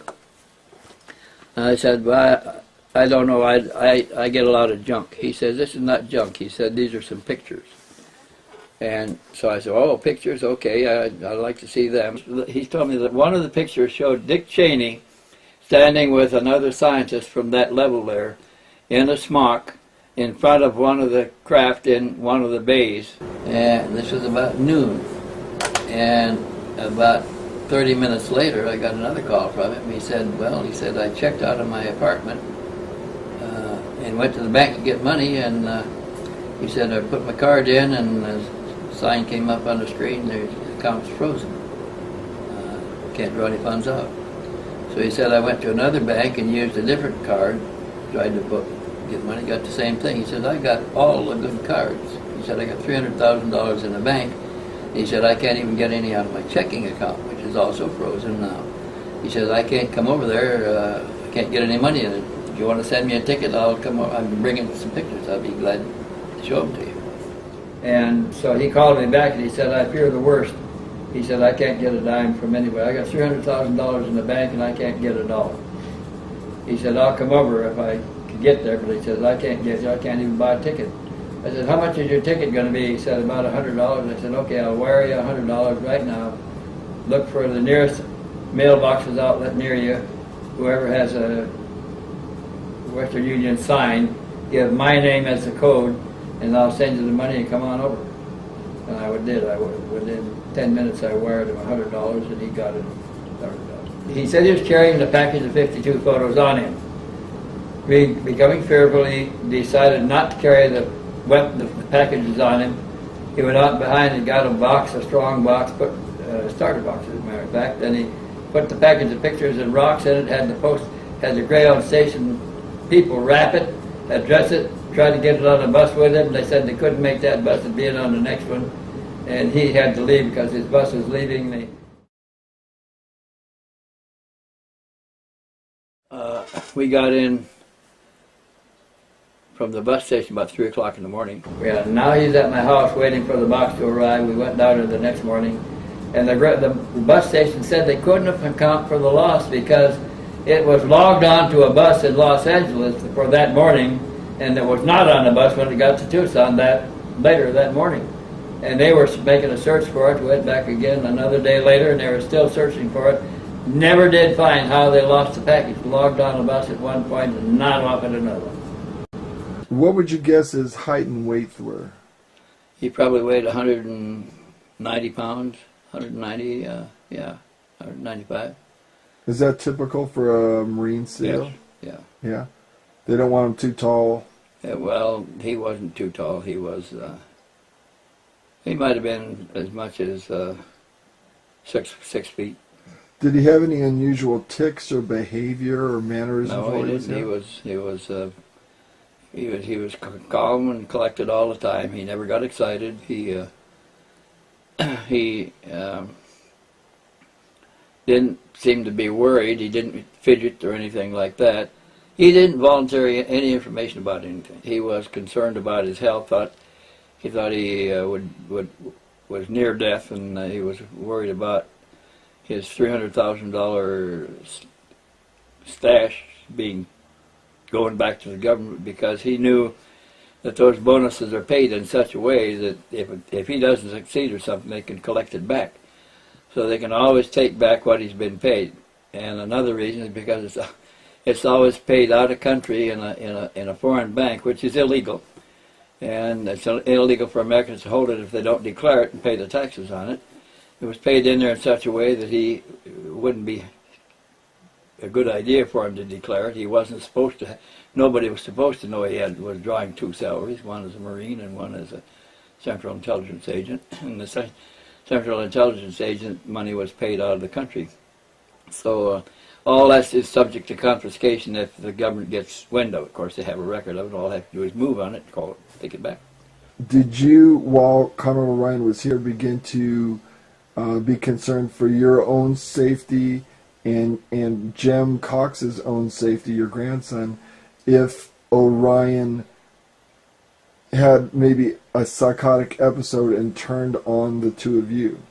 Were you concerned? We never worried about that, but we knew that he was a member of Team 6, Delta Team 6, and we knew that his own team would take him out if he was characterized as a traitor to him, and we knew that they were after. They knew that he had stashed the pictures, copies of the pictures.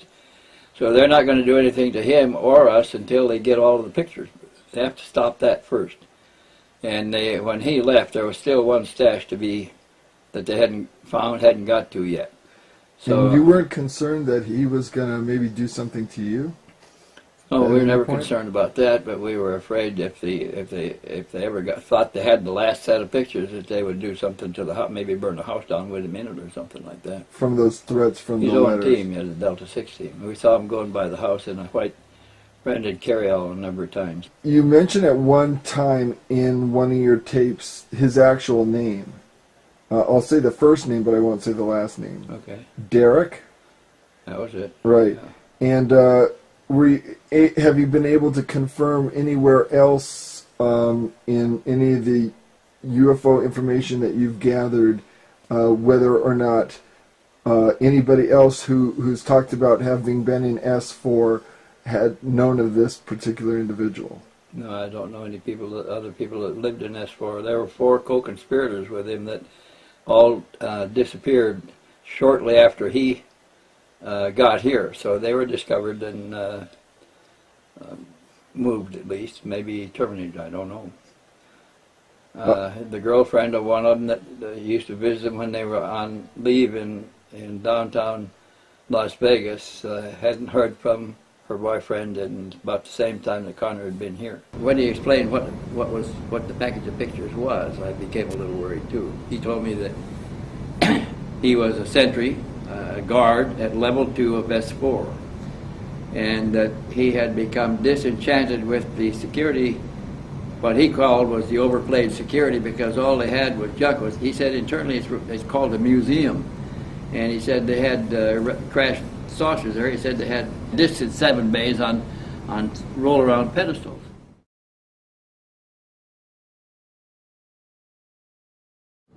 I was watering the plants in front of my house, my little flower garden in front of my house, and I decided, and I was warming water for coffee also, and at some point I laid the hose down and went back in to turn the water down so it wouldn't boil over.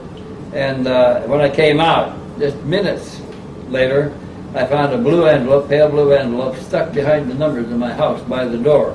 It wasn't there when I went in, just 2 or 3 minutes before that. And I left the hose running and took the envelope down, looked at it, looked inside. It was an envelope from with return address to the Imperial Palace in the upper left-hand corner on Imperial Palace Stationery. Well, this is the picture of the first message. When I was watering my lawn and I turned around to come back in the house, I saw this behind the sign, number sign, just like that. And there's the message. It says, "It's to come home."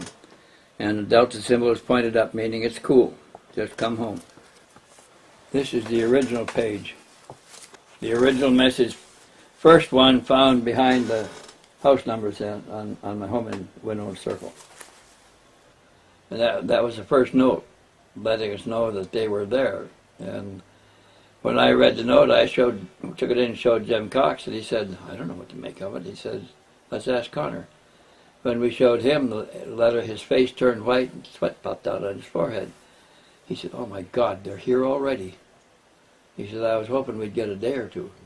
The visitor now became concerned about how they were able to keep track of me. He thought he might have a tracking device installed someplace in his body, because we had not observed followers. We didn't see anybody at the bus station. Everything looked clean. Nobody around the house until the message appeared behind the numbers on my door. And then an hour or so later, we saw a white van go around the house with 4 men in it that he recognized as Delta 6 members of his own team. He said he was afraid, because he had seen a white rented car go by with 4 men in it. He said, "That's suspicious." And he told us that he was a member of Delta 6. He said, "Those are probably Delta 6 men from my own team. They'll send my own team after me." He said he thought that he had already been compromised. And I said, "Well, if you think that and you got important information, maybe we should document it some way." He said, "Yes, we should." And so we said, "Well, let's go out in the desert. We'll find a high ground where we can see anybody coming from every direction, we'll videotape an interview with you. We did. We went out there and videotaped a 2-hour interview with him where he told us all of what he wanted to tell us on videotape. It was a surprise to suddenly hear from you a day ago and to hear what you could tell us with respect to some things that we've been doing for a long, long time. Right now I'm basically kind of scared. I mean, I'm on the run. I don't know what everything holds for me. I just want to get this out in the open. You said that they had 7 discs there. You're talking about disc-shaped flying vehicles or something. Flying vehicles. All the vehicles are of extraterrestrial origin. They are not. When I first got there, it took me a good couple weeks before I could fully comprehend and realize this. I've always been an avid believer in life in the universe, that we're not the only ones, but this confirmed it for me in my own mind, and there are other people there that believe and feel that this should all be brought out too. But it has to be done slowly. So we took a little camera like that. We went out there and set it up, and we videotaped the full 2 hours of him describing how he got to S4, how he was assigned. He said they took his S4, how he was assigned. He said they took his name away and gave him a number. Then they weren't allowed to know each other's names. They could only address each other by their number. They all had sequential numbers from 119 to 124, or 25 or 26, whatever it was.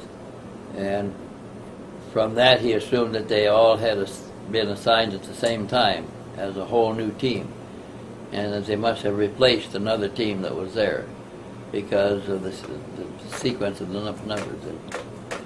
And so after he had been with us for a few days, and we tried to find out if the others had been detected. They had all been removed, and a whole new team had brought in again, had altogether different numbers, and we never found out what happened to the team members that were on with him at the time. But we presumed that they were sent to different stations, not in contact with each other for some time if they were suicided for their betrayal. They may have known we were there and what we were doing, so when they got back, we had the tape that we had taken out of the high-8 camera and put it back in a cassette case, and about the time we got home, Bob Dean came by. And we told him that what we'd done and that we had this tape that we were afraid to keep. He said, I can find a place for it. When I retired from the military, I began working for the Sheriff's Department. And I had some perks and privileges. I had a Sheriff's Department car with red lights and stuff on the top. And I used to safeguard information on behalf of Wendell. Information that he had asked access to that he could not trust keeping it in his house. And he'd give it to me, and I'd lock it up in the Sheriff's Department safe. Of course, the sheriff never knew any of this. But as I said, we go back a long way. We're good friends. So now we had it on tape, and now he's worried about the tape and what they'll do to get it. And Bob came by his patrol car that evening, and I told him, we've got something here that we're trying to find a way to hide it. Can you find a way for it? So he says, give it to me, I'll see what I can do. And what'd you do with that, Bob? Locked it up in the Sheriff's Department safe. How effective was that? How long were you able to keep it there safely? Several days, I forget. Well, you kept it there more than that. You kept it there several months until we thought we ought to take it and make a copy of it before something else happened. And were you able to do that? We did. You still have a copy of that? Yeah. Good. I haven't released any of it yet. I think we should duplicate it, and I know you guys know what you're doing, I think you should duplicate everything. At least we need backup. By 3 times. At least duplicate everything, and I don't know, hide it out somewhere in the desert, dig a hole, put it in a safe, do something with it. He told us that they had made 6 copies of the pictures and had stashed them in 6 different places with responsible people that would turn them over to public news media if anything happened to Connor. He told me that they had taken these 52 pictures, including one of Dick Cheney standing there in front of a line of crashed discs there. So he's been aware of what's out there and what's going on for a long time. And Senior Bush was head of the CIA at one time when he became involved directly in the need-to-know part of the program and was taken inside. Admiral Bobby Inman is probably the head of the old MJ-12 group, which is now quite a few more members. They all are in this top secret group, have MJ numbers, magic numbers. They all have access to all the classified information in the MJ category. They all are members of one or another of the trilaterals, the Council of Foreign Relations, or one of the other secret societies. And so they're all linked together. Among the group that makes up a council, they sit on all of the information, and control of different parts of it is farmed out to different of these entities. They don't all have all of anything. One of them has supervisory control of one aspect of the phenomenon. Another one has supervisory control of a different aspect. What is this scenario that they're really terrified of happening? I think they don't want the public to know what's going on because the box is too full of monsters. You know, you can't open the box and let one monster out. They all come crowding out. I think the problem is it amounts to a loss of power, probably a total loss of power to those that are sitting on it once the monsters are out. Then you can't put them back in the box again. And then the phenomenon will find its own level of acceptance and probably become an everyday reality for most people. Until then, they're keeping it on the lids on. I think that they have successfully made contact with one or another visiting entity and maybe are being helped a little bit in keeping it quiet.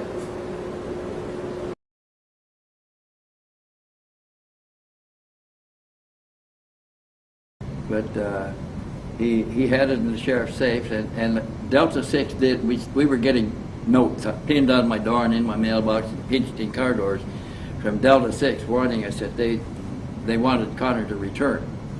And he was still resisting, and we had the tape. He said they're not going to do anything until they get the evidence. They're looking for the pictures, and they're looking for any record we may have made here. And they won't really do anything until they get all of that. But he says they'll get it. And then they did. He kept coming by, and all the time that they were stressing us, it was in the sheriff's safe. They had no idea where it was. See, Connor was a member of that Delta 6 team. They sent his own team to get him. He knew all the members of the team. He knew that they knew how he thought. He knew how they thought. He knew they're not going to do anything to him till they get all 6. And somehow they had calculated they had made 6 stashes. And they got to get them all before they take him out of circulation. Did Connor and his 2 cohorts leave a set with an attorney? They did. They took time to go to attorneys that each one, some special attorney that he knew something about that he could go to on a personal basis, and left the record sealed with the picture sealed without any identification, but just a package sealed for that attorney to release it if he ever heard of any harm being done to any of the men. They were always intercepted. They found the attorney's house broken into one time when they went there to get him. The attorney was gone.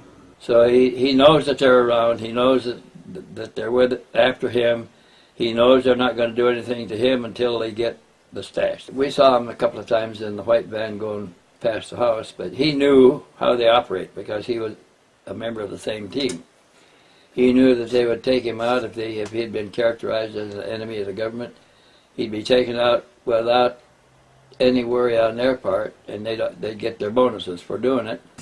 But he knew they weren't going to do it until they had collected all the evidence that could be revealed. And so he felt safe there until he was down to one stash, and he was afraid to go to it for fear they were tracking him and could get to it when he got to it, and then they would terminate him. On Friday morning, we were anxiously waiting the shipment of his package of photos, when at about 11:30 a.m. I went out to check to see if any mail had arrived, and coming back to the door, I noticed another of those pale blue Imperial Palace letters stuck behind my house numbers again. And we got a message from Delta 6, stuck behind the numbers of my house, that said that they had indicated that they had intercepted. They showed a circle, a package, bus in the bottom of the circle, and a line drawn through it, like a no parking line. And then, what do you do? What will you do now? A question mark. And a little more threatening, and they had 2 paper matches taped to the letter. This is a picture of the second message with the paper matches showing him, telling him that they'll burn my house down if necessary if he doesn't want to cooperate with them.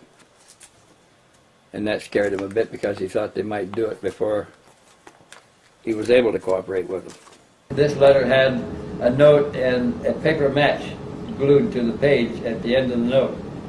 The arson threat was turned over to the county sheriff and the local fire department for file in case the threat was carried out. If so, it clearly leads back to the Delta Force of Area 51. We also now had the names of the chain of command leading all the way back to the Secretary of Defense, Dick Cheney, at that time. And we had attorneys who were most anxious and prepared to initiate such lucrative action if it happened. One time we were going to dinner, and after he told us that his Delta 6 people were around. And we told him, isn't it possible that we get intercepted or something? He said, it's possible. He said, I don't know what their orders are or what they're going to do. So we said, well, maybe you shouldn't carry your identification cards with just what you need, a driver's license, and hide the rest, because he had secure cards. And he took them out and buried them under the leaves under a tree in the backyard of the house. And we went to dinner, and when we came back, he went out to get his cards. Cards were gone. The leaves that looked like they hadn't been disturbed, and the cards were gone. So we concluded from that the cards must have had a tracker in the cards, and Delta 6 knew where he was when he's carrying the card, and also knew where the card was when he wasn't carrying it.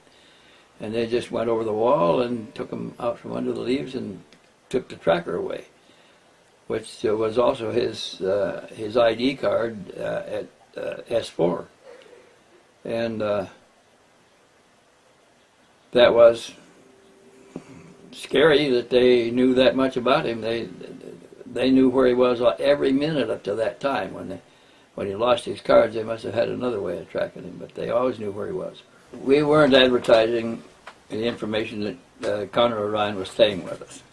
And nobody knew it but Bob Dean, who was the deputy sheriff at the time, taking the police car home with him at night. And he knew that Connor Orion was there, but Del Tosa had something he wanted Jim Cox to do, and they drove up there to do it. And he invited Connor to go with him, and Connor thought he could give him the slip and go to Phoenix with Jim. They didn't know apparently that Jim was going to Phoenix. He rode up with him to get out from under their surveillance here. They knew immediately where they went. They followed him to Phoenix and watched him there. Do you think Connor Orion was implanted? Do you think he had an implant? He may have had an implant in his body someplace that they could track. They certainly knew where he was all the time. Did he ever discuss whether or not these sentries were implanted at any point? He didn't tell us that. I've never asked him, and he didn't volunteer any information about anything. This is message number 3, drawn in red ink on typewriter paper beside my typewriter in my house that went on the circle. This is redrawn from the original. I copied the original. I don't know what happened to the original at this time. And then they left us a note on my stationery, my paper, from Jim Delatoso's office with the NASA letterhead on it that I had by my typewriter in my house. We had gone and we come back and it's behind the letters, numbers in my house showing that they have been in my house, got the paper next to my typewriter, prepared their message and put it outside of my house. So now we know that they can get in and out. And it just went on and on like that for 10 days.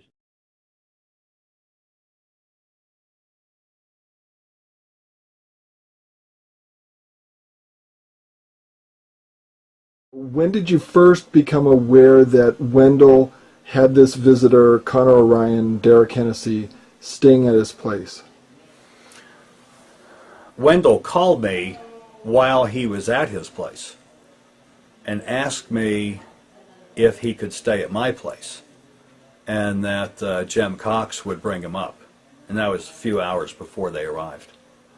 And what was Wendell's reasoning for wanting him to be up there at your place? He didn't say, I didn't ask. You have an extremely close relationship with Wendell then, I presume. Well, I've known him since the 70s, and we've worked on many cases together and traveled many, many places, so it was a normal thing for him to ask me and me to say okay without needing to know any more details. Wendell's grandson, Jim Cox, came to visit me after Wendell had called and had a guest with them. Wendell had asked me if Jim and a guest could come and stay at my place in Paradise Valley, Arizona, and I said that would be fine. So Wendell and this guy came, kind of a tall, rugged-looking guy with a scar across his face, lots of tattoos, kill motherfucker, you know, etc. on his arms, and had military fatigues on and a duffel bag, and was quiet but pleasant. And Jim had his own guest house that he could stay in, and I let John stay in the other guest house. And Who's John? Well, that was how he was introduced to me, was as John Connor. Oh, it wasn't even as Connor Orion, it was as John Connor. John Connor. I never knew the other name that you just said. Okay. It was John Connor, and no explanation was given to me about who he was or anything. It was not necessary, so I had a little guest house, another one that he could stay in. That was fine. As the days went on, Jim Cox let me know that this was someone who needed safe harbor as he was deciding about whether to go permanently AWOL from his job up at Area 51 or whether he would go back. So to me it was, yeah, bullshit. You know, this guy is somebody just wanting a place to stay or whatever his game is. It just didn't compute that a guy who was AWOL from Area 51 would be here staying at my ranch in Paradise Valley, but so be it. Odder things had happened. What allowed you to let him, a complete stranger, stay there? Well, first of all, Wendell had asked me to do it, and second of all, Jim Cox was there. And Jim Cox is no wimp.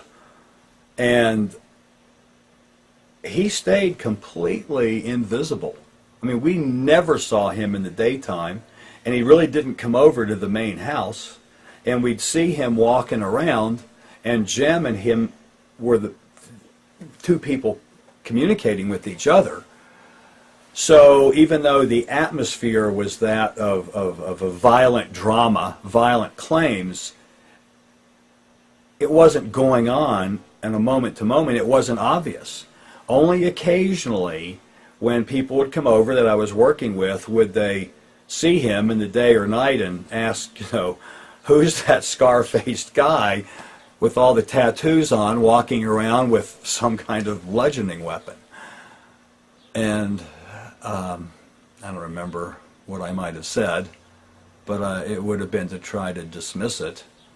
What did you think was going on while you were doing your other projects with your business and managing your own personal life and daily events. What sense did you get was going on with Jim and Connor during that time as to what they were doing, day to day? Well, I don't think Jim was doing things on an hourly basis with Connor because he was working on our project, which was developing software for a supercomputer center, which eventually, following year, we did do and did open and did get going, and that's where I had various people from audio and video to computers to image processing coming, and I had little labettes all over the property, and Jim was part of that. So his main reason for being at the ranch was because he was working on that project, not because he was there as the concierge for Derek Hennessy. So this was just a place for Hennessy to cool while Jim worked with you on his project. Yeah. Wendell thought it was safer up there on your ranch than here at Wendell's place. I assume so. Gotcha. Okay. Mm-hmm. And also staying at the ranch was another friend of Jim's, who was a woman who had spoken at the first UFO Congress in Tucson about being a walk-in. Her name was Sheila. She had another name, Omnek Onyek. So it's a real contrast. We're working on supercomputers and recording stuff in my other little labs there on the property, and I got a guy with a scar and a woman from Venus also staying at the property at the same time. It was very colorful. He would stay in his cabin during the day and would literally patrol the property at night. I mean, he was a night walker and would walk around, and Jim let me know that he was concerned that people were tracking him and that they would find him, and the story unfolded in, I guess, a period of a few days that he had been a security guard at Area 51, specifically one of the labs there.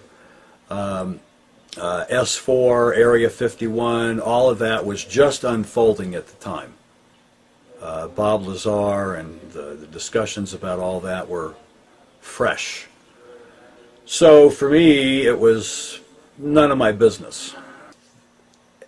They didn't report to me on a moment-to-moment what they were doing. And I don't think that if that was genuinely what was going on in his world, and he was continually on the lookout for people finding him, as could have been what those ninja footprints were later, that he would have told me what they were doing if they were going to go do something covert, because that wouldn't make sense for people to know where he was and what he was doing if there were people going to be following him or coming and doing something to us to find out where he was. So at least there's a little continuity there. But they didn't tell me what they were doing. They're doing what they need to do. I'm doing what I need to do of being a good host.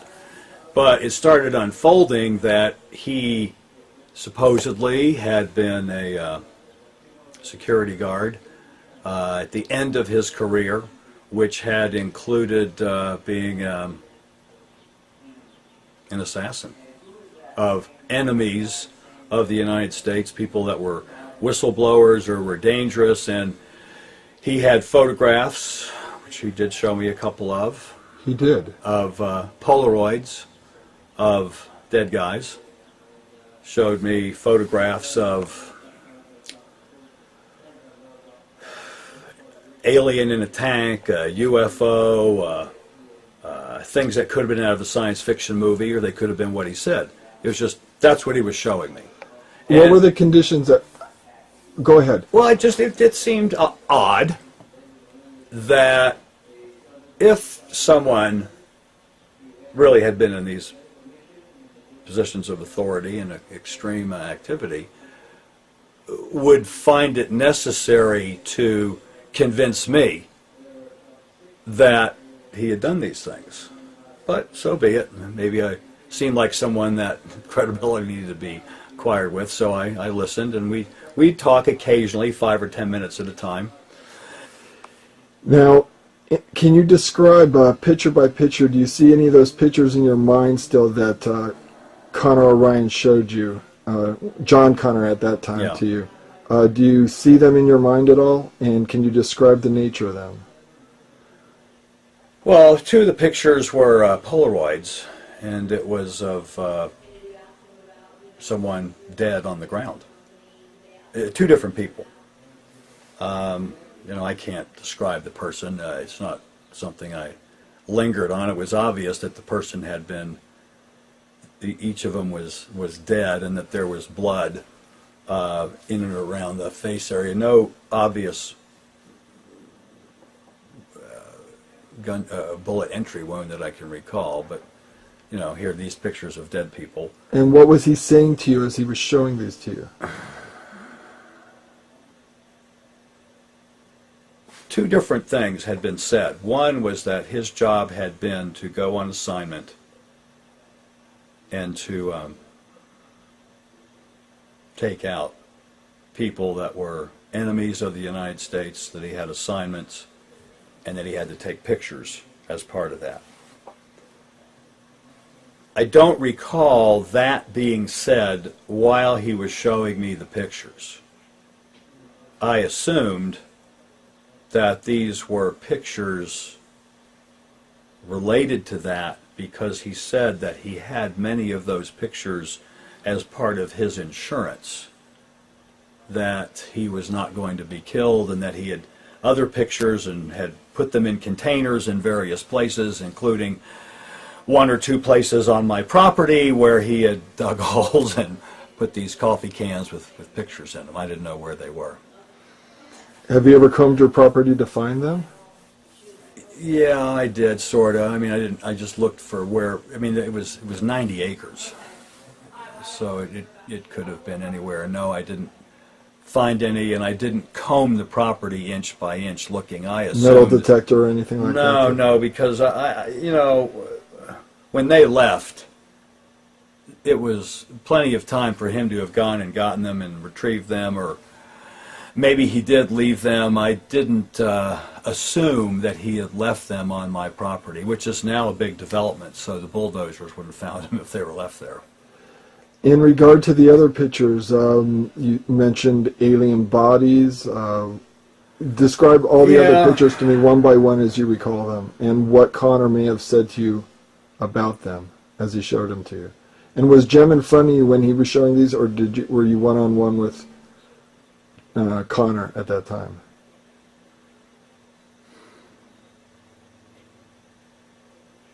I don't remember if Jem was there or not.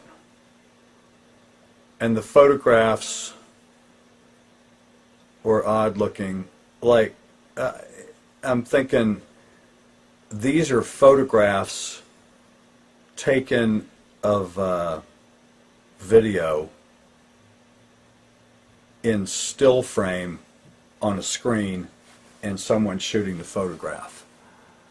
Because one of the photographs I remember was a bunch of guys, and he was saying, "Look, here's Cheney, here's this guy, here's that guy, Bobby Inman, and here they all are up on the rail in the lab looking down at the body." Well, that picture could have been taken at the State Department. There was no evidence to me that that rail that they were all standing on and they were looking at something was there. Another photograph looked like a science fiction movie, a round cylinder, maybe 4 feet in diameter, with what looked like a floating fetus in it. And another photograph of a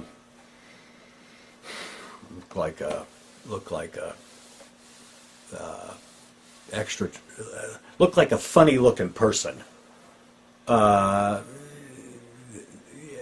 Couldn't make out enough detail to respond, "Oh yes, this is an alien in a work suit working in the lab underground." And I saw these pictures maybe a week, 2 weeks into his visit. And how long did you get to study the pictures? How long did he keep them in front of you? I don't recall, a minute. They were Each? kind of all spread out. I A mean, minute? he had a lot of them. A minute each or a minute total? A minute total.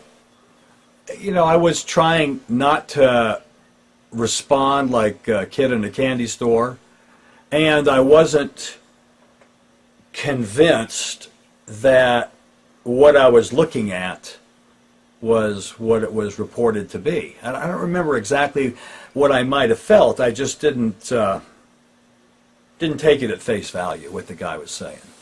In retrospect now, how do you feel about this case, those events during the October, November of 1991? Well, there's a higher sense of probability of what was said around the whole situation being closer to what was said than I might have thought back then. But by his behavior,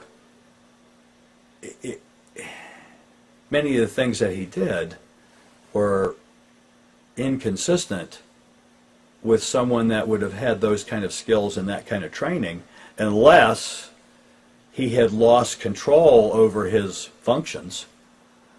You know, and there was lots of talk about he had to hear a phone call with a particular tone on it every 3 days to reactivate the subconscious programming that he had gotten, or he would forget these things, or he would behave different than he was right now. And it was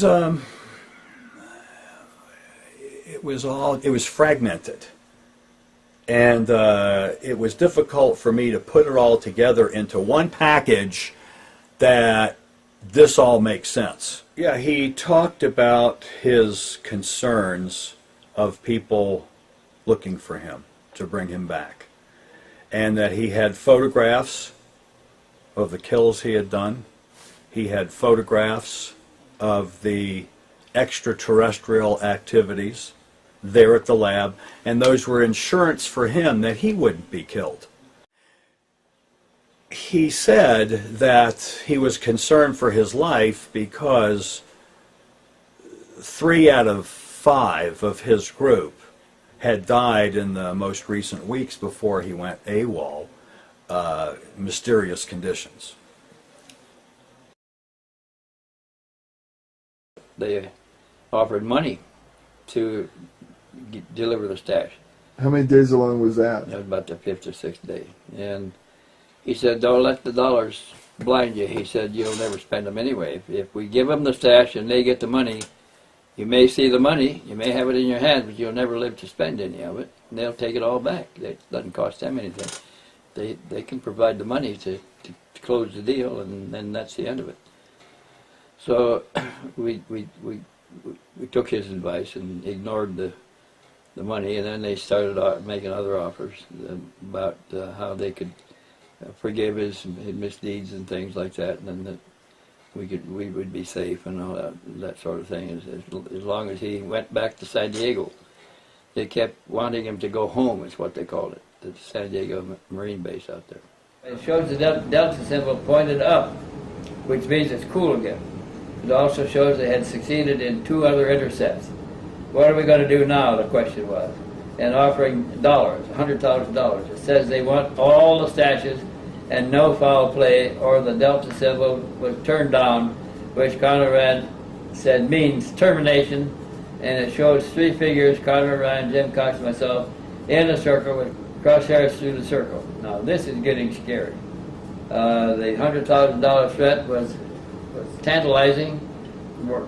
Connor said that they would have the money and they would actually pay it, but we'd never spend it because we'd die before we could spend the first dollar of it. Noon, had dinner with Jim Del Toso at a restaurant, came home, went to bed in one of the outbuildings that Jim had in his ranch there, a separate small outbuilding, and Jim woke up in the night paralyzed. He couldn't move. But his eyes were open enough so he could see down his torso like that through the slit in his eyes. He couldn't open them anymore, and he couldn't move at all. He was breathing okay, but he was afraid that something might happen to his breathing too. But when he looked down at his torso, he saw the feet of a ninja, black feet with black socks, heavy black socks, and a black tight-fitting garment like underwear. all the way up to a AK-47 pointed at his head. And he heard he saw another one standing on Connor's bed, standing on the bed, straddling his feet. And there was another one standing on Connor's bed with a AK-47 pointed at his head, straddling him too. And there was a man in the room in a suit, an older man in a suit, and he was going through Connor's little kit, just a little, like a shaving kit with materials, extra materials in it. He found a piece of paper in there, he unfolded it, looked at it, crumpled it through, there was some fuck or something like that. Jim heard it hit the door and fall on the floor, and he took another paper out, tried to, looked at it, crumpled it, threw it aside also. And Jim lost consciousness. He doesn't know when they left. He doesn't know how they got in. He doesn't know how they got paralyzed or anything. Connor later told him that they have a gas they can put in around the window for him that makes them, it paralyzes them, and they can then let themselves into the room and do what they want for as long as, I think he said they could do this for about 20 or 30 minutes before the gas began to wear off. They both went back to sleep and didn't wake up until late the next morning. Did Connor O'Ryan say what he thought they were looking for? No, he didn't have any idea what they were looking for. And did he explain why he thought they weren't killed or done harm at that point? Yeah, he said as long as they don't have the last stash, we're safe. When Jim and Derek Hennessy, Connor O'Ryan, were staying at your place and out in the bungalow, they had an encounter, they said, during the night, the first night they were visiting with you. What did you learn of that encounter? Nothing. They never told you a thing about that? No. Okay. None of these were dated. This is an original. It says, situation extreme, please be patient, three stick figures, $signs, no TV, don't tell the television station. Working on deal. You have 7 days to produce pack or a Delta 6 signal for termination without prejudice. We want GWI to come home, GW1 to come home. Ghostwalker 1, that's the man that was visiting us. That Ghostwalker 1 is Connor O'Ryan. That's Connor O'Ryan. That's his CIA code name, Ghostwalker 1. And it said, we'll call again, thanks. And they never called. So then, later in the day, they found another note pinched in the door of Jim's car to go to a motel, a certain motel in downtown Scottsdale. And they would contact them there. Here's one of the original messages. Came on notebook paper from my house. And this was lettered in blue ink.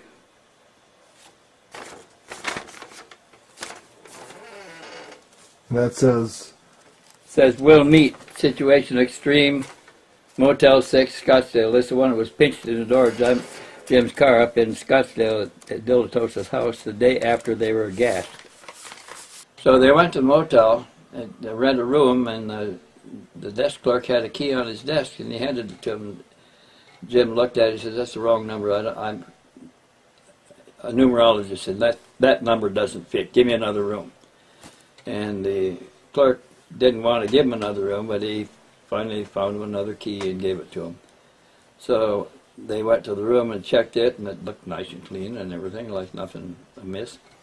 So they went to a store, I think it was Walgreens, and bought peanut cans of peanuts. And they popped the lids off and put them in a crack along the top of the door, so that if anybody tried to introduce anything in there, would knock one of the lids down and make a racket and wake them up.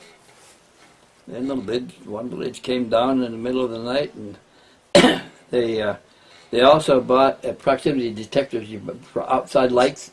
If you get close enough to them, they pick up the body heat or something, infrared, and they put one inside the door facing the door, and it came on in the middle of the night when the lid dropped, or the lid dropped right after the light came on. So they knew there was somebody outside the door. They tried to be quiet, not make any noise in there until we thought they were reasonably gone. There was nothing going on and no sound at the door. They opened it, looked out, and there was nobody there. But they knew somebody had been there. That had they could have introduced the gas and paralyzed them again, but I guess they had to get inside first. And they may even have had a key in getting ready to put them to sleep with the gas and do whatever they thought they were going to do. So they never were formally contacted then? Yeah, there was another note put in his car outside the hotel, too. It's just right receipt for the Motel 6 in Scottsdale.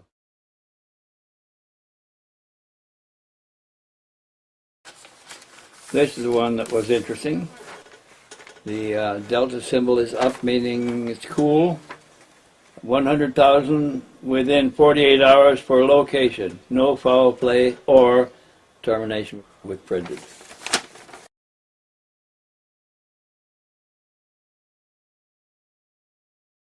And the number 7 was also redrawn from the original, which I don't have anymore. I don't know what happened to them.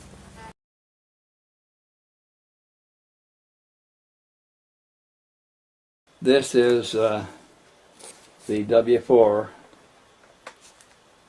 that I found inside of the wallet. What do we have inside there? Well, that envelope inside. He had gone to take a shower, and he left. You can't show those. They're Polaroids of Connor. Oh, they are? Yeah.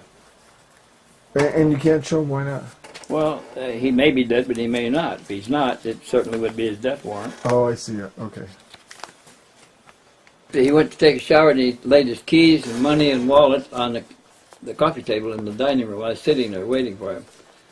And after I heard the shower running, I decided, I better look in there and see what kind of cards he's carrying. He says he has good cards and a lot of money available, can't draw a dime.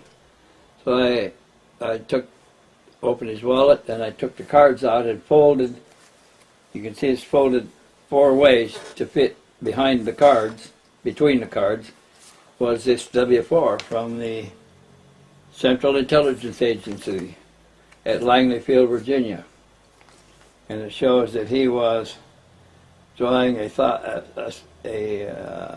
salary of $72,725. And they were withholding $12,569 from that salary for income tax.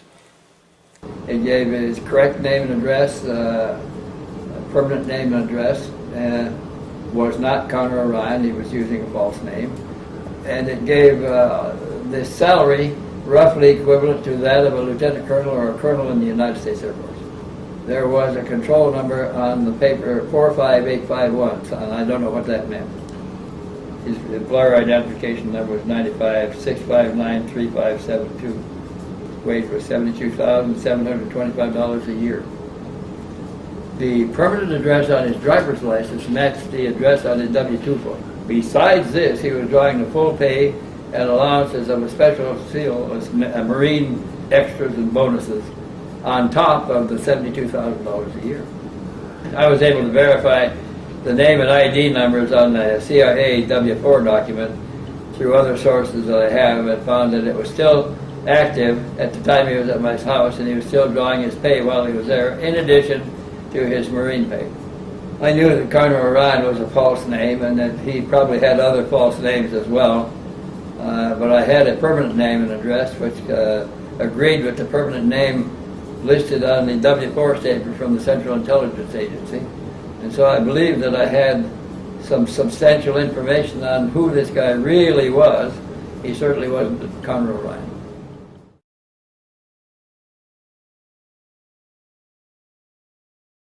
Connor was beginning to get scared himself. Up to this time, Connor had never touched anything in my house. We left money out deliberately to see if he was after money.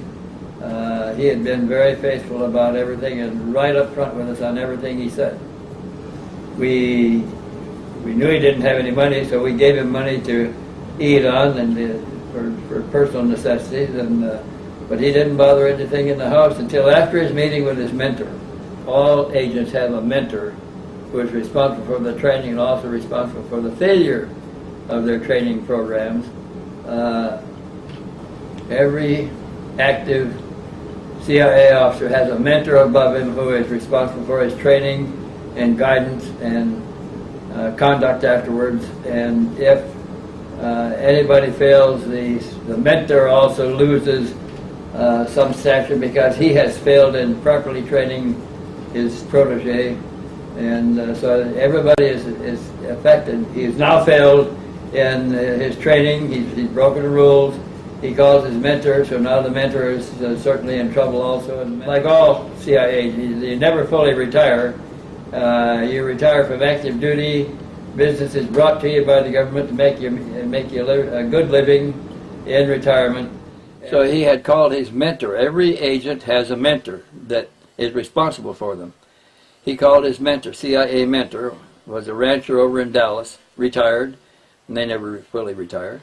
And the rancher says, yes, I've got word that they put a hit order out on you, a termination order out on you.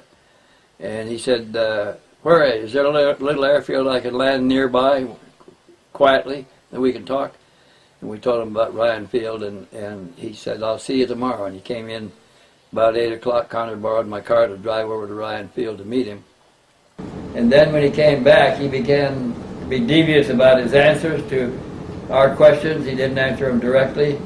And he began to act differently. After that meeting, he changed character entirely.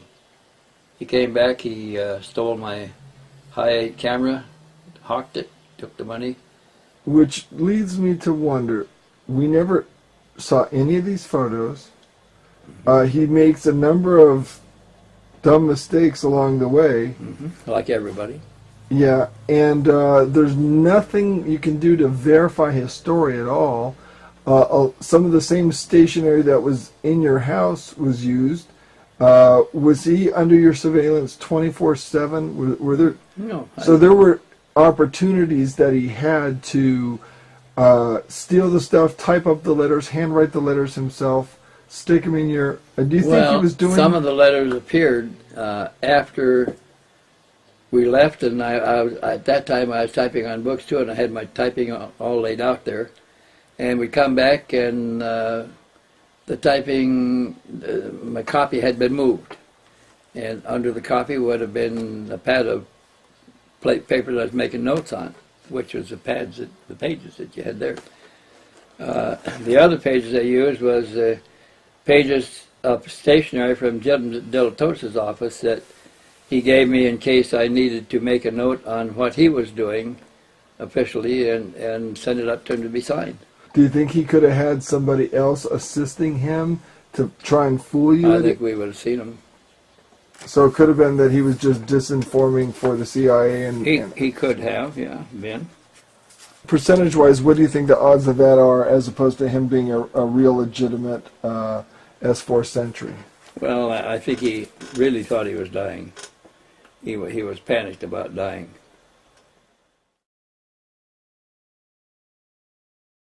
Finally, Connor asked for my car to go make the telephone call, and he came back somewhat disturbed and said that he had been told that orders had been issued to terminate him, and he was really worried now. At that point, we decided to raise his profile so that such a termination would draw the interest of hundreds of UFO buffs now wanting to check on Area 51 and S4.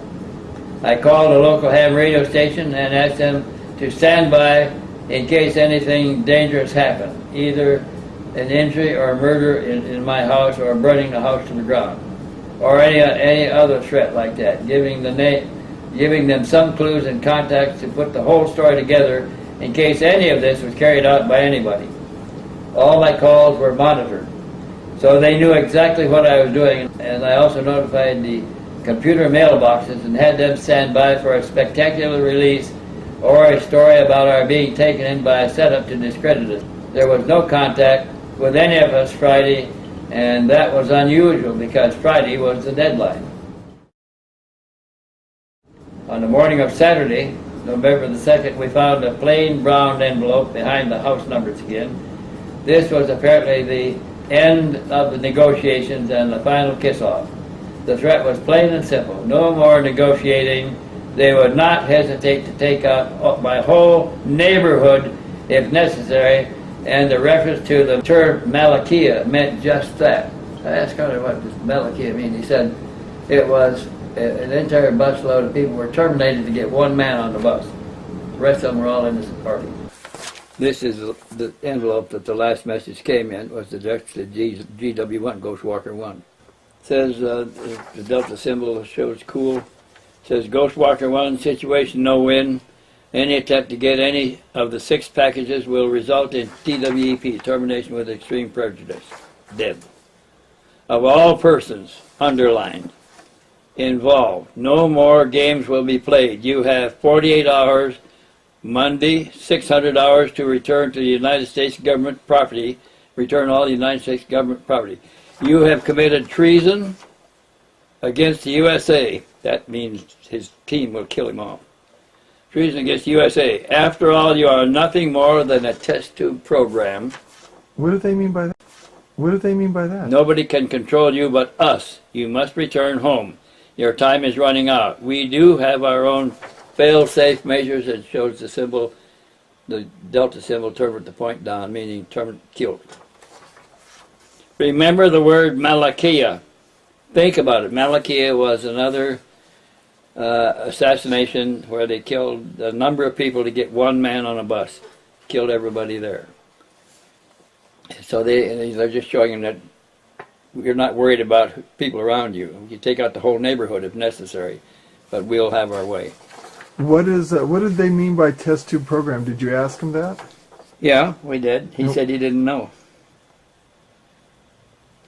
That he was a member of a test tube program? Yeah, he said he didn't know. He was his mother abandoned him when he was an infant, and he was his foster parents raised him. I don't know that he was even adopted by them. He doesn't know anything about his history. So when they told me it was a test tube program, he was ready to believe it because he had no other information about his family. Wow. Well, when he really got scared when he found out that a termination order had been issued on him. And he was a CIA agent. When he came back and told me that yes, there's a termination order out, and my mentor told me what to do. So evidently he didn't tell the mentor that he still had 3 more stashes of pictures. And he boarded my car and he went out and he came back. Then began acting a little suspiciously. He took my high-8 video camera and to a hawk shop and pawned it. He was going to spill the beans, and he was going to go to a conference in Los Angeles, and I think it was Sean David Morton that we were going to meet, or he was going to meet, and he had we didn't see him the night before, and he said he was going to go to the airport, and I forget if we gave him the money for a ticket or what, and they were waiting for him at the airport, and he never showed. And there was a lot of phone calls back and forth, and it wasn't my job to be his manager to get him there. I somehow recall knowing about it or being in a couple phone calls or two. How many days did he spend with you in total, Jim and John Connor? Yeah, Connor. at least a month. A month? At least a month. So it was entertaining. I had other things that I was doing. I shouldn't say entertaining. I mean, it was just what was going on. You didn't put a lot of credence in what he was showing you and what he was saying? No, I didn't. Not at the time. Not at the time. But 2 events happened that changed my mind about the seriousness of the situation. He never left the property except one night. It was Thanksgiving night. My brother was having Thanksgiving dinner at his restaurant, so we did talk him into coming with us. We all got in the vehicle, had an inner gate and an outer gate. So we all got in my vehicle in the inner gate, and we left, and I closed the gate, locked it, everyone in the car, then went down the driveway, outer gate, open, closed, locked that. Came back a few hours later, it was dark, opened the outer gate, went in, got to the inner gate, there was a note, a bag, a little sandwich bag up on the gate, and it was dark, so I just took it down, said, well, somebody left a note, must be somebody that knows me to get to the inner gate, so I threw it on the front seat of the car, opened the other gate, drove in, locked it, went in the house, everyone went to their guest houses. Susan Gordon was in the house with me. I heard a loud scream from the kitchen, went in the kitchen as Susan was showing me the bag, which had a chopped off bloody finger in the bag, and a note that we could read inside the bag that said, "Time to come home, grasshopper," or TWEP, which I came to know stands for Terminate with Extreme Prejudice. It seemed like this wasn't a note for me, so I went to Jim. Jim went to John, also now we knew him as Derek Hennessy, and it was decided that it was time for Derek to go. Derek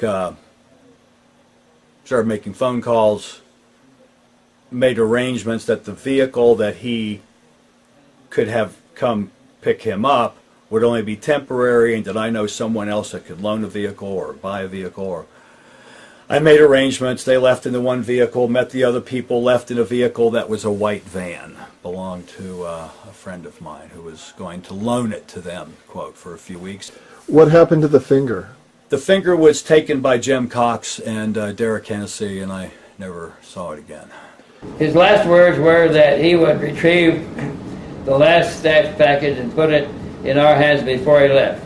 He would contact us with instructions again in a few hours. He had already lost 2 stashes, and we had the notes, penmanship notes, indicating that they had gotten the stash at such and such a place, and then another. First one in a locker. There's a picture of a locker and a circle and a line drawn through it. And the next one was someplace else, and the third one was someplace else, and he had a 4th one that he had sent over to Florida to an acquaintance there to hold and be released in case something happened to him. So they decided to drive over to Florida to pick that stash up. Who did? Jim and Connor. Okay.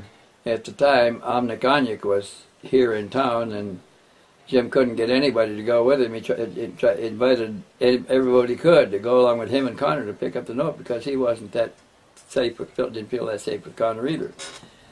And even though Connor was telling him, Jim, that you're one of us. You and I are from the same, we belong to the same people. And now, Jim was Navy, right? Yeah. Was he Navy at that time? No, he was out. He was retired. So did Connor know that about Jim? Yeah, he knew he'd been. He knew all about it. So is that what he meant? You're one of us, or? I don't know what he meant by it, but he said, you know, you and I were born in the same year. We're the same age. We have a lot of the same experiences, and that was true. So anyway, when they're going to go over to Florida, and they drove up to Phoenix first to talk to Jim De La Tosa about something. And there, between the 3 of them, they decided that taking Jim's Jeep at the time was probably not the best idea, because it was vulnerable. The lug nuts could be unscrewed. There was no lock nuts on it. And they decided to switch cars. When they left De La Tosa's shop, they decided they were looking for somebody else to go along, a third party to go along with them. And the only one that would go was Omniconic. She had guts. She got in the car with him, went all the way to Florida with him back. And they headed off for Florida, which I didn't know then. Got a phone call that they were en route. Kept getting phone calls all along the way. Some from Jim Cox, some from Derek, with these emergencies that were going on. People had shot at the vehicle, One call was from Derek that Jim had been shot and that they had to get him to medical attention. The other was the vehicle had been all shot up. They had to buy another vehicle. Could I send money? Could I send more money? The first day out, near the end of the first day out, I got a frantic call from Connor telling me that they had just been intercepted and the car was shot full of holes and bullet holes in the door, and Jim was wounded, and he needed to get him to the hospital, and he needed $500 wired immediately. And I said, well, let me talk to Jim. He said, I can't. He's unconscious, man. And I said, well, how do I know that he's hurt? He said, I can't put him on the phone because he's unconscious, but I got to get him to a hospital. He's bleeding bad. So I said, okay, take him to an emergency hospital and have them call me. Are you suspecting a ploy by Orion? Well, I wasn't sure. I got another call in about 3/4 of the way there from someplace in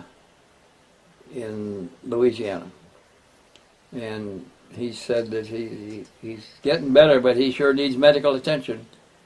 And I told him I'll take him to an emergency hospital, get his attention, have them call me. I didn't hear anything from that. Then phone calls were happening. Derek and Jim had split up. Derek was calling me, telling me where he had left the can of film in a movie theater in Florida, that I was supposed to tell Jim where to go, what movie theater, in what seat, in what row, and with a knife to cut the seat open and to get the film. Well, after cutting up a few seats in that theater and there was nothing, Jim left, and that was the last I heard from them. I actually heard from Jim some months later when he was back. Jim finally decided that this is getting too hairy and that nothing is working out, and he decided to come back without Connor. Now, when they were getting... Had Jim actually been shot? No. So it was just a ploy to get $500. To get $500, yeah. They're in Florida, and Connor is supposedly out looking for a stash. He's been the whole day for the stash and hadn't showed up or hadn't called him back. And they decided they're not going to wait any longer. It's just getting too hairy, and they drove on back and left him over there. So Jim and Omnic drove back together and left Connor Orion in Florida. And that was the last you saw of Connor Orion? No. They got back, and the day after they got back, Connor drove in with another woman from Florida driving her car. He persuaded her to come back with him on some pretext, and they pulled in and they spent the night, and then we're going to go to back to Los Angeles the next day, and they left, and I never saw him again. This is the car he drove back from Florida when he came back with another woman. Did you ever trace that license plate? No. Well, we have the number here. It's a Florida plate. And you could figure out who it was who owned that plate in 1991. We could. She had a child in Florida that she was trying to get back to, but he kept keeping her there so he'd have the transportation in the car. Did he have any family that he spoke of or you knew of? He never mentioned his family. On the W-4 was an address in Los Angeles and the name of his foster parents. About a week after that last phone call from Florida, the lights all came on outside. We had motion detectors. And the lights all came on. And they went off. Then they came back on. And one of the lights was on that had never come on before, was bright enough that it woke me up. And as I looked out through the window, I saw somebody running. And got a little bit concerned about that. Turned off the power inside for the outside motion lights, and was looking out through various windows to see if motion. Had called the police, called Paradise Valley Police. And I saw someone go around the side of the house 5 feet away from me that had on what looked like a ninja outfit. All black, hood, mask. and started then powering, power on, power off, overriding the motion detector, turning the outside lights on, off. So the police come, and because of the dew and my little sprinklers on the grass, whatever it was, whoever had run across the yard, their footprints had made wet footprints now across the sidewalk and across the driveway. And they look like a one-toed sock, like martial arts footgear, which for me matched with what I had seen with what the guy had on. And I was a bit concerned about it now, piecing it all together, that people were looking for Derek Hennessy, and we had a chopped off finger in a bag on the gate. And it was all very violent in the attitude that was all around it. I did these things. I'm a killer. I worked in this government military base. They're trying to kill me. They're looking for me. I got to go. There's people coming now. That's a violent attitude. It's not a lackadaisical attitude, particularly when there's people combing my property and there's a chopped off finger in a bag. And that's my story, and I'm sticking to it. Now, with that name, you said you were able to find out from a contact in the FBI more information. They were able to verify that the F4 was valid, that he was in the employ, and that for a short time after he left here, he was still alive. And also, so did they verify that he was no longer alive, the FBI? They was never able to get any information on that. When the guy from level 2 of S4, the Marine Sentry, came to my house to tell me what was at level 2 of S4, he gave me a key to a locker in the bus station, the Greyhound bus station at Las Vegas. He said, there's a packet of pictures in this locker taped up behind the lock with duct tape. He said, you have to feel up there to find them. You can't see it. And he said there's 52 pictures in there. We have copies of the pictures we take. One of the pictures shows Dick Cheney standing in front of one of the discs in a bay. In one of the bays is a disc with Cheney and another man in a white coat standing there with their hands in their pockets looking at it, talking. And so I called John and I told him what I was coming to Las Vegas to look in at something. Would he be interested? And he said, sure. So I went to Vegas. He picked me up at the airport. We went out to his house and had a cup of coffee and everything. I showed him the key and told him the story. And I had taken an 8mm video camera with me, and I wanted John to film me opening the locker and pulling the pictures out.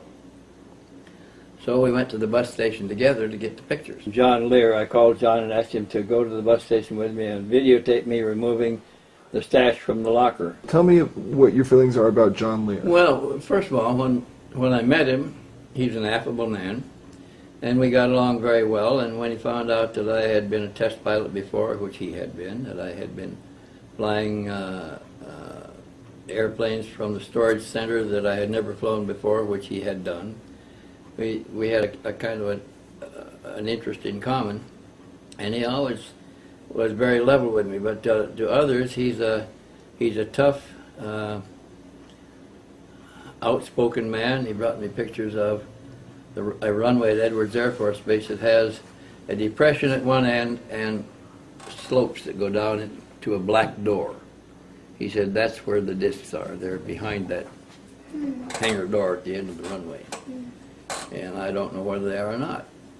But those pictures don't show up on photographs of Edwards Air Force Base because they dodge them all out.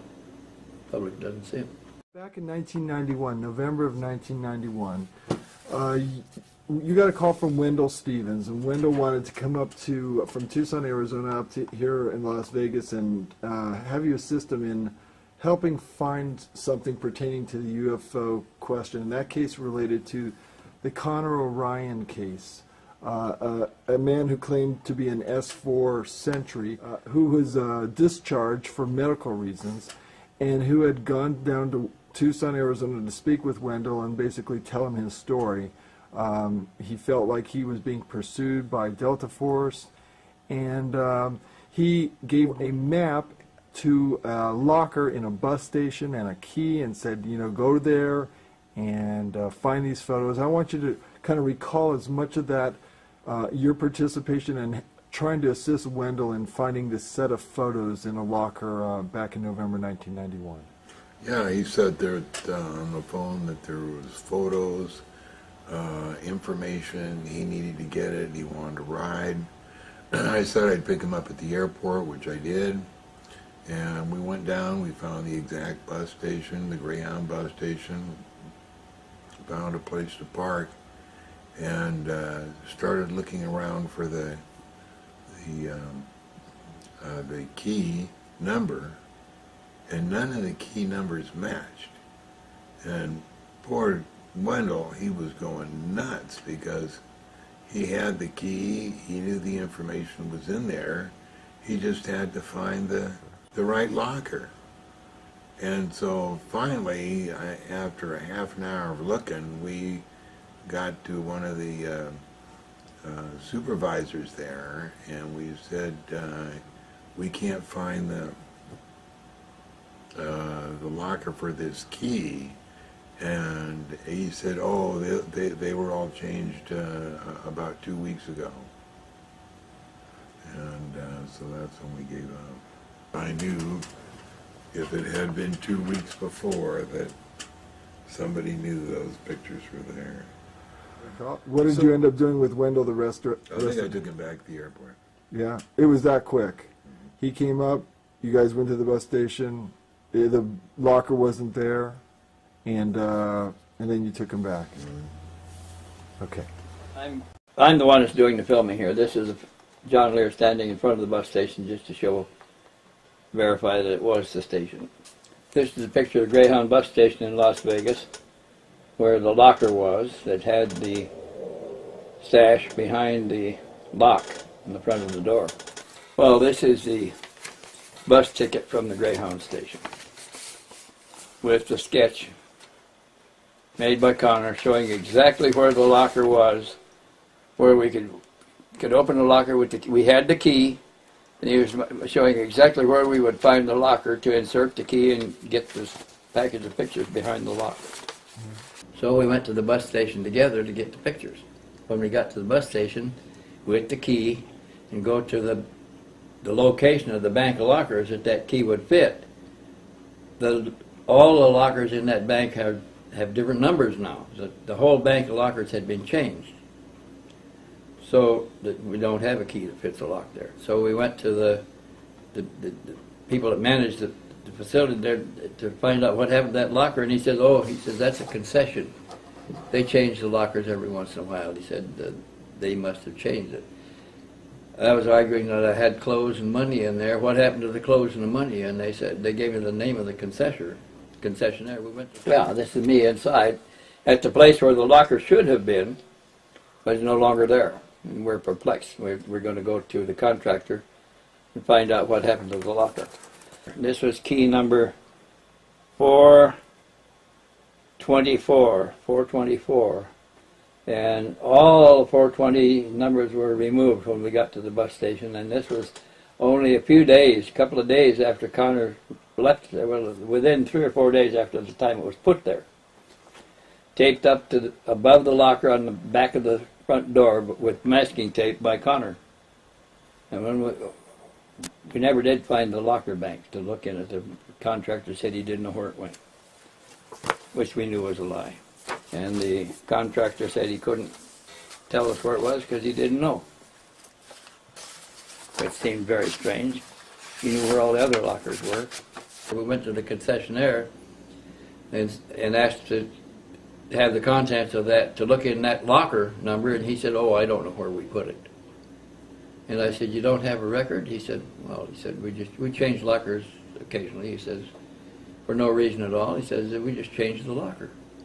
He said, sometimes people lock things in there and go off and keep the key, And nobody can use that locker forever after that unless we change the lockers and change the locks. So we pick them up every once in a while. So we assumed that they had picked up that bank, and that when they opened all the lockers, they may have found a package of pictures. Anyway, it all sounded suspicious, like somebody else already knew that there were pictures, that there was something about that locker. We never did find out what happened to it, never got to see it again. He had no idea why that locker was changed, had no idea where it was, they didn't have a record of it, there's no way he could find it. He said sometimes they get bad and we just bust them up. Interesting coincidence, eh? Yeah. Anyway, John Lear was involved in that, and nothing happened. We couldn't find the locker. Have you worked with John in any other fashion on No, any other that cases? was the only time where he was directly involved. And we were sorry that we couldn't get the locker. We couldn't think of any way we could find it after the whole afternoon of trying to pursue it. They kept telling us about each stash being picked up. There were 2 left, the last I knew.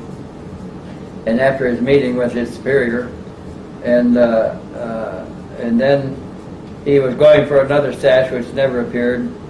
He didn't come back from that, so I am inclined to believe that his superior got the other 2 stashes back for the government, and then he disappeared and we never saw him.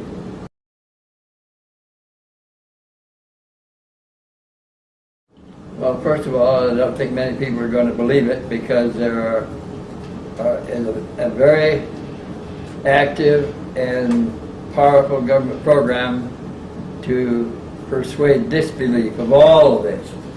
So the few people that will believe it are not going to be strong enough to take any action to do anything about it. It's probably going to continue as it has been for the last 40 or 50 years and probably for into the foreseeable future. I don't see this making any big change. I felt that he was sincere in his feelings that if he had a fatal disease and was dying, it had been administered to him by his own superiors in a sterile environment, and it was to take him out because he now knew too much and he had to be terminated. And I suspect that this is what happened to the rest of his Confederates at the same time. The government does not seem to hesitate about numbers of people involved. They could take any, and they even mentioned this in one of the final notes. They told him, remember Malakia. I said, what's Malakia? He said, that's another situation where the Delta team took out an entire busload of people to get one man. I felt at the time that Connor disappeared that he sincerely believed what his superiors told him, that he probably was dying of a fatal disease. He did not want to know when, but he knew that that's how they take care of their own, and he was fully prepared for it. He didn't want to go, and he was going to bring the house of cards down with him. That was my sincere feelings about this whole thing. He really wanted to get even before he was gone, and I don't think he succeeded in doing it. And it seemed to me that he was very sincere about this, and that's why he was trying to give us the information he was. I sat on this story for 9 years, waiting for the hook, waiting to see whether I was being baited or not, and nothing ever happened. And so an event happened in Italy where Colonel Steve Wilson was visiting relatives there, had gone to a UFO conference to see what the world was saying about UFOs. And he identified himself to the Italian sponsors of the conference, and they persuaded him to give him a deathbed statement to be released after he died, the cancer that he was carrying. And he did, and when they published it in their magazine, I noticed that he had correctly described the 7 ships at level 2, and he had described the bodies in the cylinders at the same level 2 of S4, exactly as Carter had described it, which gave me the first serious confirmation of the information that I'd been sitting on for 9 years. But on the strength of Steve Wilson's revelations in Italy deathbed statement and the images painted from his verbal descriptions by the staff artist in the magazine, I felt that he was confirming in substantial detail what Connor O'Ryan was telling me, and that they really wanted to bring down the House of Cards if they were being terminated. And now they're both gone, so we don't know for sure, but the House of Cards is still there as far as I know. The people went. I think that he probably was given a disease. He wouldn't go to a doctor to get a verification on it. He disappeared, and we have had no contact with him since, and it's now been 9 years. So I feel that what he was telling us was essentially correct. I think that he probably is no longer alive. I know that my phones were listened to all the time, my telephone calls, and even my computer. So there was not a lot of secrets here. He could easily have gotten in touch with me again if he wanted to, and he never did. I think the worst may have happened, and it's not over yet, because now it appears there's somebody that after some other people be responsible for some of those terminations. And it may keep coming up again and again. There's peripheral evidence on something even bigger than this. There's a whole hierarchy of people that are involved in the operations carried out at Area 51. And it's a small percentage of the population of our country. But there's no way to get control of them, no way to get to them. They are operating independently on their own authority. And there are no checks and balances on them that I'm aware of. They can be very harmful to a lot of people. I don't think that we're going to get control of the situation, because I think the situation has had control of us for 40 or 50 years now, and we're not about to change that. It's growing. I was aware of government executions or assassinations internally when I was in the service.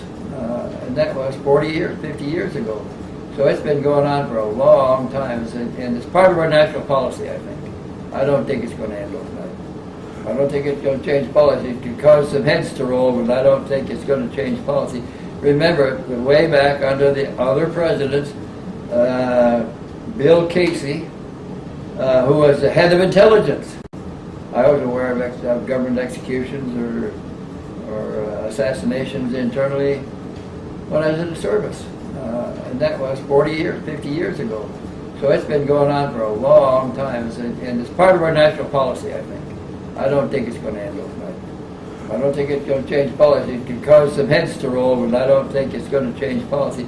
Remember, way back under the other presidents, Bill Casey, who was the head of intelligence, apparently was done in by his own personal staff because he said too much to one of the presidents one time, and he died in the hospital of mysterious circumstances. And he was the head of intelligence. So they take care of themselves. So has this country been basically run by the intelligence agencies since the assassin? I don't think the country is run by the intelligence agencies, but I don't think that the country controls the intelligence agencies. They do what they want to do. So who controls the country then? I think that there's a level beyond elective government that really controls the whole country, that our elective government is a sham to make us believe that we have a government by the people, of the people, for the people, when that's not really true at all. It's just to fool us into being sheeple. What can the average citizen do at this point in time, being that this is so far along, 40, 50 years into this type of government? What could the average citizen do? I think it's beyond what any individual citizens can do. I think now that the change is so profound that it has to come from someplace above. The change has to come from within the controllers that control the elected positions. And you don't see any motivation for them to change? I don't see any motivation for them to change. So where do you see this going for the people of the United States? I think it's going to continue pretty much as it is. We'll keep it all under wraps. We've got a secret cabal that's running affairs that I believe has spacecraft on patrol that they think are protecting the country and possibly even the world, that can leave the surface under their own power, go into patrol, remain as long as their sensory supplies last, go back into their underground bases. I think that we have a surfacing carrier facilities out there now that they can remain on carrier patrol and operate from there for short periods of time that Eisenhower was right. The military-industrial complex has control, and they are doing what they want to do. Is there any way the citizens can get that control back? I don't see how they're going to get it back because none of those positions are elective. They're all self-appointed. So basically, we're living in a fascist state that's masquerading as a democracy. Exactly, and we don't. Most of us don't even realize that. How do you see it unfolding, say, in the next 100 years? What do you see happening? Well, when this bunch dies off, it'll like up to now, it'll pass to others that don't want to yield power either. I think that at some point, the activities of the aliens themselves will increase to a point where it can no longer be covered up. And then what do you see happening? I don't know what direction our country will go then. We could either accept them as another society like we accepted the immigrants from Europe, or we could find them incompatible and believe they're enemies and try to attack them. They're always going to be stronger than us if they can come here and go back, and we can't even get off the planet. They might destroy us. Any final thoughts about this whole big mess of a story dealing with Conor R. Ryan and Derek Hennessy? No final thoughts, because I think about it all the time as an incomplete thought. I don't know what to think about it. Things like the ninja footprints and the chopped off finger don't match up with the fake phone calls on their trip to Florida, unless they were diversionary. Don't match up with the go to this movie theater with a knife and cut the seats open and find the things, unless that was diversionary. If it was diversionary, what happened to the guy? And if what he was saying was real, well, tapes like this will usher his demise. But maybe he knew that he's a sacrifice for the dirty side of covert operations and where it intermeshes with the extraterrestrial situation. But I'm clean. I was there. I mean, and as I said, that's my story, and I'm sticking to it. It is as happened. I have nothing to gain by making up for one version of this or the other. Jim, thank you for spending the time this afternoon. I know you're a busy man. I know you got a big project going on here with Wendell. I am busy. I just got to say thank you very much You're for welcome. taking the time to do this. Welcome. What are your final thoughts on this case? Well, I think that Connor was afraid, that he was really living the experience, that he believed that he was his superiors were getting rid of him, and he was frightened at that because he was in full health and he had money in the bank and everything to look forward to, and now it's all going down the tubes and he's disappearing.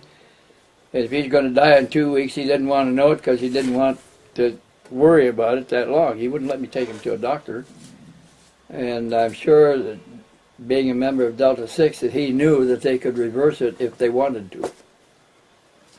And after this case had occurred and you're doing back investigation, you're checking with a friend from the FBI. Can you tell me a little bit about that person? And, can you tell me a little bit about what that person turned up? That person found that the CIA W-4 was valid, was still valid at the time she checked it. He was drawing that amount of money, $72,000. He was still active, and he had been reprogrammed, gone back to San Diego and been deprogrammed and reprogrammed. That's all she would tell me. What convinces you the most that he was not a CIA guy trying to disinform you and Well, he could have been. That's why we waited 10 years. Right, but my question right now is, what convinces you the most that this case is still legitimate as opposed to being a CIA disinformation setup?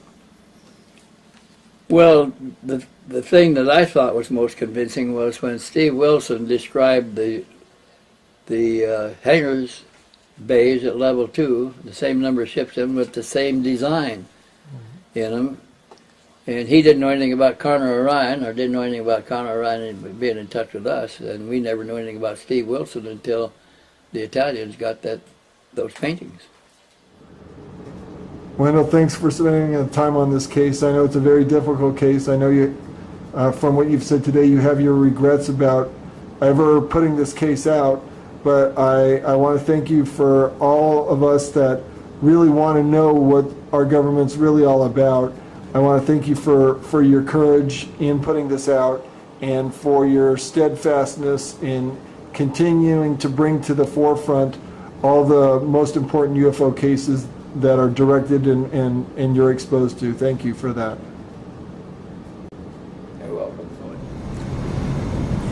You got some idea, I think, of how thorough the lid on this thing has been, and the extreme that the government will go to. I mean, even by terminating people. As I may have mentioned to you earlier, they not only terminate people, they destroy families, destroy careers, all in the interest of keeping the lid on this, the greatest secret in human history.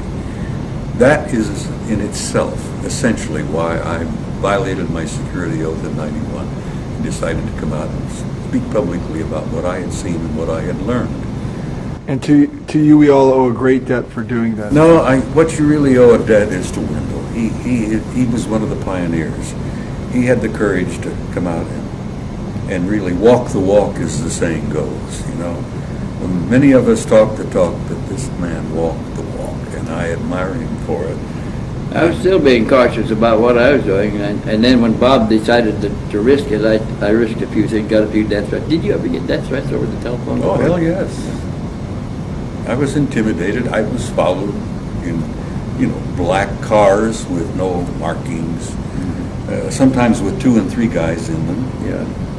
It doesn't take too many guesses to figure out what's going on. But I may have told you earlier in another interview that I've been a maverick all my life, and I've been packing guns all my life. I'm an infantry vet. I'm a grunt. Nobody pushes me or intimidates me because I've said over the phone, I may have said it over the phone with you because we knew our lines were bugged. Yeah, both. I says, I'm packing, at the time I was packing a .38. I said, somebody pushes me too hard, I'm going to pull that out and start shooting. Being a vet suffering from post-traumatic syndrome, I can't be held responsible. I might shoot up a bunch of guys, and if they're CIA guys, that's too bad, yeah. Now, we know we're all really spiritual beings. Are you guys planning a visit in the next life together? Say hello? Oh, sure, our paths will I think we passed before. That happens all the time. Yeah, we're looking at a picture of 2 great eternal friends together, and I wish you much longevity and continued happy friendship for the remaining years of both your lives. Considering that you're 85, yeah. I'm turning 79 tomorrow. I'm following pretty closely. And I imagine our paths will cross on the other side as well. Gentlemen, thank you so much for your time today. Really appreciate it. Okay, thank you, Rick. Thanks, I got guys. people in there waiting I got to go have dinner with. All I want to tell you about aliens and the alien agenda. Back in 1954, under the Eisenhower administration, the federal government decided to circumvent the Constitution of the United States and form a treaty outside of the borders of the United States, within the borders of the United States, basically a treaty from entities outside of the borders of the United States, and it was supposed to be secret. It was called the Greada 1954 Treaty, G-R-E-A-T-A, Greada 1954 Treaty. That basically said that the aliens could take a few cows and test their implanting techniques on a few human beings, but they had to give detailed lists of the people involved, etc., etc.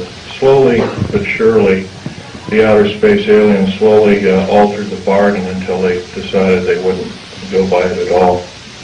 And back in 1979, this was a reality. The firefight occurred kind of quite by accident. I was involved in building an addition to the deep underground military base at Dulce, New Mexico, which, by the way, is probably the United States deepest base. It goes down 7 levels over 2.5 miles deep. But at that particular time, we had drilled 4 distinct holes in the desert ground, and we were going to link them together with shape charge explosives, and then we were going to basically blow out large sections at a time. Well, when I was my job at that time was to go down in these holes, gather rock samples, check them for their particularity or particle count, give a detailed account of what kind of chemical explosive or plastic explosive to use, and go from there. As I was headed down there, to my total surprise, we found ourselves amidst a large cavern that was already full of outer space aliens, otherwise known as large graves. I was petrified, as most people might be. The only thing I could think of doing at the time was shooting at them. I killed 2 of them, but at the time I could reload and refire. At that time I had a Walter PPK pistol. I was an engineer, so I didn't feel I had to carry a gun underground. And I always carried this particular one. It's nice and small and it's quite effective. But anyway, I killed a couple of these things, and at that time there was several other groups of people down there. It's about 30 people total, and 30 to almost 40 more came down there, and they all got killed.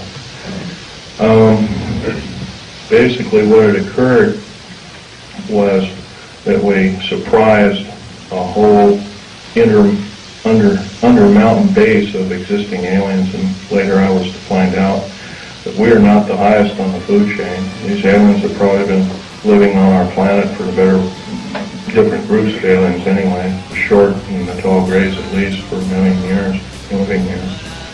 And this could explain a lot of the theory behind the ancient theory of ancient astronauts and these other kinds of things like that. Might also explain the bloodthirstiness of different kinds of native populaces like the Aztecs, etc., Olmecs and whatnot. Anyway, I got shot basically here, and their kind of weapon wasn't really a gun-like thing. It was kind of like a box that they had on their body that they could manipulate, and it burned a hole in me and it split my ribs apart. Kind of gory and all that kind of stuff. But anyway, it also gave me a high dose of rather nasty cobalt radiation. And I have cancer to this day. It's probably a result of it, although I can't prove that. I'm laying down my life by talking about secret things, that I took an oath of secrecy and said that if I broke that oath of secrecy, I am guilty of espionage. I am called a traitor by my own government for blowing the whistle. That's not only a disgrace, but it's an outrage and has ramifications on everyone in this room. And I think we can do better.